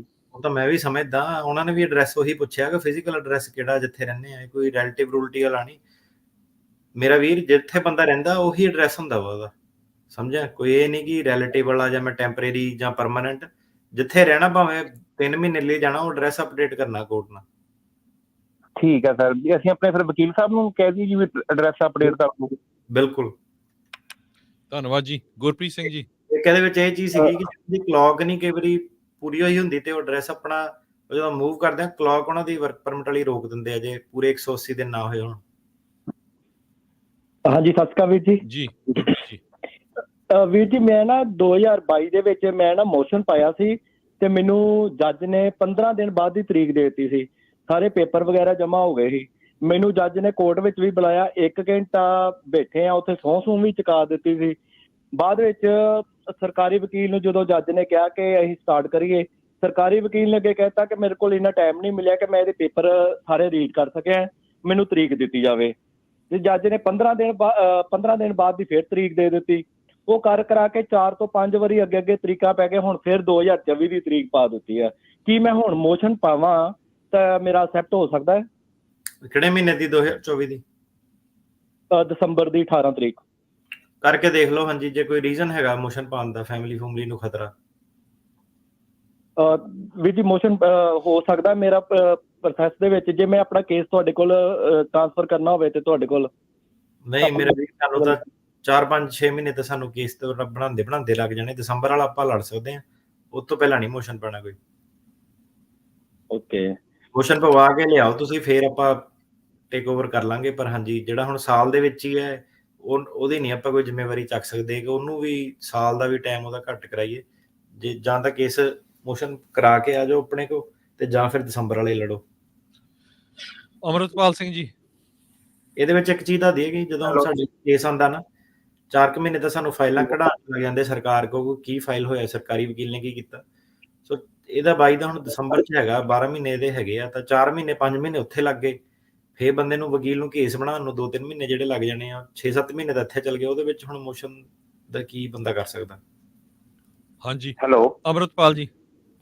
ਹੈਲੋ, ਹਾਂਜੀ ਭਾਜੀ, ਮੇਰਾ ਨਾ ਕਜ਼ਨ ਆਇਆ ਸੀ ਜੀ ਨਿਊਜ਼ੀਲੈਂਡ ਤੋਂ, ਗ੍ਰੀਨ ਕਾਰਡ ਹੈ ਉਹ ਜੀ। ਤੇ ਜਦੋਂ ਸੈਨ ਫਰਾਂਸਿਸਕੋ ਤੋਂ ਲੈਂਡ ਕੀਤਾ, ਉਹਨਾਂ ਨੂੰ ਇਮੀਗ੍ਰੇਸ਼ਨ ਨੇ ਸਵਾਲ ਜਵਾਬ ਕੀਤੇ ਜੀ, ਤੇ ਉਹਦੀ ਵਾਪਸੀ ਦੀ ਨਾ ਟਿਕਟ ਕਰਾਈ ਸੀ 8 ਜਨਵਰੀ ਦੀ ਜੀ। ਤੇ ਉਹਨਾਂ ਨੇ ਉਹਨੂੰ ਕਿਹਾ ਵੀ ਅਸੀਂ ਤੇਰੇ ਨਾਲ ਰਿਸਟ੍ਰਿਕਸ਼ਨ ਲਾਤੀ ਹੈ ਵੀ ਤੂੰ 8 ਜਨਵਰੀ ਨੂੰ ਵਾਪਸ ਤੁਰ ਜੀ, ਤੂੰ ਲੇਟ ਨਾ ਕਰੀ। ਤੇ ਉਹਦਾ ਸਟੇ ਕਰਨ ਦਾ ਪ੍ਰੋਗਰਾਮ ਬਣ ਪਿਆ ਸੀ ਕਿ ਉਹ ਰੁਕ ਸਕਦਾ। ਕਿਹੜੇ ਵੀਜ਼ੇ ਤੇ ਆਇਆ ਸੀਗਾ? B1 B2 ਜਿਹੜਾ ਹੁੰਦਾ ਜੀ, ਟੂਰਿਸਟ ਵਾਲਾ। ਘੁੰਮਣ ਫਿਰਨ ਆਇਆ ਸੀਗਾ ਕਿ ਕੀ ਪ੍ਰੋਬਲਮ? ਕੀ ਹੁਣ ਮੈਂ ਹੁਣ ਕਿੱਦਾਂ ਕਹਿ ਦੇਵਾਂ ਕਿ ਰੁਕ ਸਕਦਾ? ਮੈਨੂੰ ਕੀ ਪਤਾ ਉਹਦਾ ਕੀ ਆ। ਉਹਨੇ $1 ਮਿਲੀਅਨ ਖਰਚ ਕੇ ਇਨਵੈਸਟਮੈਂਟ ਸਿਟੀਜ਼ਨ ਨਾਲ ਵਿਆਹ ਕਿਹਾ ਸੀ ਵੀ ਤੇਰੀ। ਹਾਂਜੀ, ਕਿਹੜੇ ਬੇਸ ਤੇ ਰੁਕੂਗਾ ਉਹ? ਨਹੀਂ, ਜਿਸ ਤਰ੍ਹਾਂ ਉਹਦੇ ਕੋਲ I-94 ਤੇ ਵੇਖਿਆ 6 ਮਹੀਨੇ ਦੀ ਐਂਟਰੀ ਦਿੱਤੀ ਉਹਨਾਂ ਨੇ। ਹਾਂਜੀ, ਜਿਹੜੀ I-94 ਆ ਉਹੀ ਕੰਟਰੋਲਿੰਗ ਆ। ਠੀਕ ਹੈ, ਤੇ ਜਿਸ ਤਰ੍ਹਾਂ ਉਹਨਾਂ ਨੇ ਕਿਹਾ ਸੀ ਵੀ ਅਸੀਂ ਰਿਸਟ੍ਰਿਕਸ਼ਨ ਲਾਤੀ ਹੈ, ਕੁਛ ਐਸਾ ਹੁੰਦਾ ਵੀ ਇਹਨੂੰ ਜਾਣਾ ਹੀ ਚਾਹੀਦਾ ਹੈ ਕਿ ਰੁਕ ਸਕਦਾ ਜੇ ਅਗਰ ਰੁਕਣਾ ਚਾਹੁੰਦਾ? ਤੇ ਪਾਸਪੋਰਟ ਤੇ ਲਿਖਿਆ ਹੁੰਦਾ ਜੇ ਰਿਸਟ੍ਰਿਕਸ਼ਨ ਕਿਸੇ ਤੇ ਹੁੰਦੀ ਹੈ, ਜੇ ਨਹੀਂ ਲਿਖਿਆ ਤਾਂ ਫਿਰ ਤੇ ਮੂੰਹ ਜਵਾਨੀ ਤੇ ਕੋਈ ਰਿਸਟ੍ਰਿਕਸ਼ਨ ਨਹੀਂ ਇਦਾਂ ਦੀ। ਹਾਂਜੀ, ਲਿਖਿਆ ਕੁਛ ਵੀ ਨਹੀਂ ਉਹਨਾਂ ਨੇ। ਆਪਾਂ I-94 ਚੈੱਕ ਕੀਤਾ ਸੀ, ਉਹਦੇ 'ਚ 6 ਮਹੀਨੇ ਦੀ ਐਂਟਰੀ। ਤੁਸੀਂ ਇੱਥੇ ਜਿਹੜਾ ਲੋਕਲ CBP ਦਾ ਆਫਿਸ ਆ ਨਾ, customs and border patrol the office ਆ, ਹਰ ਕਿਤੇ ਗੂਗਲ ਕਰੋ, ਉੱਥੇ ਜਾ ਕੇ ਪੁੱਛ ਲਓ ਕਿ ਮੈਂ ਕਿੰਨੀ ਦੇਰ ਰਹਿ ਸਕਦਾ ਹੈਗਾ। ਓਕੇ, ਠੀਕ ਹੈ। ਠੀਕ ਹੈ। ਰਣਜੀਤ ਸਿੰਘ ਜੀ। 95210 ਹਾਂਜੀ, ਰਣਜੀਤ ਸਿੰਘ ਜੀ। ਸਤਿ ਸ਼੍ਰੀ ਅਕਾਲ ਜੀ। ਕੀ ਹਾਲ ਜੀ? ਕੋਈ ਜੀ ਸਰ ਜੀ, ਮੇਰਾ ਸਵਾਲ ਸੀ ਕਿ ਮੈਂ asylum ਆਪਣੇ ਆਪ ਖੁਦ ਅਪਲਾਈ ਕਰ ਸਕਦਾ ਜੀ? ਬਿਲਕੁਲ ਕਰ ਸਕਦੇ ਭਾਜੀ, ਜੇ ਹੋਰ ਵੀ ਕਰਨੇ ਮੈਂ ਤੁਹਾਡੇ ਵੱਲ ਬੰਦੇ ਵੀ ਭੇਜ ਦਿੰਦਾ। ਥੈਂਕ ਯੂ ਜੀ, ਬੜੀ ਮਿਹਰਬਾਨੀ ਜੀ। ਧੰਨਵਾਦ। ਤੇ ਕੁਲਦੀਪ ਸਿੰਘ ਜੀ। ਹਾਂਜੀ ਭਾਜੀ। ਮੇਰਾ ਪਹਿਲਾਂ ਤਾਂ ਜੀ ਵਕੀਲ ਸਾਹਿਬ ਦਾ ਬਹੁਤ ਬਹੁਤ ਧੰਨਵਾਦ। ਤੇ ਮੈਂ ਪਹਿਲਾਂ ਵੀ ਵਕੀਲ ਸਾਹਿਬ ਨਾਲ ਕੰਸਲਟੇਸ਼ਨ ਕਰ ਚੁੱਕਾ ਜੀ 1.5 ਸਾਲ ਪਹਿਲਾਂ। ਮੈਂ ਭਾਜੀ ਆਇਆ 93 ਚ ਮੈਂ ਆਇਆ ਸੀਗਾ ਤੇ ਮੇਰੇ ਤੇ ਲੱਗੀ ਉਹ ਡੈਪੂਟੇਸ਼ਨ ਤੇ ਵਾਈਫ ਬੱਚੇ ਮੇਰੇ ਸਿਟੀਜ਼ਨ ਹੈ ਜੀ। I-30 ਵੀ ਪਟੀਸ਼ਨ ਅਪਰੂਵ ਹੋਇਆ ਤੇ 161 ਉਹ ਇਹ ਜਿਹੜਾ ਜੀ ਉਹ ਵੀ ਅਪਰੂਵਲ ਹੋ ਗਿਆ। ਹੁਣ ਮੇਰੀ ਆ ਗਈ ਜੀ ਇੰਟਰਵਿਊ ਉੱਥੇ NVC ਤੇ ਮੇਰਾ ਸੀਗਾ ਜੀ ਪਾਸਪੋਰਟ ਜਿਹੜਾ ਜੀ ਇਮੀਗ੍ਰੇਸ਼ਨ ਕੋਡ ਆਈਸ ਵਾਲਿਆਂ ਕੋਲ, ਉਹਨੂੰ ਮੈਨੂੰ ਦਿੱਤਾ ਨਹੀਂ ਜੀ। ਮੇਰੀ ਹੈਗੀ ਜੀ ਫਲਾਈਟ ਆ ਹੁਣ 19 ਤਰੀਕ ਨੂੰ ਮੇਰੀ ਫਲਾਈਟ ਸੀਗੀ ਤੇ ਮੇਰੀ ਜਨਵਰੀ 3 ਨੂੰ ਉੱਥੇ ਇੰਟਰਵਿਊ ਆ ਤੇ ਮੈਂ ਉੱਥੇ ਪਾਸਪੋਰਟ ਲੈਣ ਗਿਆ, ਉਹਨਾਂ ਨੇ ਮੈਨੂੰ ਦਿੱਤਾ ਨਹੀਂ ਤੇ ਮੈਂ ਬੜਾ ਪਰੇਸ਼ਾਨ ਆ ਜੀ। ਹੁਣ ਮੈਂ ਕੀ ਕਰ ਸਕਦਾ? ਇਹ ਤਾਂ ਤੁਸੀਂ ਹੁਣ ਜਿਹੜਾ ਪਾਸਪੋਰਟ ਦਾ ਨਾ ਦੇਣ ਵਾਲਾ ਤਾਂ ਕੋਈ ਉਹਨਾਂ ਦਾ ਰੀਜ਼ਨ ਨਹੀਂ। ਉਹਨਾਂ ਨੂੰ ਆਪਣੀ ਫਲਾਈਟ ਦਾ ਟਿਕਟ ਟੁਕਟ ਕਿ ਮੈਂ ਜਾਣਾ, ਮੇਰਾ ਅਪਰੂਵਲ ਆ, ਦੁਬਾਰਾ ਜਾ ਕੇ ਨਾ ਇੱਕ ਵਾਰੀ ਅਪਾਇੰਟਮੈਂਟ ਉਹਨਾਂ ਨਾਲ ਬਣਾ ਕੇ ਆਈਸ ਜਿਹੜਾ ਉਹਨਾਂ ਨਾਲ ਦੁਬਾਰਾ ਗੱਲ ਕਰੋ ਕਿ ਮੈਂ ਜਾਣਾ ਚਾਹੁੰਦਾ ਤੇ ਆਹ ਚੀਜ਼ ਹੈਗੀ ਹੈ ਮੇਰੀ। ਤੁਹਾਡੇ ਜਿਹੜਾ ਤੁਹਾਡਾ ਕੇਸ ਆ ਜਿਹੜਾ ਅਸਾਈਲਮ ਵਾਲਾ ਕੀ ਡਿਪੋਰਟੇਸ਼ਨ ਲੱਗੀ ਤੁਹਾਡੇ ਉੱਤੇ ਕਿ ਕੇਸ ਤੁਹਾਡਾ ਐਕਟਿਵ ਆ ਜੀ? ਨਹੀਂ ਜੀ ਡਿਪੋਰਟੇਸ਼ਨ ਲੱਗੀ ਹੋਇਆ ਜੀ। ਜਿੱਦਾਂ ਹਾਂਜੀ ਫਿਰ ਮੈਂ ਉਹ 212 ਹੋ ਗਿਆ, ਮੇਰੀ ਵੀ ਆ ਗਈ NVC ਪਰ ਮੈਂ ਦੱਸ ਚੁੱਕਾ ਨਾ। ਹੁਣ ਮੈਨੂੰ ਮੇਰਾ ਜਿਹੜਾ ਪਾਸਪੋਰਟ ਉਹਨਾਂ ਨੇ ਮੇਰੇ ਕੋਲ ਲੈ ਕੇ ਰੱਖਿਆ ਸੀਗਾ ਜਦੋਂ ਮੈਂ ਡਿਪੋਰਟ ਕਰਨਾ ਸੀ, ਕਿਉਂਕਿ ਮੈਨੂੰ ਚਾੜਿਆ ਨਹੀਂ ਫਿਰ ਇਹਨਾਂ ਨੇ, ਕਿਉਂਕਿ ਮੇਰੇ ਵਾਈਫ ਬੱਚੇ ਸਿਟੀਜ਼ਨ ਇੱਥੇ ਦੇ। ਤੇ ਜਦੋਂ ਹੁਣ ਮੈਂ ਸਿਟੀਜ਼ਨ ਜਿਹੜੀ ਵਾਈਫ ਹੈ ਨਾ ਉਹਦੀ ਕਾਂਗਰਸਮੈਨ ਦੀ ਜਿਹੜੀ ਇਹਦੇ ਵਿੱਚ ਹੈਲਪ ਪਵਾਓ। ਉਹਦੇ ਕਾਂਗਰਸਮੈਨ ਦੇ ਕੋਲ ਜਾਓ, ਉਹਨਾਂ ਨੂੰ ਕਹੋ ਸਾਡੇ ਨਾਲ ਧੱਕਾ ਕਰਦੇ ਆ ਤੇ ਸਾਡਾ ਸਾਰਾ ਅਪਰੂਵ ਹੋਇਆ ਪ੍ਰੋਸੈਸ ਆ ਤੇ ਮੈਂ ਇੰਨੇ ਸਾਲਾਂ ਦਾ ਵੇਟ ਕਰ ਰਿਹਾ 93 ਦਾ ਤੇ ਜਾਣ ਕੇ ਮੈਨੂੰ ਜਿਹੜਾ ਹਾਰਡ ਟਾਈਮ ਦੇ ਰਹੇ ਆ ਲਾਅ ਦੇ ਅਗੇਂਸਟ ਤੇ ਲਾਅ ਕਹਿੰਦੇ ਕੀਤਾ ਜੀ ਉਹਨਾਂ ਨੇ। ਮੇਰੀ ਵਾਈਫ ਪਹਿਲਾਂ ਮੈਂ ਗਿਆ ਇਕੱਲੇ ਨੂੰ, ਮੈਨੂੰ ਕਹਿੰਦੇ ਸੀ ਪਹਿਲਾਂ ਮੈਂ ਥਰਸਡੇ ਗਿਆ ਉੱਥੇ ਲੈਣ ਆਪਣਾ ਪਾਸਪੋਰਟ, ਮੈਨੂੰ ਕਹਿੰਦੇ ਤੇਰਾ ਜਿਹੜਾ ਆਫਿਸਰ ਆ ਉਹਨੇ ਮੰਡੇ ਆਉਣਾ ਆ। ਜਦੋਂ ਫਿਰ ਮੈਂ ਮੰਡੇ ਗਿਆ ਜੀ ਲੈਣ, ਮੈਨੂੰ ਕਹਿੰਦਾ ਜੀ ਉਹ ਜਿਹੜਾ ਮੇਰਾ ਆਫਿਸਰ ਸੀ ਜਿਹੜਾ ਮੇਰਾ ਕੇਸ ਹੈਂਡਲ ਕਰਦਾ ਆਈਸ ਵਾਲਾ, ਤੇ ਉਹ ਮੈਨੂੰ ਕਹਿੰਦਾ ਵੀ ਤੇਰਾ ਪਾਸਪੋਰਟ ਜਿਹੜਾ ਨਾ ਫਾਈਲ ਦੇ ਵਿੱਚ ਹੈ ਨਹੀਂ, ਅਸੀਂ ਉਹ ਕ੍ਰਾਸ ਕੰਟਰੀ ਪਤਾ ਨਹੀਂ ਕਿਆ ਆ ਤੇ ਉੱਥੋਂ ਆਉਣ ਨੂੰ ਟਾਈਮ ਲੱਗਣਾ। ਮੈਂ ਕਿਹਾ ਵੀ ਮੇਰੀ ਤਾਂ ਫਲਾਈਟ ਹੈ। ਮੈਂ ਭਾਜੀ ਉਹਨੂੰ ਟਿਕਟ ਵੀ ਦਿਖਾ ਲਈ ਉਹ ਟਾਈਮ ਲੱਗਣਾ ਹੀ ਹੈ ਕਸਟਡੀ ਚ। ਉਹ ਕਿਹੜਾ ਉਹਨਾਂ ਨੇ ਉੱਥੇ ਆਪਣੇ ਡਰਾਅਰਾਂ ਚ ਪਾ ਕੇ ਰੱਖੇ ਆ? ਉਹ ਤਾਂ ਪੂਰਾ ਨੈਸ਼ਨਲ ਆਪਣਾ ਜਿਹੜਾ ਭੇਜਦੇ ਆ। ਉਹ ਸਹੀ ਕਹਿ ਰਿਹਾ ਟਾਈਮ ਲੱਗਣਾ। ਜਿਹੜੀ ਫਲਾਈਟ ਕੀਤੀ ਹੈ ਬੁੱਕ ਉਹ ਤੁਸੀਂ ਕੀਤੀ ਹੈ, ਉਹਦੇ ਨਾਲ ਨਹੀਂ ਉਹਨੂੰ ਕੋਈ ਲੈਣਾ ਦੇਣਾ। ਉਹ ਤੁਸੀਂ ਵੇਟ ਕਰਨੀ ਹੈ ਉਹਦੇ ਹਿਸਾਬ ਨਾਲ ਤੁਸੀਂ ਫਲਾਈਟ ਬੁੱਕ ਕਰਨੀ ਹੈ ਤੇ ਤੁਸੀਂ ਆਪਣੀ ਇੰਟਰਵਿਊ ਜਿਹੜੀ ਪੋਸਟਪੋਨ ਕਰਾਓ। ਜੇ ਫਿਰ ਉਹਨੇ ਤੁਹਾਨੂੰ ਕਿਹਾ ਕਿ ਟਾਈਮ ਲੱਗਣਾ ਵੇਟ ਕਰੋ ਫਿਰ। ਹਾਂਜੀ ਨਹੀਂ ਫਿਰ ਤਾਂ ਤੁਸੀਂ ਕਾਹਲੀ ਕਰਨ ਦੇ। ਇਹ ਤਾਂ ਹੁਣ ਕੋਈ ਧੱਕਾ ਥੋੜਾ ਨਾ ਉਹਨਾਂ ਨਾਲ ਕਿ ਉਹਨੇ ਕਿਹੜਾ ਆਪਣੀ ਜੇਬ 'ਚ ਰੱਖ ਕੇ ਦੇਣਾ। ਉਹ ਤਾਂ ਉਹਨੇ ਕਿਹਾ ਟਾਈਮ ਲੱਗਣਾ। ਸਰਕਾਰ ਨੂੰ ਹੋਰ ਬਥੇਰੇ ਕੰਮ ਆ। ਉਹ ਤੁਸੀਂ ਆਪਣੀ ਜਿਹੜੀ ਇੰਟਰਵਿਊ ਰੀਸਕੈਜੂਲ ਕਰਾਓ ਜੀ। ਇੱਕ ਸਵਾਲ ਨਛੱਤਰ ਸਿੰਘ ਉਹਨਾਂ ਦਾ, ਕਹਿੰਦੇ ਵੀ ਮੈਂ PD ਡਿਸਮਿਸਲ ਆਪ ਲਈ ਸੀ ਕਿਉਂਕਿ ਮੇਰਾ ਜੱਜ ਠੀਕ ਨਹੀਂ ਸੀ ਤੇ ਕੇਸ ਭਾਜੀ ਕਿੰਨੇ ਟਾਈਮ 'ਚ ਰੀਓਪਨ ਹੋ ਸਕਦਾ? ਰੀਓਪਨ ਨਹੀਂ ਹੋਣਾ, ਇਹ ਅਸਾਈਲਮ ਆਫਿਸ 'ਚ ਫਾਈਲ ਹੋਣਾ ਜੀ। ਮਹਿੰਦਰ ਸਿੰਘ ਜੀ ਸਤਿ ਸ਼੍ਰੀ ਅਕਾਲ ਭਾਜੀ। ਜੀ ਭਾਜੀ ਮੈਂ ਹੁਣੇ ਮਹੀਨਾ ਹੋ ਗਿਆ ਆਇਆ ਜੀ ਇੰਡੀਆ ਤੋਂ B1 B2 ਵੀਜ਼ੇ ਤੇ ਫੈਮਿਲੀ ਨਾਲ। ਤੇ ਭਾਜੀ ਬਸ ਹੁਣ ਮਤਲਬ ਇੱਥੇ ਰਹਿਣ ਦਾ ਹੀ ਪ੍ਰੋਗਰਾਮ ਹੈ ਜੀ। ਤੇ ਮੈਂ ਕਦ ਤੱਕ ਕੇਸ ਲਾ ਸਕਦਾ ਜੀ? ਸਾਲ ਦੇ ਅੰਦਰ ਕੇਸ ਲਾਣਾ ਹੁੰਦਾ ਤੇ ਭਾਜੀ ਜਿੱਦਾਂ ਮਤਲਬ 2-3 ਮਹੀਨੇ ਤੱਕ ਲਾ ਸਕਦੇ ਹਾਂ ਜੀ, 3-4 ਮਹੀਨੇ ਤੱਕ ਜਾਂ? ਹਾਂਜੀ ਸਾਲ ਦੇ ਅੰਦਰ ਕੇਸ ਲਾਣਾ ਹੁੰਦਾ ਜੇ ਜਾਣ ਦਾ ਖਤਰਾ ਦਾ। ਹੁਣ ਜੀ ਦੇਖੋ ਕਹਿੰਦੇ ਵੀ ਮੇਰਾ ਇੱਥੇ ਰਹਿਣ ਦਾ ਪ੍ਰੋਗਰਾਮ ਆ, ਇਹ ਨਹੀਂ ਵੀ ਮੇਰੀ ਉੱਥੇ ਕੋਈ ਪ੍ਰੋਬਲਮ ਆ ਇਸ ਕਰਕੇ ਮੈਂ ਪੋਲੀਟੀਕਲ ਅਸਾਈਲਮ ਲੈਣਾ ਜਾਂ ਮਰਜ਼ੀ ਆ। ਮੈਨੂੰ ਵੀ 15 ਸਾਲ ਹੋ ਗਏ ਕਰਦੇ, ਮੈਂ ਵੀ ਜਵਾਬ ਦਿੱਤਾ ਨਾਲ ਹੀ ਕਿ ਭਾਈ ਜੇ ਜਾਣ ਦਾ ਖਤਰਾ ਫੇਰ ਲਾ ਸਕਦਾ ਹੈ ਨਾ। ਜੇ ਹੁਣ ਹੈਗਾ ਤਾਂ ਲਾ। ਫਿਰ ਉਹੀ ਆ, ਮੈਂ ਤੇਰੀ ਰਿਕਾਰਡਿੰਗ ਬਣਾਈ ਸੀ। ਹਰਪ੍ਰੀਤ ਸਿੰਘ ਜੀ ਹੈਲੋ। ਹਾਂਜੀ ਸਤਿ ਸ਼੍ਰੀ ਅਕਾਲ ਜੀ। ਸਤਿ ਸ਼੍ਰੀ ਅਕਾਲ ਜੀ। ਹਾਂਜੀ ਮੈਂ ਪੁੱਛਣਾ ਸੀਗਾ, ਮੇਰੀ ਤਰੀਕ ਹੈ ਆਪਣੇ ਸੈਨ ਫ੍ਰਾਂਸਿਸਕੋ ਕੋਰਟ ਦੇ ਵਿੱਚ ਨੈਕਸਟ ਆਪਣੇ 6 ਮੰਥ ਤੱਕ। ਤੇ ਜਿਹੜਾ ਮੇਰਾ ਜੱਜ ਹੈ ਮਕੈਸਕੀ ਲੋਏ ਤੇ ਉਹ ਬਹਿੰਦੀ ਨਹੀਂ ਹੈਗੀ ਕੋਰਟ ਦੇ ਵਿੱਚ, 6 ਮਹੀਨੇ ਹੋ ਗਏ ਕਹਿੰਦੇ। ਉਹਦੇ ਵਿੱਚ ਕੀ ਹੋਊਗਾ? ਉਹ ਜੱਜ ਨਵਾਂ ਉਹਨਾਂ ਨੇ ਕੋਈ ਦੇਣਾ। ਹਾਂਜੀ ਜੱਜ ਨਵਾਂ ਕੋਈ ਹੈਲਪ ਕਰੂਗਾ। ਅੱਛਾ ਯਾਨੀ ਤਰੀਕ ਤਾਂ ਉਹੀ ਰਹੂਗੀ ਹੋਪਫੁਲੀ। ਹਾਂਜੀ ਕੋਰਟ ਦਾ ਸਿਸਟਮ ਆ, ਰਾਜੇ ਦਾ ਦਰਬਾਰ ਆ, ਮਰਜ਼ੀ ਆ ਉਹਨਾਂ ਦੀ। ਅੱਛਾ ਤਿਆਰੀ ਖੁਦ ਹੀ ਆਪਣੀ ਪੂਰੀ ਜੱਜ ਤੇ ਹਾਂਜੀ ਵੀ ਆ ਸਕਦਾ। ਹਾਂਜੀ ਧੰਨਵਾਦ ਜੀ। ਕੁਲਦੀਪ ਪੱਬੀਆਂ ਪੁੱਛਦੇ ਵੀ ਕੈਨੇਡਾ ਤੋਂ USA ਮੂਵ ਕਿਵੇਂ ਹੋ ਸਕਦੇ? ਟਰੱਕ ਡਰਾਈਵਰ, ਵਾਈਫ ਨਰਸ ਆ। ਭਾਜੀ ਬਹੁਤ ਸਾਰੇ ਸ਼ੋਅ ਸਾਡੇ ਇਹਦੇ ਸੰਬੰਧ ਦੇ ਵਿੱਚ ਹੈਗੇ ਆ। ਅਟਾਰਨੀ ਜੇ ਤਿਰਕੀਆਣਾ ਉਹਨਾਂ ਦੇ, ਤੁਸੀਂ ਪੰਜਾਬੀ ਰੇਡੀਓ USA ਦੀ YouTube ਚੈਨਲ ਤੇ ਜਾ ਕੇ ਨਾ ਸਰਚ ਕਰ ਲਿਓ ਜੀ ਤੇ ਸਾਡੇ ਅਗਲੇ ਕਾਲਰ ਹੈਗੇ ਗੁਰਨਾਮ ਸਿੰਘ ਜੀ। ਹਾਂਜੀ, ਸਤਿ ਸ਼੍ਰੀ ਅਕਾਲ ਜੀ। ਜੀ ਹਾਂਜੀ, ਮੈਂ ਸਵਾਲ ਇਹ ਸੀਗਾ ਜੀ, ਮੇਰਾ ਨਾ ਤੁਹਾਨੂੰ ਪਹਿਲਾਂ ਮੈਂ ਕਿਹਾ ਕੁਐਸਚਨ ਕੀਤਾ ਸੀਗਾ, ਹੋ ਗਿਆ ਮਹੀਨਾ ਦਾ। ਸਾਡੇ ਨਾ ਸਿਸਟਰ ਦਾ ਕੇਸ ਨਿਕਲਿਆ ਸੀ, ਪਿੱਛੇ ਉਹਨਾਂ ਦੀ ਇੰਟਰਵਿਊ ਹੋ ਗਈ ਸੀ ਤੇ ਉਹਨਾਂ ਨੇ ਪਾਸਪੋਰਟ ਵਗੈਰਾ ਪਹਿਲਾਂ ਰੱਖ ਲਿਆ, ਉਸ ਤੋਂ ਬਾਅਦ ਉਹਨਾਂ ਨੂੰ ਰਿਟਰਨ ਕਰਤਾ। ਉਹਨਾਂ ਦਾ ਕੇਸ ਪਾਤਾ ਐਡਮਿਨਿਸਟ੍ਰੇਸ਼ਨ ਦੇ ਕੋਲ, ਕੀ ਕਹਿੰਦੇ ਐਡਮਿਨਿਸਟ੍ਰੇਸ਼ਨ, ਏਦਾਂ ਕੁਛ ਨਾਮ ਪਾਤਾ ਹੀ ਕੇਸ, ਤੇ ਉਹਨਾਂ ਨੂੰ 6 ਮੰਥ ਹੋ ਗਿਆ, ਕੋਈ ਉਹਨਾਂ ਦਾ ਕੋਈ ਜਵਾਬ ਨਹੀਂ ਆਇਆ। ਕੀ ਕਰ ਸਕਦੇ ਹੁਣ ਆਪਾਂ? ਇਹ ਐਮਬੈਸੀ ਦੇ ਮੋਰੇ ਕਰਦੇ ਪਏ ਤੁਸੀਂ? ਨਹੀਂ, ਇੰਡੀਆ ਐਮਬੈਸੀ ਦੀ ਉਹਨਾਂ ਦੀ ਇੰਟਰਵਿਊ ਹੋ ਗਈ ਸੀਗੀ। ਐਡਮਿਨ ਪ੍ਰੋਸੈਸਿੰਗ ਕਹਿੰਦੇ ਆ 221 ਜੀ, ਉਹਨੂੰ ਤੁਸੀਂ ਫਾਲੋ ਅਪ ਕਰ ਸਕਦੇ, ਹੋਰ ਕੁਝ ਨਹੀਂ ਕਰ ਸਕਦੇ। ਫਾਲੋ ਅਪ ਕਰੋ ਕਿ ਕੀ ਚੱਕਰ ਆ। ਉਹਨਾਂ ਜਿਹੜਾ ਲੈਟਰ ਉਹਨਾਂ ਨੂੰ ਦਿੱਤੀ ਸੀ 3 ਤੋਂ 4 ਮੰਥ ਦਾ ਟਾਈਮ ਦਿੱਤਾ ਸੀ, ਤੇ ਉਹ ਉੱਥੇ 2 ਵਾਰੀ ਪਤਾ ਕਰਿਆ ਜਿੱਥੇ ਜਲੰਧਰ ਉਹਨਾਂ ਦੀ ਹੈਗੀ ਐਮਬੈਸੀ। ਉਹ ਕਹਿੰਦੇ ਤੁਸੀਂ ਦੁਬਾਰਾ ਉਹਨਾਂ ਨੂੰ ਈਮੇਲ ਕਰੋ, ਇਹ ਕਰੋ, ਉਹ ਕਰੋ, ਤੇ ਕੁਝ ਸਮਝ ਨਹੀਂ ਲੱਗ ਰਹੀ ਹੁਣ ਕੀ 6 ਮੰਥ ਹੋ ਗਏ। ਉਹੀ ਕਰਨਾ ਪੈਂਦਾ, ਇਹ ਕਰੋ ਉਹ ਕਰੋ ਵਾਲਾ ਸਿਸਟਮ ਹੁੰਦਾ। ਉਹਨਾਂ ਨੂੰ ਈਮੇਲ ਕਰਕੇ ਪੁੱਛੋ ਉਹਨਾਂ ਨੂੰ ਕਿ ਕੀ ਹੈਗਾ, ਤੇ ਫਿਰ ਉਹ ਤੁਹਾਨੂੰ ਹੌਲੀ ਹੌਲੀ ਰਿਪਲਾਈ ਦਿੰਦੇ ਆਪਣੇ ਟਾਈਮ ਤੇ। ਧੰਨਵਾਦ ਜੀ। ਮਨਵੀਰ ਸਿੰਘ ਪੁੱਛਦੇ ਹੋਏ, ਭਾਜੀ ਇਮੀਗ੍ਰੇਸ਼ਨ ਕੋਲ ਤੁਹਾਡੇ ਬੈਂਕ ਕਾਰਡ ਤੇ ਬਿਜਲੀ ਦੇ ਬਿੱਲ ਦੀ ਇਨਫੋਰਮੇਸ਼ਨ ਹੁੰਦੀ ਆ? ਕੱਲਾ ਇਮੀਗ੍ਰੇਸ਼ਨ ਨਹੀਂ, ਅੱਜ ਕੱਲ ਤਾਂ ਇੰਸ਼ੋਰੈਂਸ ਕੰਪਨੀ ਕਿਸੇ ਨੂੰ ਵੀ ਪੁੱਛ ਲਓ, ਸਾਰਾ ਡਾਟਾ ਕੱਢ ਦਿੰਦੇ, ਕਿੱਥੇ ਰਹਿੰਦੇ, ਕਿੱਥੇ ਕੀ ਹੋ। ਇਹ ਬੰਦਾ ਨਾ ਕੀ ਪੁੱਛਦਾ, ਇਹਨੇ ਐਡਰੈਸ ਦਾ ਘਪਲਾ ਮਾਰਿਆ ਵਾ, ਤੇ ਇਹਨੂੰ ਪਤਾ ਕਿ ਬਿੱਲ ਕਿਤੇ ਹੋਰ ਆ, ਕਾਰਡ ਕਿਤੇ ਹੋਰ ਰਨ ਹੋਇਆ ਵਾ। ਤੇ ਜਿਹੜੇ ਕ੍ਰੈਡਿਟ ਕਾਰਡ ਦੀ, ਉਹ ਤਾਂ ਬਣਿਆ ਕਿੱਥੇ ਸੀਗਾ, ਇਸ਼ੂ ਕਿੱਥੇ ਹੋਇਆ, ਐਡਰੈਸ ਐਡਰੈਸ ਕ੍ਰੈਡਿਟ ਰਨ ਕਈਆਂ ਨੇ ਕਰਾਏ ਹੁੰਦੇ ਲੋਨ ਲੈਣ ਵੇਲੇ, ਤੇ ਉਹਨਾਂ ਕੋਲ ਹਾਂਜੀ ਉਹ ਇਨਫੋਰਮੇਸ਼ਨ ਕੱਢ ਸਕਦੇ ਆ। ਤੁਹਾਨੂੰ ਹੁਣ ਸਵਾਲ ਇਹ ਪੁੱਛਣ ਦੇ ਕਿ ਜੇ ਤਾਂ ਨਹੀਂ ਕੱਢ ਸਕਦੇ ਫਿਰ ਮੈਂ ਝੂਠ ਬੋਲ ਦਿੰਦਾ, ਜੇ ਤਾਂ ਕੱਢ ਸਕਦੇ ਫਿਰ ਮੈਂ ਟੈਨਸ਼ਨ ਲਵਾਂ, ਹੈ ਨਾ।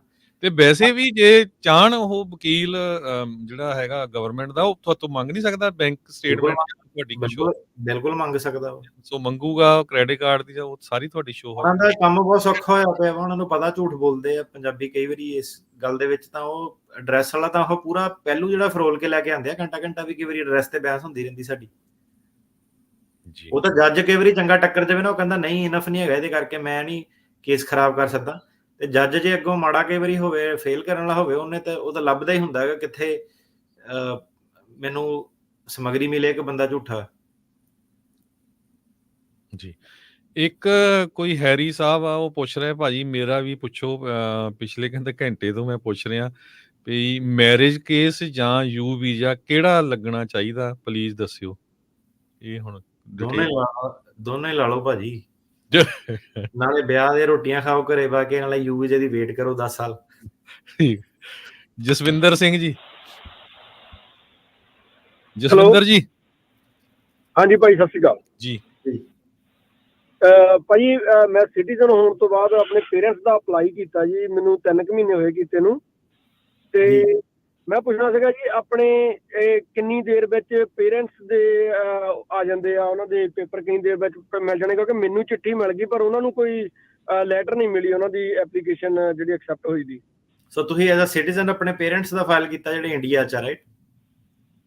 ਹਾਂਜੀ ਹਾਂਜੀ। ਨਹੀਂ, ਉਹਨਾਂ ਨੂੰ ਕੋਈ ਚਿੱਠੀ ਨਹੀਂ ਮਿਲਣੀ ਤੁਹਾਨੂੰ। I-130 ਪਹਿਲਾਂ ਉਹਨਾਂ ਨੇ ਅਪਰੂਵਲ ਕਰਨਾ, ਫਿਰ ਐਮਬੈਸੀ ਮੋਰੇ ਜਾਣੀ ਆ, ਤੇ ਫਿਰ ਜਦੋਂ ਐਮਬੈਸੀ ਮੋਰੇ ਜਾਣਾ ਤੇ ਉਹਨਾਂ ਨੇ ਆਪਣਾ ਜਿਹੜਾ ਪੇਪਰ ਵਰਕ ਵਗੈਰਾ ਉੱਥੋਂ ਭਰਨੇ। ਇਹ ਮਤਲਬ ਟੋਟਲ ਪ੍ਰੋਸੈਸ ਕਿੰਨਾ ਜੀ ਉਹਨਾਂ ਦੇ ਇੱਥੇ ਆਉਣ ਤੱਕ ਦਾ? 1.5-2 ਸਾਲ।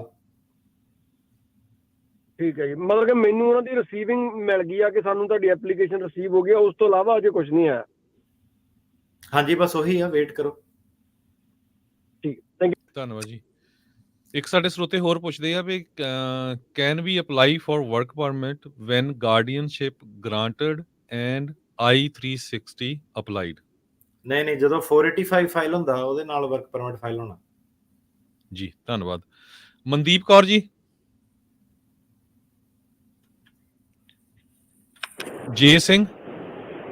ਹਾਂਜੀ ਭਾਜੀ, ਸਤਿ ਸ਼੍ਰੀ ਅਕਾਲ ਜੀ। ਭਾਜੀ ਮੇਰਾ ਕੁਐਸਚਨ ਹੈ, ਮੈਂ 2019 ਦੇ ਵਿੱਚ ਭਾਜੀ ਆਇਆ ਸੀ B1 B2 ਵੀਜ਼ੇ ਤੇ, ਤੇ ਮੇਰਾ ਅਸਾਈਲਮ ਆਫਿਸ ਦੇ ਵਿੱਚ ਕੇਸ ਆ, 2 ਵਾਰੀ ਵਰਕ ਪਰਮਿਟ ਆ ਗਿਆ ਪਰ ਹਾਲੇ ਕੁਛ ਤਰੀਕ ਵਗੈਰਾ ਦਾ ਨਹੀਂ ਪਤਾ ਲੱਗਾ। ਬਟ ਹੁਣ ਮੈਂ ਮੈਰਿਜ ਕਰਾ ਲਈ ਆ, ਤੇ ਮੇਰਾ ਕੀ ਪ੍ਰੋਸੈਸ, ਕਿੰਨੇ ਕੁ ਦੇਰ ਦਾ ਪ੍ਰੋਸੈਸ ਹੁੰਦਾ? ਮੇਰਾ ਇੱਧਰੋਂ ਜਲਦੀ ਹੋ ਜਾਊਗਾ ਜਾਂ ਉਧਰੋਂ ਤਰੀਕ ਦਾ ਕੁਛ ਕਰਨਾ, ਮਤਲਬ ਕੀ ਵੀਜ਼ੇ ਤੇ ਆਏ ਸੀਗੇ? ਹਾਂਜੀ, ਮੈਂ B1 B ਵੀਜ਼ੇ ਤੇ ਆਇਆ ਜੀ, B1 B। ਵਿਆਹ ਵਾਲਾ ਕੇਸ ਜਲਦੀ ਹੋ ਜਾਣਾ ਤੁਹਾਡਾ, 1.5 ਸਾਲ ਦਾ ਪ੍ਰੋਸੈਸ ਆ, 1.5-2 ਸਾਲ ਦਾ। ਠੀਕ ਹੈ ਜੀ, ਥੈਂਕ ਯੂ ਜੀ। ਪਵਨਦੀਪ ਕੌਰ ਜੀ। ਹੈਲੋ ਜੀ। ਹਾਂਜੀ, ਸਤਿ ਸ਼੍ਰੀ ਅਕਾਲ ਭਾਜੀ। ਮੈਂ ਲਾਸਟ ਵੀਕ ਵੀ ਕਾਲ ਕੀਤੀ ਸੀਗੀ, ਸੌਰੀ ਮੇਰਾ ਕੁਐਸਚਨ ਮਿਸਅੰਡਰਸਟੂਡ ਹੋ ਗਿਆ ਸੀ ਤੇ ਇਸ ਲਈ ਮੈਂ ਪੁੱਛਣਾ ਸੀ। ਮੈਂ ਐਕਚੁਅਲੀ ਇੱਥੇ F1 ਵੀਜ਼ੇ ਤੇ ਹਾਂ, ਸਟੂਡੈਂਟ ਵੀਜ਼ੇ ਤੇ ਮੇਰੇ ਹਸਬੈਂਡ ਦਾ ਪੈਂਡਿੰਗ ਅਸਾਈਲਮ ਹੈ, ਉਹਨਾਂ ਦਾ ਅਸਾਈਲਮ ਕੋਰਟ 'ਚ ਨਹੀਂ ਆ ਹਲੇ, ਆਫਿਸ 'ਚ ਹੀ ਆ। ਤੇ ਮੇਰੇ ਬ੍ਰਦਰ ਨੇ ਮੇਰਾ ਫਾਈਲ ਕੀਤਾ ਹੋਇਆ 2009 ਦੇ ਵਿੱਚ, ਅਪਰੂਵ ਹੋ ਗਿਆ ਸੀ 130 ਤੇ ਉਹਦਾ ਮੈਂ ਵੀਜ਼ਾ ਸੈਂਟਰ ਦੇ ਵਿੱਚ ਵੇਟ ਕਰ ਰਹੀ ਹਾਂ। ਮੇਰਾ ਕੁਐਸਚਨ ਇਹ ਸੀ ਕਿ ਜੇ ਮੈਂ F1 ਛੱਡ ਕੇ ਆਪਣੇ ਹਸਬੈਂਡ ਦੇ ਅਸਾਈਲਮ ਡੈਰੀਵੇਟਿਵ ਤੇ ਵਰਕ ਪਰਮਿਟ ਲੈਣੀ ਆ, ਕਿ ਉਸ ਚੀਜ਼ ਦਾ ਇਫੈਕਟ ਮੇਰੇ I-130 ਵਾਲੀ ਇੰਟਰਵਿਊ ਤੇ ਹੋਏਗਾ ਜਾਂ ਨਹੀਂ? ਤੁਸੀਂ ਜਿਹੜਾ ਮੇਨਟੇਨ ਨਹੀਂ ਕਰਦੀ, ਨਹੀਂ, ਜੇ ਤੁਸੀਂ ਮੇਨਟੇਨ ਕਰਦੇ ਆ ਤਾਂ ਤੁਹਾਡੀ ਡੇਟ ਕਰੰਟ ਹੁੰਦੀ ਹੈ ਜਦੋਂ ਇੱਥੇ ਤੁਸੀਂ ਐਡਜਸਟਮੈਂਟ ਕਰ ਸਕਦੇ ਆ, ਠੀਕ ਹੈ। ਸੋ ਤੁਹਾਨੂੰ ਮੇਨਟੇਨ ਕਰਨ ਦੇ ਫਾਇਦੇ ਆ ਤੇ ਤੁਹਾਡੀ ਫੀਸ ਲੱਗਣੀ ਆ। ਜੇ ਤੁਸੀਂ ਮੇਨਟੇਨ ਨਹੀਂ ਕਰਦੇ ਆ ਤੇ ਤੁਹਾਨੂੰ 589 ਫਾਈਲ ਕਰਨਾ ਪੈਣਾ। ਉਹਨੇ ਤੁਹਾਡੀ ਜਿਹੜੀ ਅਨਲੌਫੁਲ ਪ੍ਰੈਜ਼ੈਂਸ ਜ਼ਰੂਰ ਰੋਕ ਦਊਗਾ 589, ਪਰ ਤੁਹਾਨੂੰ ਜਿਹੜਾ ਅੰਬੈਸੀ ਜਿਹੜਾ ਜਾਣਾ ਪੈਣਾ ਤੇ ਥੋੜਾ ਜਿਹਾ ਪ੍ਰੋਸੈਸ ਜਿਹੜਾ ਕੰਪਲਿਕੇਟਡ ਹੋ ਜਾਂਦਾ। ਤੇ ਮੈਂ ਤੁਹਾਨੂੰ ਸਲਾਹ ਤਾਂ ਹੁਣ ਐਜ਼ ਅ ਲਾਇਰ ਇਹੀ ਦੇ ਸਕਦਾ ਕਿ ਆਪਣਾ ਸਟੇਟਸ ਮੇਨਟੇਨ ਕਰੋ। ਬਾਕੀ ਤੁਸੀਂ ਹੁਣ ਜੇ ਨਹੀਂ ਕਰਨਾ, ਤੁਹਾਡੀ ਆਪਣੀ ਸਲਾਹ ਵਾ, ਇੱਦਾਂ ਵਾ ਕਿ ਪੰਗਾ ਲੈਣਾ ਵਾ, ਤੇ ਫਿਰ ਤੁਸੀਂ ਅਸਾਈਲਮ ਦੇ ਬੇਸ ਤੇ, ਜੇ ਤੁਹਾਡਾ ਹਸਬੈਂਡ ਦੇ ਥਰੂ ਡੈਰੀਵੇਟਿਵ ਕਲੇਮ ਹੈਗਾ ਕੋਈ, ਤੇ ਤੁਸੀਂ ਉਹਦੇ ਬੇਸ ਤੇ ਕਹਿ ਸਕਦੇ ਕਿ ਅਨਲੌਫੁਲ ਪ੍ਰੈਜ਼ੈਂਸ ਜਿਹੜੀ ਆ ਨਹੀਂ ਬਣਦੀ ਆ, ਤੇ ਬਾਹਰ ਜਦੋਂ ਨੰਬਰ ਆਉਂਦਾ ਉੱਥੇ ਵੀਜ਼ਾ ਜਾ ਕੇ ਤੁਸੀਂ ਕਰ ਸਕਦੇ ਆ। ਪਰ ਪ੍ਰੈਫਰੈਂਸ ਇਹਦੀ ਇਹੀ ਹੈ ਕਿ ਜੇ ਤੁਸੀਂ ਇੰਨੀ ਦੇਰ ਸਟੇਟਸ ਮੇਨਟੇਨ ਕੀਤਾ ਤੇ 5 ਸਾਲ ਹੋਰ ਕਰੋ, ਤੁਹਾਡਾ ਫਿਰ ਸਿੱਧਾ ਹੀ ਕੰਮ ਹੈ ਨਾ। ਓਕੇ ਨਹੀਂ, ਉਹੀ ਸੀਗਾ, ਮੈਂ ਕਿਹਾ ਬੈਸਟ ਤੁਹਾਡੇ ਤੋਂ ਲੈ ਲਈਏ ਸਲਾਹ, ਕੋਈ ਵੀ ਪੰਗਾ ਲੈਣ ਤੋਂ ਪਹਿਲਾਂ। ਵਕੀਲ ਨੇ ਕਹਿਣਾ ਕਿ ਪੰਗਾ ਨਾ ਲਓ ਜੀ। ਠੀਕ ਹੈ ਜੀ, ਫਿਰ ਉਹੀ ਸਟੇਟਸ ਮੇਨਟੇਨ ਕਰਦੇ ਜੀ। ਧੰਨਵਾਦ ਜੀ। ਇੱਕ ਸਾਡੇ ਸਰੋਤੇ ਹੋਰ ਆ, ਉਹ ਪੁੱਛ ਰਹੇ ਆ ਵੀ ਤਾਂ ਕੁਐਸਚਨ ਬਹੁਤ ਆ। Sir, I got I-340 from notice to obligor to deliver alien. ਹਾਂਜੀ, ਉਹ ਗਰੰਟਰ ਬਣਿਆ ਹੋਣਾ। ਉਹਦਾ ਮਤਲਬ ਇਹ ਹੈ ਕਿ ਬੰਦਾ ਇਹਦਾ ਭਗੌੜਾ ਹੋ ਗਿਆ ਕਿਤੇ, ਜਾਂ ਐਡਰੈਸ ਐਡਰੂਸ ਉਹਦਾ ਕੋਈ ਮਿਸ ਹੋ ਗਈ, ਤਰੀਕ ਤਰੂਕ, ਤੇ ਉਹਨੇ ਨੋਟਿਸ ਦਿੱਤਾ ਕਿ ਉਹਨੂੰ ਬੰਦੇ ਨੂੰ ਜਾ ਕੇ ਲਿਆ ਕੇ ਗਰੰਟਰ ਸਾਹਿਬ ਆਪਣੇ ਆਈਸ ਮੋਰੇ ਪੇਸ਼ ਕਰੋ, ਨਹੀਂ ਤੇ ਤੁਹਾਡਾ ਜਿਹੜੀ ਪੈਸੇ ਜ਼ਬਤ ਹੋ ਜਾਣੇ ਆ। ਜੀ ਬਿਲਕੁਲ। ਮਨਦੀਪ ਕੌਰ ਜੀ, ਅਰਪਨਦੀਪ ਸਿੰਘ। ਹਾਂਜੀ, ਸਤਿ ਸ਼੍ਰੀ ਅਕਾਲ ਭਾਜੀ। ਸਤਿ ਸ਼੍ਰੀ ਅਕਾਲ ਜੀ। ਮੈਂ ਜੀ 2020 ਦੇ ਵਿੱਚ ਆਇਆ ਸੀਗਾ ਸਟੂਡੈਂਟ ਵੀਜ਼ੇ ਤੇ, ਤੇ ਆਪਣਾ ਬਾਅਦ ਚੋਂ ਆ ਕੇ ਮੈਂ ਅਸਾਈਲਮ ਲਾਇਆ, ਤੇ ਮੇਰਾ ਨਾ ਉਦੋਂ ਪਤਾ ਨਹੀਂ ਕੋਵਿਡ ਦਾ ਟਾਈਮ ਚੱਲਦਾ ਥੋੜਾ ਜਿਹਾ, ਤੇ ਮੇਰਾ I-94 ਨਹੀਂ ਅਪਡੇਟ ਹੋਇਆ ਜੀ। ਤੇ ਬਾਅਦ ਚੋਂ ਮੈਂ ਉਹਨਾਂ ਨੂੰ ਈਮੇਲ ਵੀ ਕੀਤੀ ਆ, ਤੇ ਉਹ ਕਹਿੰਦੇ ਵੀ ਮਤਲਬ ਤੁਹਾਡਾ ਸਰਵਿਸ ਨੰਬਰ ਐਕਸਪਾਇਰ ਹੋ ਗਿਆ, ਤੇ ਉਹ ਮੈਂ ਕਿਹੜੇ ਤਰੀਕੇ ਨਾਲ ਕਢਵਾ ਸਕਦਾ, ਮਤਲਬ USCIS ਤੋਂ ਜਾਂ ਕਿਤੋਂ ਵੀ? ਸਵਾਲ ਹੀ ਬੜੇ 2-4 ਪੁੱਛ ਲਏ। ਪਹਿਲਾ ਸਵਾਲ ਕੀ ਹੈ ਕਿ I-94 ਕਿੱਦਾਂ ਲੈਣਾ, ਇਹ ਸਵਾਲ ਆ? ਨਹੀਂ ਜੀ, ਮੈਂ I-94 ਮਤਲਬ ਮੈਂ ਸਿੱਧਾ ਵੀਜ਼ੇ ਤੇ ਆਇਆ ਸੀ, ਤੇ ਉਹਨਾਂ ਨੇ ਮੇਰਾ I-94 ਅਪਡੇਟ ਨਹੀਂ ਕੀਤਾ ਹਨਾ। ਜੇ ਵੈਬਸਾਈਟ ਤੇ ਮੈਂ ਚੈੱਕ ਕਰਦਾ ਵਾਂ, ਉਹ ਅਪਡੇਟ ਨਹੀਂ ਹੋਇਆ। ਏਅਰਪੋਰਟ ਵਾਲਿਆਂ ਨੂੰ ਮੈਂ ਕੀਤੀ ਸੀ, ਈਮੇਲ ਕੀਤੀ ਸੀ, ਉਹ ਕਹਿੰਦੇ ਤੇਰਾ ਸਰਵਿਸ ਨੰਬਰ ਐਕਸਪਾਇਰ ਹੋ ਗਿਆ, ਮਤਲਬ ਵੀ ਤੂੰ ਯੂਨੀਵਰਸਿਟੀ ਨਹੀਂ ਅੱਗੇ ਹਨਾ ਗਿਆ, ਜੋ ਵੀ ਆ। ਤੇ ਉਹ ਮਤਲਬ ਮੈਂ ਪੁੱਛਣਾ ਵੀ ਹੁਣ ਕਿੱਦਾਂ ਕਢਵਾ ਸਕਦਾ ਮੈਂ I-94? ਹੈਗਾ ਕੋਈ? ਤੁਸੀਂ ਅੱਗੇ ਕੀ ਮਤਲਬ ਹੁਣ ਅਸਾਈਲਮ ਲੱਗਾ ਹੋਇਆ ਤੁਹਾਡਾ? ਹਾਂਜੀ, ਮੇਰਾ ਅਸਾਈਲਮ ਹੈ ਜੀ। ਤੁਹਾਨੂੰ ਜਿਹੜਾ ਸੈਂਸਮ ਸਟਰੀਟ ਤੇ ਇਹਨਾਂ ਦਾ ਦਫ਼ਤਰ ਹੈ ਨਾ, CBP ਵਾਲਿਆਂ ਦਾ, ਸੈਨ ਫਰਾਂਸਿਸਕੋ, ਉੱਥੇ ਚੱਲ ਜਾਓ, ਜਾਂ ਜਿੱਥੇ ਵੀ ਤੁਸੀਂ ਰਹਿੰਦੇ ਆ CBP ਵਾਲੇ ਦਫ਼ਤਰ ਜਾ ਕੇ ਕਰੋ। ਈਮੇਲ ਉਮੇਲ ਰਾਹੀਂ ਨਹੀਂ ਇਹ ਹੋਣਾ। ਤੇ ਦੂਜੀ ਚੀਜ਼ ਇਹ ਹੁੰਦੀ ਹੈ, ਇੱਕ ਫੋਇਆ ਹੁੰਦੀ ਆ, CBP ਫੋਇਆ, ਉਹ ਆਪਣੇ ਵਕੀਲ ਨੂੰ ਕਹਿ ਕੇ ਨਾ ਫੋਇਆ ਦੀ ਜਿਹੜੀ ਫਾਈਲਿੰਗ ਕਰੋ, ਉਹਦੇ ਵਿੱਚ ਆ ਜਾਣਾ ਰੈਕਡ ਤੁਹਾਡਾ। ਠੀਕ ਹੈ ਜੀ, ਮਤਲਬ I-94 ਮਿਲ ਜੂਗਾ? ਹਾਂਜੀ, ਓਕੇ, ਧੰਨਵਾਦ ਜੀ। ਇੱਕ ਸਾਡੇ ਸਰੋਤੇ ਕੁਐਸਚਨ ਪੁੱਛਦੇ YouTube ਤੇ, ਭਾਜੀ ਮੈਂ ਸਿਟੀਜ਼ਨ ਆ ਤੇ ਮੇਰੇ ਪੇਰੈਂਟਸ ਟੂਰਿਸਟ ਵੀਜ਼ੇ ਤੇ ਇੱਥੇ ਆਏ ਹੋਏ ਆ, ਤੇ ਮੈਂ ਉਹਨਾਂ ਨੂੰ ਕਦੋਂ ਅਪਲਾਈ ਕਰ ਸਕਦਾ ਤੇ ਉਹਨਾਂ ਨੂੰ ਵਰਕ ਪਰਮਿਟ ਮਿਲ ਸਕਦਾ? ਇਹਦੇ ਬਾਰੇ ਆਪਾਂ ਬਹੁਤ ਪਹਿਲਾਂ ਵੀ ਦੱਸਦੇ ਰਹੇ ਹਾਂ ਜੀ। ਤੇ ਸਰੋਤਿਓ, ਬਹੁਤ ਧੰਨਵਾਦ। ਅਸੀਂ ਕੋਸ਼ਿਸ਼ ਕੀਤੀ ਸੀ ਵੀ ਬ੍ਰੇਕ ਵੀ ਨਾ ਲਈਏ, ਤੇ ਜੇ ਤਿਰਕੀਆਣਾ ਉਹਨਾਂ ਦਾ ਵੀ ਬਹੁਤ ਧੰਨਵਾਦ। ਲਗਾਤਾਰ 2 ਘੰਟੇ ਸਾਡਾ ਇਹ ਪ੍ਰੋਗਰਾਮ ਚੱਲਿਆ। 2 ਬੇਨਤੀਆਂ ਕਰਨੀਆਂ। ਆਪਾਂ ਕਿਹਾ ਸੀ ਵੀ ਸਤਿ ਸ੍ਰੀ ਅਕਾਲ ਨਾ ਕਿਹਾ ਕਰੋ, ਥੋੜਾ ਸਮਾਂ ਬਚ ਜਾਂਦਾ, ਉਹ ਇਸੇ ਕਰਕੇ ਹੁੰਦਾ। ਪਰ ਮੈਂ ਦੇਖਿਆ ਵੀ 99% ਜਿੰਨੇ ਵੀ ਸਾਡੇ ਸਰੋਤੇ ਸੀ ਉਹਨੇ ਸਤਿ ਸ੍ਰੀ ਅਕਾਲ ਕਿਹਾ। ਇੱਕ ਜ਼ਰੂਰ ਬੇਨਤੀ ਮੈਂ ਪੰਜਾਬੀ ਰੇਡੀਓ USA ਵੱਲੋਂ ਕਰੂੰਗਾ ਵੀ ਜਿੱਥੇ ਵੀ ਕਿਤੇ ਆਪਾਂ ਘੁੰਮਦੇ ਹੁੰਦੇ ਆ, ਕਿਤੇ ਵੀ ਤੁਹਾਨੂੰ ਕੋਈ ਮਿਲਦਾ ਨਾ ਪੰਜਾਬੀ ਪੱਗ ਵਾਲਾ ਆ, ਮੋਨਾ ਵੀ ਆ, ਕੜਾ ਪਾਇਆ, ਉੱਥੇ ਜ਼ਰੂਰ ਸਤਿ ਸ੍ਰੀ ਅਕਾਲ ਕਿਹਾ ਕਰੋ। ਕਿਉਂਕਿ ਬਹੁਤ ਵਾਰ ਮੈਂ ਦੇਖਦਾ ਵੀ ਉਹ ਦੂਜੇ ਪਾਸੇ ਨੂੰ ਮੂੰਹ ਵੱਟ ਲੈਂਦੇ ਆ ਹਨਾ। ਸੋ ਇਹ ਬਹੁਤ ਇਹ ਸਾਡੇ ਜਿਹੜੇ ਆ ਐਟੀਕੇਟਸ ਹੋਣੇ ਚਾਹੀਦੇ। ਕੋਈ ਵੀ ਆਪਣਾ ਪੰਜਾਬੀ ਮਿਲਦਾ ਖੁਸ਼ ਕੇ ਮਿਲਿਆ ਕਰੋ। ਤੇ ਦੂਸਰਾ ਹੁਣ ਸਾਹਿਬਜ਼ਾਦਿਆਂ ਦੀ ਯਾਦ ਦੇ ਵਿੱਚ ਫਤਿਹਗੜ੍ਹ ਸਾਹਿਬ ਤੋਂ ਪੰਜਾਬੀ ਰੇਡੀਓ USA ਦੇ ਉੱਤੇ ਦਸੰਬਰ 20 ਤੋਂ ਲੈ ਕੇ ਦਸੰਬਰ 25 ਤੱਕ ਜਿਹੜੇ ਲਾਈਵ ਪ੍ਰੋਗਰਾਮ ਹੋਣੇ ਆ ਉਹ ਤੁਹਾਨੂੰ ਪੰਜਾਬੀ ਰੇਡੀਓ USA ਦੀ ਫੇਸਬੁੱਕ ਤੇ ਵੀ, YouTube ਤੇ ਵੀ, ਤੇ ਪੰਜਾਬੀ ਰੇਡੀਓ USA ਦੇ ਜਿਹੜੇ ਸਾਡੇ ਜਿੰਨੇ ਵੀ ਸਾਡੇ ਸਟੇਸ਼ਨ ਆ ਉਹਨਾਂ ਤੇ ਲਾਈਵ ਸੁਣਾਈ ਵੀ ਜਾਣਗੇ ਤੇ ਦਿਖਾਈ ਵੀ ਜਾਣਗੇ। ਸੋ ਆਪਣੇ ਵੱਧ ਤੋਂ ਵੱਧ ਜਿੰਨੇ ਵੀ ਸਰੋਤੇ ਆ ਭੈਣ ਭਰਾ ਉਹਨਾਂ ਨੂੰ ਦੱਸਿਓ ਕਿ ਉਹਨਾਂ ਨੇ ਜਿਹੜੇ ਸਾਹਿਬਜ਼ਾਦਿਆਂ ਦੀ ਏਡੀ ਵੱਡੀ ਕੁਰਬਾਨੀ ਆ ਉਹਨਾਂ ਦਾ ਇਤਿਹਾਸ ਆਪਾਂ ਫਤਿਹਗੜ੍ਹ ਸਾਹਿਬ ਤੋਂ 5 ਦਿਨ ਲਗਾਤਾਰ ਪੰਜਾਬੀ ਰੇਡੀਓ USA ਤੇ ਸੁਣਾਂਗੇ। ਤੇ ਇੱਕ ਵਾਰੀ ਫੇਰ ਜੇ ਤਿਰਕਿਆਣਾ ਜੀ ਤੁਹਾਡਾ ਬਹੁਤ ਬਹੁਤ ਧੰਨਵਾਦ ਜੀ। ਤੇ ਸਰੋਤਿਆਂ ਨੂੰ ਸਾਰਿਆਂ ਨੂੰ ਬੇਨਤੀ ਆ ਵੀ ਤੁਸੀਂ ਉਹਨਾਂ ਦੇ ਆਫਿਸ ਦੇ ਵਿੱਚ ਕਾਲ ਕਰਨਾ ਤੇ ਉਹਨਾਂ ਦੇ ਆਫਿਸ ਦਾ ਨੰਬਰ ਹੈਗਾ 415 909 0503 415 909 0503 ਤੇ ਇੱਥੇ ਹੀ ਆਪਾਂ ਸਰੋਤਿਆਂ ਤੋਂ ਇਜਾਜ਼ਤ ਲੈਂਦੇ ਹਾਂ। ਸਾਡੇ ਦੋਹਾਂ ਵੱਲੋਂ ਤੁਹਾਨੂੰ ਸਾਰਿਆਂ ਨੂੰ ਬਹੁਤ ਹੀ ਪਿਆਰ ਤੇ ਸਤਿਕਾਰ ਭਰੀ ਸਤਿ ਸ੍ਰੀ ਅਕਾਲ। ਸਤਿ ਸ੍ਰੀ ਅਕਾਲ ਜੀ ਸਾਰਿਆਂ ਨੂੰ।